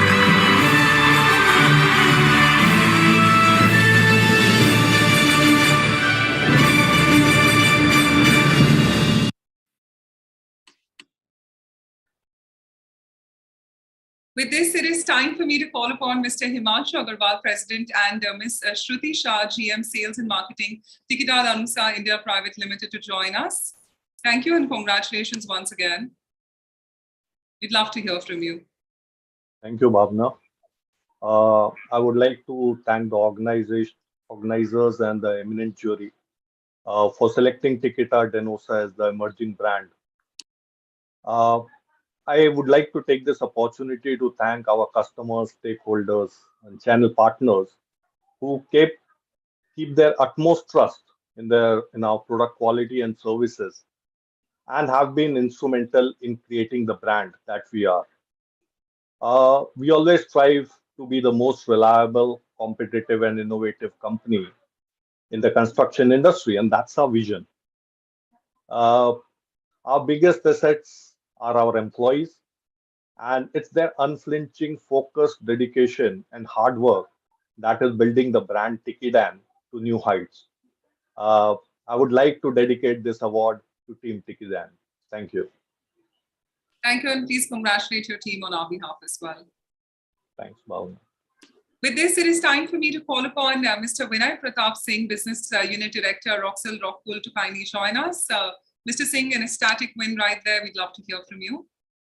Yeah, thanks to Sapna, Bhavna. Thanks to Realty team and the jury members for recognizing our brand as our emerging brand of the year. Although it is very well established for the last 80 years, we have established our first organization in the Roermond. It's basically a Danish multinational company, and we are present in 60 countries across the globe. And we continue supporting our customers in terms of energy efficiency within their domain. So this is the first time I think we are participating in this event, and I'm very delighted that we got the award. So that's what I would like to congratulate to my team and our customers for supporting us in the last 10 years. And we are growing very fast in India. Thank you very much for recognizing us the emerging brand of the year. Thank you. Absolutely. And Mr. Singh, wish you more growth in the years ahead. Thank you very much. With this, it is time for us to move on to the next category, which is the trusted brand of the year. Let's find out who the winner is.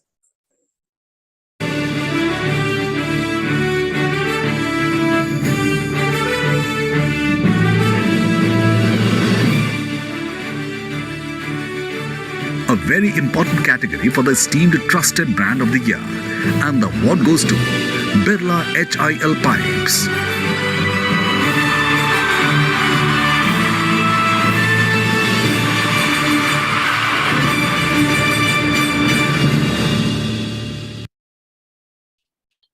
With this, it is time for me to invite Sama Gata Ghosh, Dastidar Head Marketing Polymer Solutions, Birla HIL Pipes, to kindly join us. Good evening, all. Hope I am audible and visible. Yes. Namaste to everybody. It gives me an immense pleasure to accept this award on behalf of the Birla HIL family in this platform of Realty Plus Inex Awards. It's trust. They say the trust is not built in one day. It's the regular commitment that has been made. The name Birla stands the legacy. It's a signature of this legacy and trust that has been.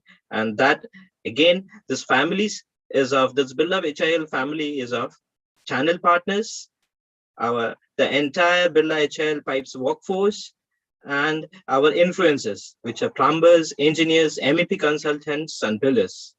So I accept this award on behalf of them. They have strived and worked hard to get this award for us. Thank you once again. Thank you. Thank you, and congratulations to you and your entire team. Thank you. With this, it is time for us to move on to the next category, which is Luxury Product of the Year. Let's find out who the winner is.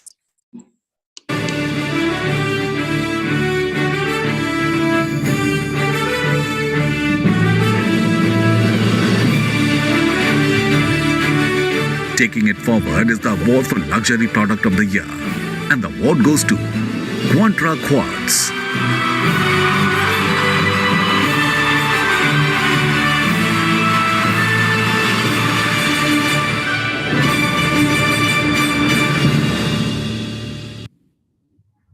It is time for me to now invite GV Abhinav Kumar, Senior Manager Projects at Quantra Quartz, to kindly join us. Mr. Kumar, love to hear from you. A very good evening to the entire team who are present. And yes, I believe, just a little bit on the audio. Yes, we can see and hear you now. Over to you. Good evening to everyone, and thank you so much for presenting under the category of Luxury Product of the Year. And this is the first time where we have enrolled and participated into this particular activity. Since this being 30 years, about 3 decades, we are into this industry. And coming to quads, we have started this particular product in 2009. We have done really a great workshop till now. And we are the largest customers who have been going to many of the people in India. And also we are giving to major clients in India from IKEA and to everyone. So in this way, the segment of luxury has been defined by us. So, and I really thank the jury who has been taken up this privilege and giving us this opportunity. And it has given great motivation for us and for our team members in respect to this. Thank you so much for giving us this. Absolutely. And also to the host who's been taking it forward. Thank you. Thank you so much. Well, the audio was slightly feeble, but we did gauge what you wanted to say. So thank you so much on that. Okay, thank you. So ladies and gentlemen, with this, it is time for us to move on to the next category, which is Popular Brand of the Year. Let's find out who the winner is.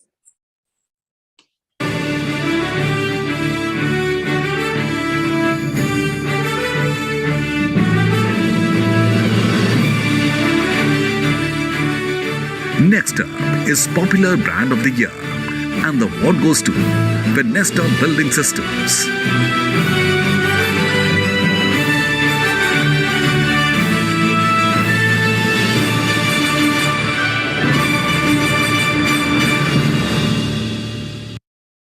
So yes, it is time for me to now call upon Mr. Harsh Gulati, Brand Manager for Nesta Building Systems, to kindly join us.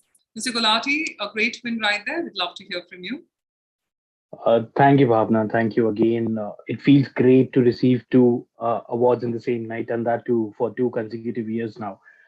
In a way, it also serves as a testament to the fact that Finesta has been successful in engaging effectively with the customers and understanding their ever-evolving needs. Well, Finesta as a brand has always believed in innovation, quality, and agility in its customer outreach efforts. These have helped us to create a brand out of a product which was almost completely commoditized before that. So thank you again for the honor. It gives me a lot of pleasure to accept the same. Thanks. And we hope, Mr. Gulati, it's going to be 3-3 next year. Yeah, hopefully. All the very best. Congratulations. Well, with this, it is time for us to move on to our next award, which is for the CSR Excellence Award. Let's find out who the winner is.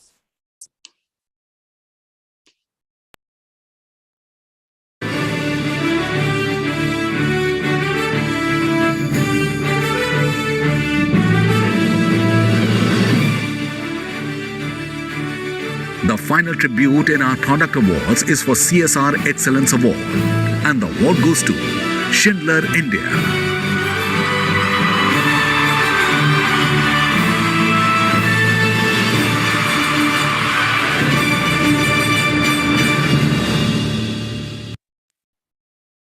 With this, it is time for me to invite Arpita Singh, Deputy Manager, CSR Schindler India, Satyendra Jaiswal, Brand Manager, and Hiral Soni, Marketing Manager of Schindler India, to kindly join us. Congratulations. We'd love to hear from you. Thank you, Bhavna. Yeah. Hi, and a very good afternoon to everybody. So firstly, I would like to thank the jury members, the panelists, the entire team who has worked day and night to get this award, get the event a special occasion. So I would like to thank all of them from bottom of my heart for the award.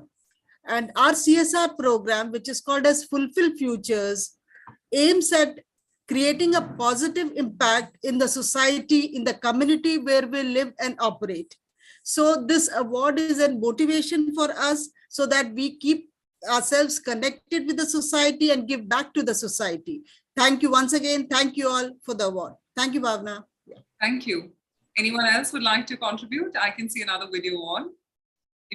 Yes, please unmute yourself. Yes, Bhavna. I think this award is really one of the proud moments for Schindler, and it really appreciates and applauds the initiative we have taken in the year 2021. So this was actually one of the important years for Schindler, for the CSR, and I think we are really, really glad to receive this particular award. So, yeah, thank you so much. Thank you. Congratulations. Congratulations to you and your entire team at Schindler. Congratulations. Thank you. So with this, it is time for us to move on to our next category, which is a website of the year. Let's find out who the winner is.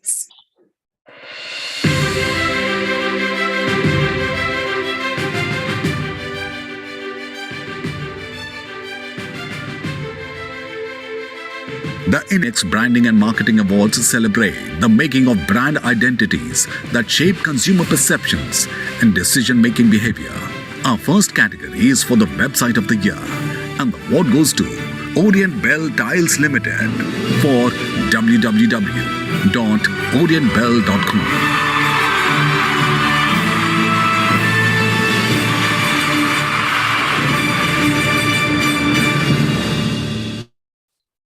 With this, it is time for me to call upon Robin Samuel, Head Digital Marketing, Orient Bell Tiles. Mr. Samuel, great win. We'd love to hear from you. Thanks, Bhavna. Thank you, Realty Bells, for this award and honor. At Orient Bells, we have been focused on making tile buying easier for our customers and architects, and making tile selling easier for our channel partners. Receiving this award showcases the continuous innovation and the customer centricity of the team behind the website. We have been focused over the last year to remove the stress and the tension that the consumers face while buying tiles through various tech solutions. This would not have been possible if not for the continuous feedback and ownership of the website, not just from the leadership team, but also from everybody in the Orient Bell team. Thank you once again for giving us the award. Thank you, and congratulations right there. Ladies and gentlemen, with this, it is time for our final few awards. We'd request our winners to please stay tuned for the group photograph towards the end. It is now time for me to move on to the next category, which is Marketing Campaign of the Year. Let's find out who gets the award.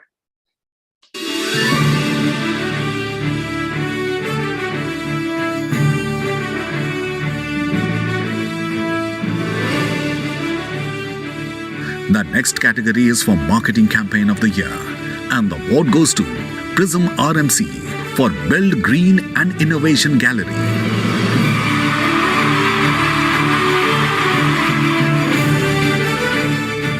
And Schindler India for the Schindler Challenge. No More Jugaad campaign.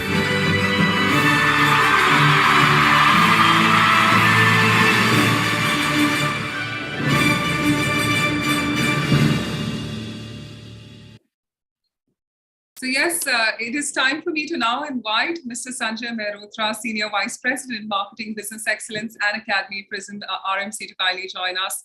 Mr. Mehrotra, a great win right there for you. We'd love to hear from you. Yeah, Bhavna, for that, I think you have to start my video, which you have started. I'll just request the back end you 1 second. I'd love to see you 1 second. Team, could you please enable the camera of Mr. Mehrotra? Yeah, it's there. Okay. Right. So, first of all, thank you very much, Inex, for selecting us for this award. It's an honor for us to achieve this award. As you all know, that Prism RMC, which started as RMC India in 1996, it has already been 26 years into this industry. And we were equality conscious. We are equality conscious concrete manufacturers.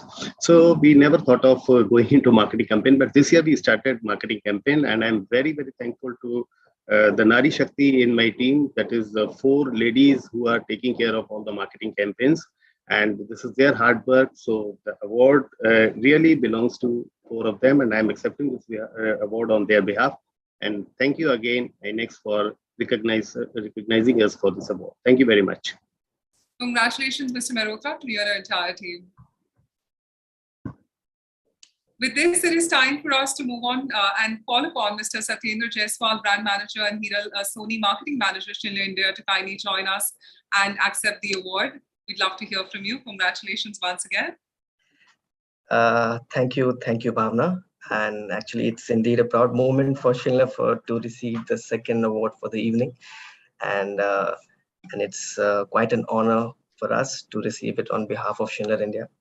So you see, we have a legacy of close to like more than 20 years in the elevator and escalator segment. And this is where the responsibility goes high when it comes to a very important topic connected with the product, which is safety. And this is where the product campaign was centered around, to reiterate the importance of safety connected to the equipment that people have been using. Something very unique about this campaign that I would like to share was that a very serious topic that was a part of this campaign, but executed in a very playful and a fun manner. And that's what was the catch of this campaign. And we started off with this campaign only in Hindi as a language, but just because of the success of it, we rolled it out in 7 other different languages across the nation. So that was something we are really happy that it got appreciated by the panel members for this award. So thank you. And it's a great honor for Schindler again. Thank you, Realty Plus and Inex. Over to you, Bhavna. Thank you, and congratulations to you and your entire team, and hope you have great campaigns in the years ahead. Thank you. Thank you. And with this, it is time for us to move on to Integrated Brand Campaign of the Year. Let's find out who the winner is.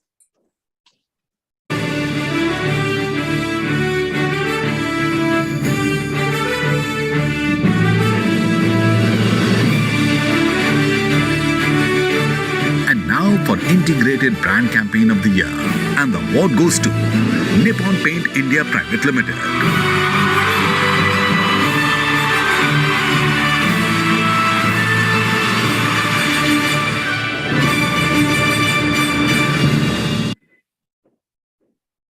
With this, it is time for me to invite on the stage and screen Mr. Vishnu Mohan, Group Product Manager, Nippon Paint. Congratulations, Mr. Mohan, on this win. We'd love to hear from you. Thank you so much, Bhavna. Good evening. I would really like to thank the organizers and the jury for providing us this opportunity and facilitating us with one of the most prestigious awards. And of course, it's a hat trick for us. It's consecutively 3 times we have won the Inex Awards, and we really take this opportunity to thank the organizers and the whole team out there. Talking about the product campaign, what actually fetched us the award this year, as all of us know, the whole nation witnessed one of the most unprecedented times in the recent history. Like, we end up all being at home, working from home, and still figuring out what exactly to do to ensure that all our stakeholders are kept at check, and we constantly reaching out, or rather engaging with the audience out there. So I think I would really like to thank the whole marketing team for coming out with this phenomenal piece of activity, what we have done for promoting one of the most unique products what we actually have in the Indian paint industry, Weatherboard Pro. So the product offers 15 years of performance warranty, which itself is a testament of the fact that we are a customer-centric organization. And of course, not to forget the role of our R&D team at this moment. So thank you so much, team. Bhavna, you're doing a great job. Keep up the good work. Thank you so much. Have a great evening. Cheers. Thank you. Cheers, and wish you the winning spree continues in the years ahead. Thank you. So with this, ladies and gentlemen, it is time for us to take a step further, and we've got awards for outstanding individual achievements. So let's find out the Marketeer of the Year. Who gets that?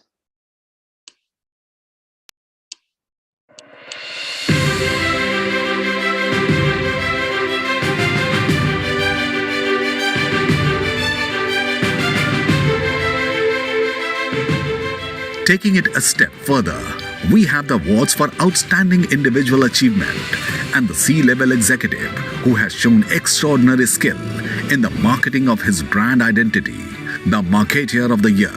And the award goes to Dr. H.C. Mario Schmidt, Managing Director, Lingle Windows and Doors Technologies Private Limited.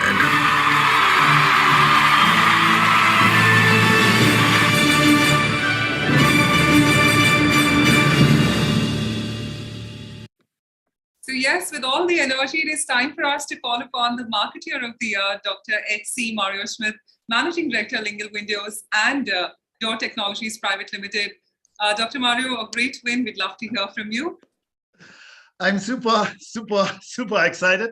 I would like, of course, to thank my team, especially Palmira and me here on the back end, who are providing all the creatives and putting me on the right panels that I can showcase what a brand and what Mario stands actually for.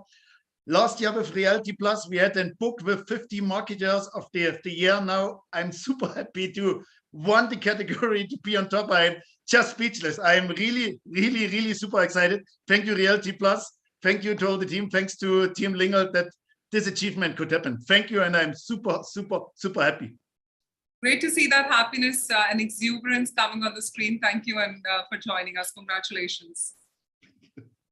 So ladies and gentlemen, with this, it is time for us to move on to our final award. We're looking at the CXO of the Year. Let's find out who the winner is.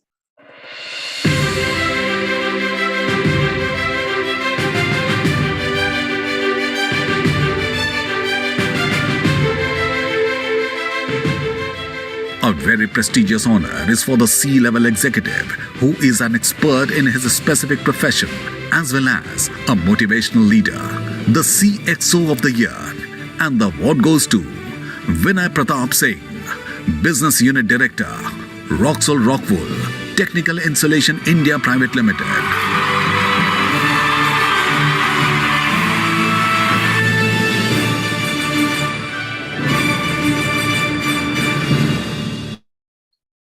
So yes, ladies and gentlemen, the CXO of the Year goes to Vinay Pratap Singh, Business Unit Director, Roxol Wow. Rockwool. Wow. Thank you, Bhavna. Thank you very much. Once again, I'm thankful to the Realty team and the jury members for this wonderful surprise. I really wanted to dedicate this award to my entire Roxol Rockwool India team, those who are actually putting a lot of efforts to take this company to a different level. And we started this company in India since 2010. Now it is 11 years continuing, and we are very much profitable, and we do have a growth plan to grow to next level. And I really wanted to convey to my entire team of India and our customer that will continue working towards making our customers getting benefited with our world-class products and solutions. Once again, thank you very much, Realty team, for organizing this event and awards. And I also like to congratulate all the winners today in this event. Thank you very much. Thank you and congratulations. Well, on this cue from Mr. Singh, why don't we invite all the winners now to join us for a group photograph? So this is a moment we've been all waiting for, and it just goes to say how much efforts the Realty Plus team has put into curating this wonderful event. Sure. We'd like to honor all our winners. Please do switch on your camera. You've done it today. You've made it happen. And on our wonderful edition, we are so excited to have you. Of course, I'll give you a couple more seconds because my voice might reach you a little later. So I'm trying to be a little more polite on that. But we'd love you to join on the camera mode. And I'll do a short countdown. Of course, we can just do a victory sign or thumbs up. However, I think victory would work since you all are victorious today. Yeah. Right? But are you guys excited? Can you give me a big yes? Yes. Yes. Absolutely. So I'm going to give you a couple more seconds. You can just try and get more of our winners. If you're in the back end and I can see a few of you are still there, please switch on your cameras. Then I'll do a short countdown of just 5. And you just have to do the victory sign. That's about it. All right. So I think we're good to go with all the people who've joined us. I'm going to get a cue from the team as well. Yes, I can see many of you joining us. All right. This was the best go I could give in the virtual space. So let's go for it. Okay, someone is saying, please allow to switch on the camera. All right, I believe a couple of them are facing a technical issue. Just give us a moment, please. We'd love this capture to happen. Atanu Day, could we have the video of Atanu Day, please, being switched on? And if you can just allow everyone to have their videos being enabled. Just allow us a moment. Yes, we can see Mr. Day. If anyone else is facing any issue in switching on the camera, just raise your hand in the back end. We'd love to assist you. It's as simple as that in the back end. I love the screen to be full, so we're hoping if you can just have all the winners. All right, I think time's up on that. Let's go ahead. All right, so at the count of everyone, victory sign, all right?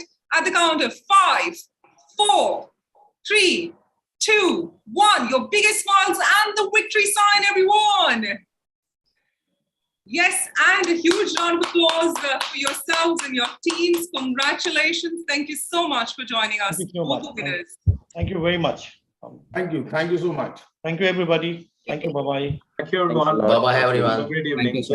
Bye, Thanks, everyone. everyone. Thank you. Bye-bye. Thank you, Bhavna. You've been great. Thank you so much. Thank you. So ladies and gentlemen, with this, we come to the fantastic closing of the 6th edition of the Realty Plus Inex Awards 2022.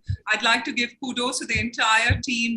Do remember to tag us in all your lovely winning shots. Our social media handles are @RP Realty Plus on Facebook and Twitter and RP_Realty on Instagram. Congratulations to all the winners. You've made the industry proud with your dedication and performance. Thank you all once again for taking the time to come and stay connected with us today. Your participation and presence made this evening truly memorable.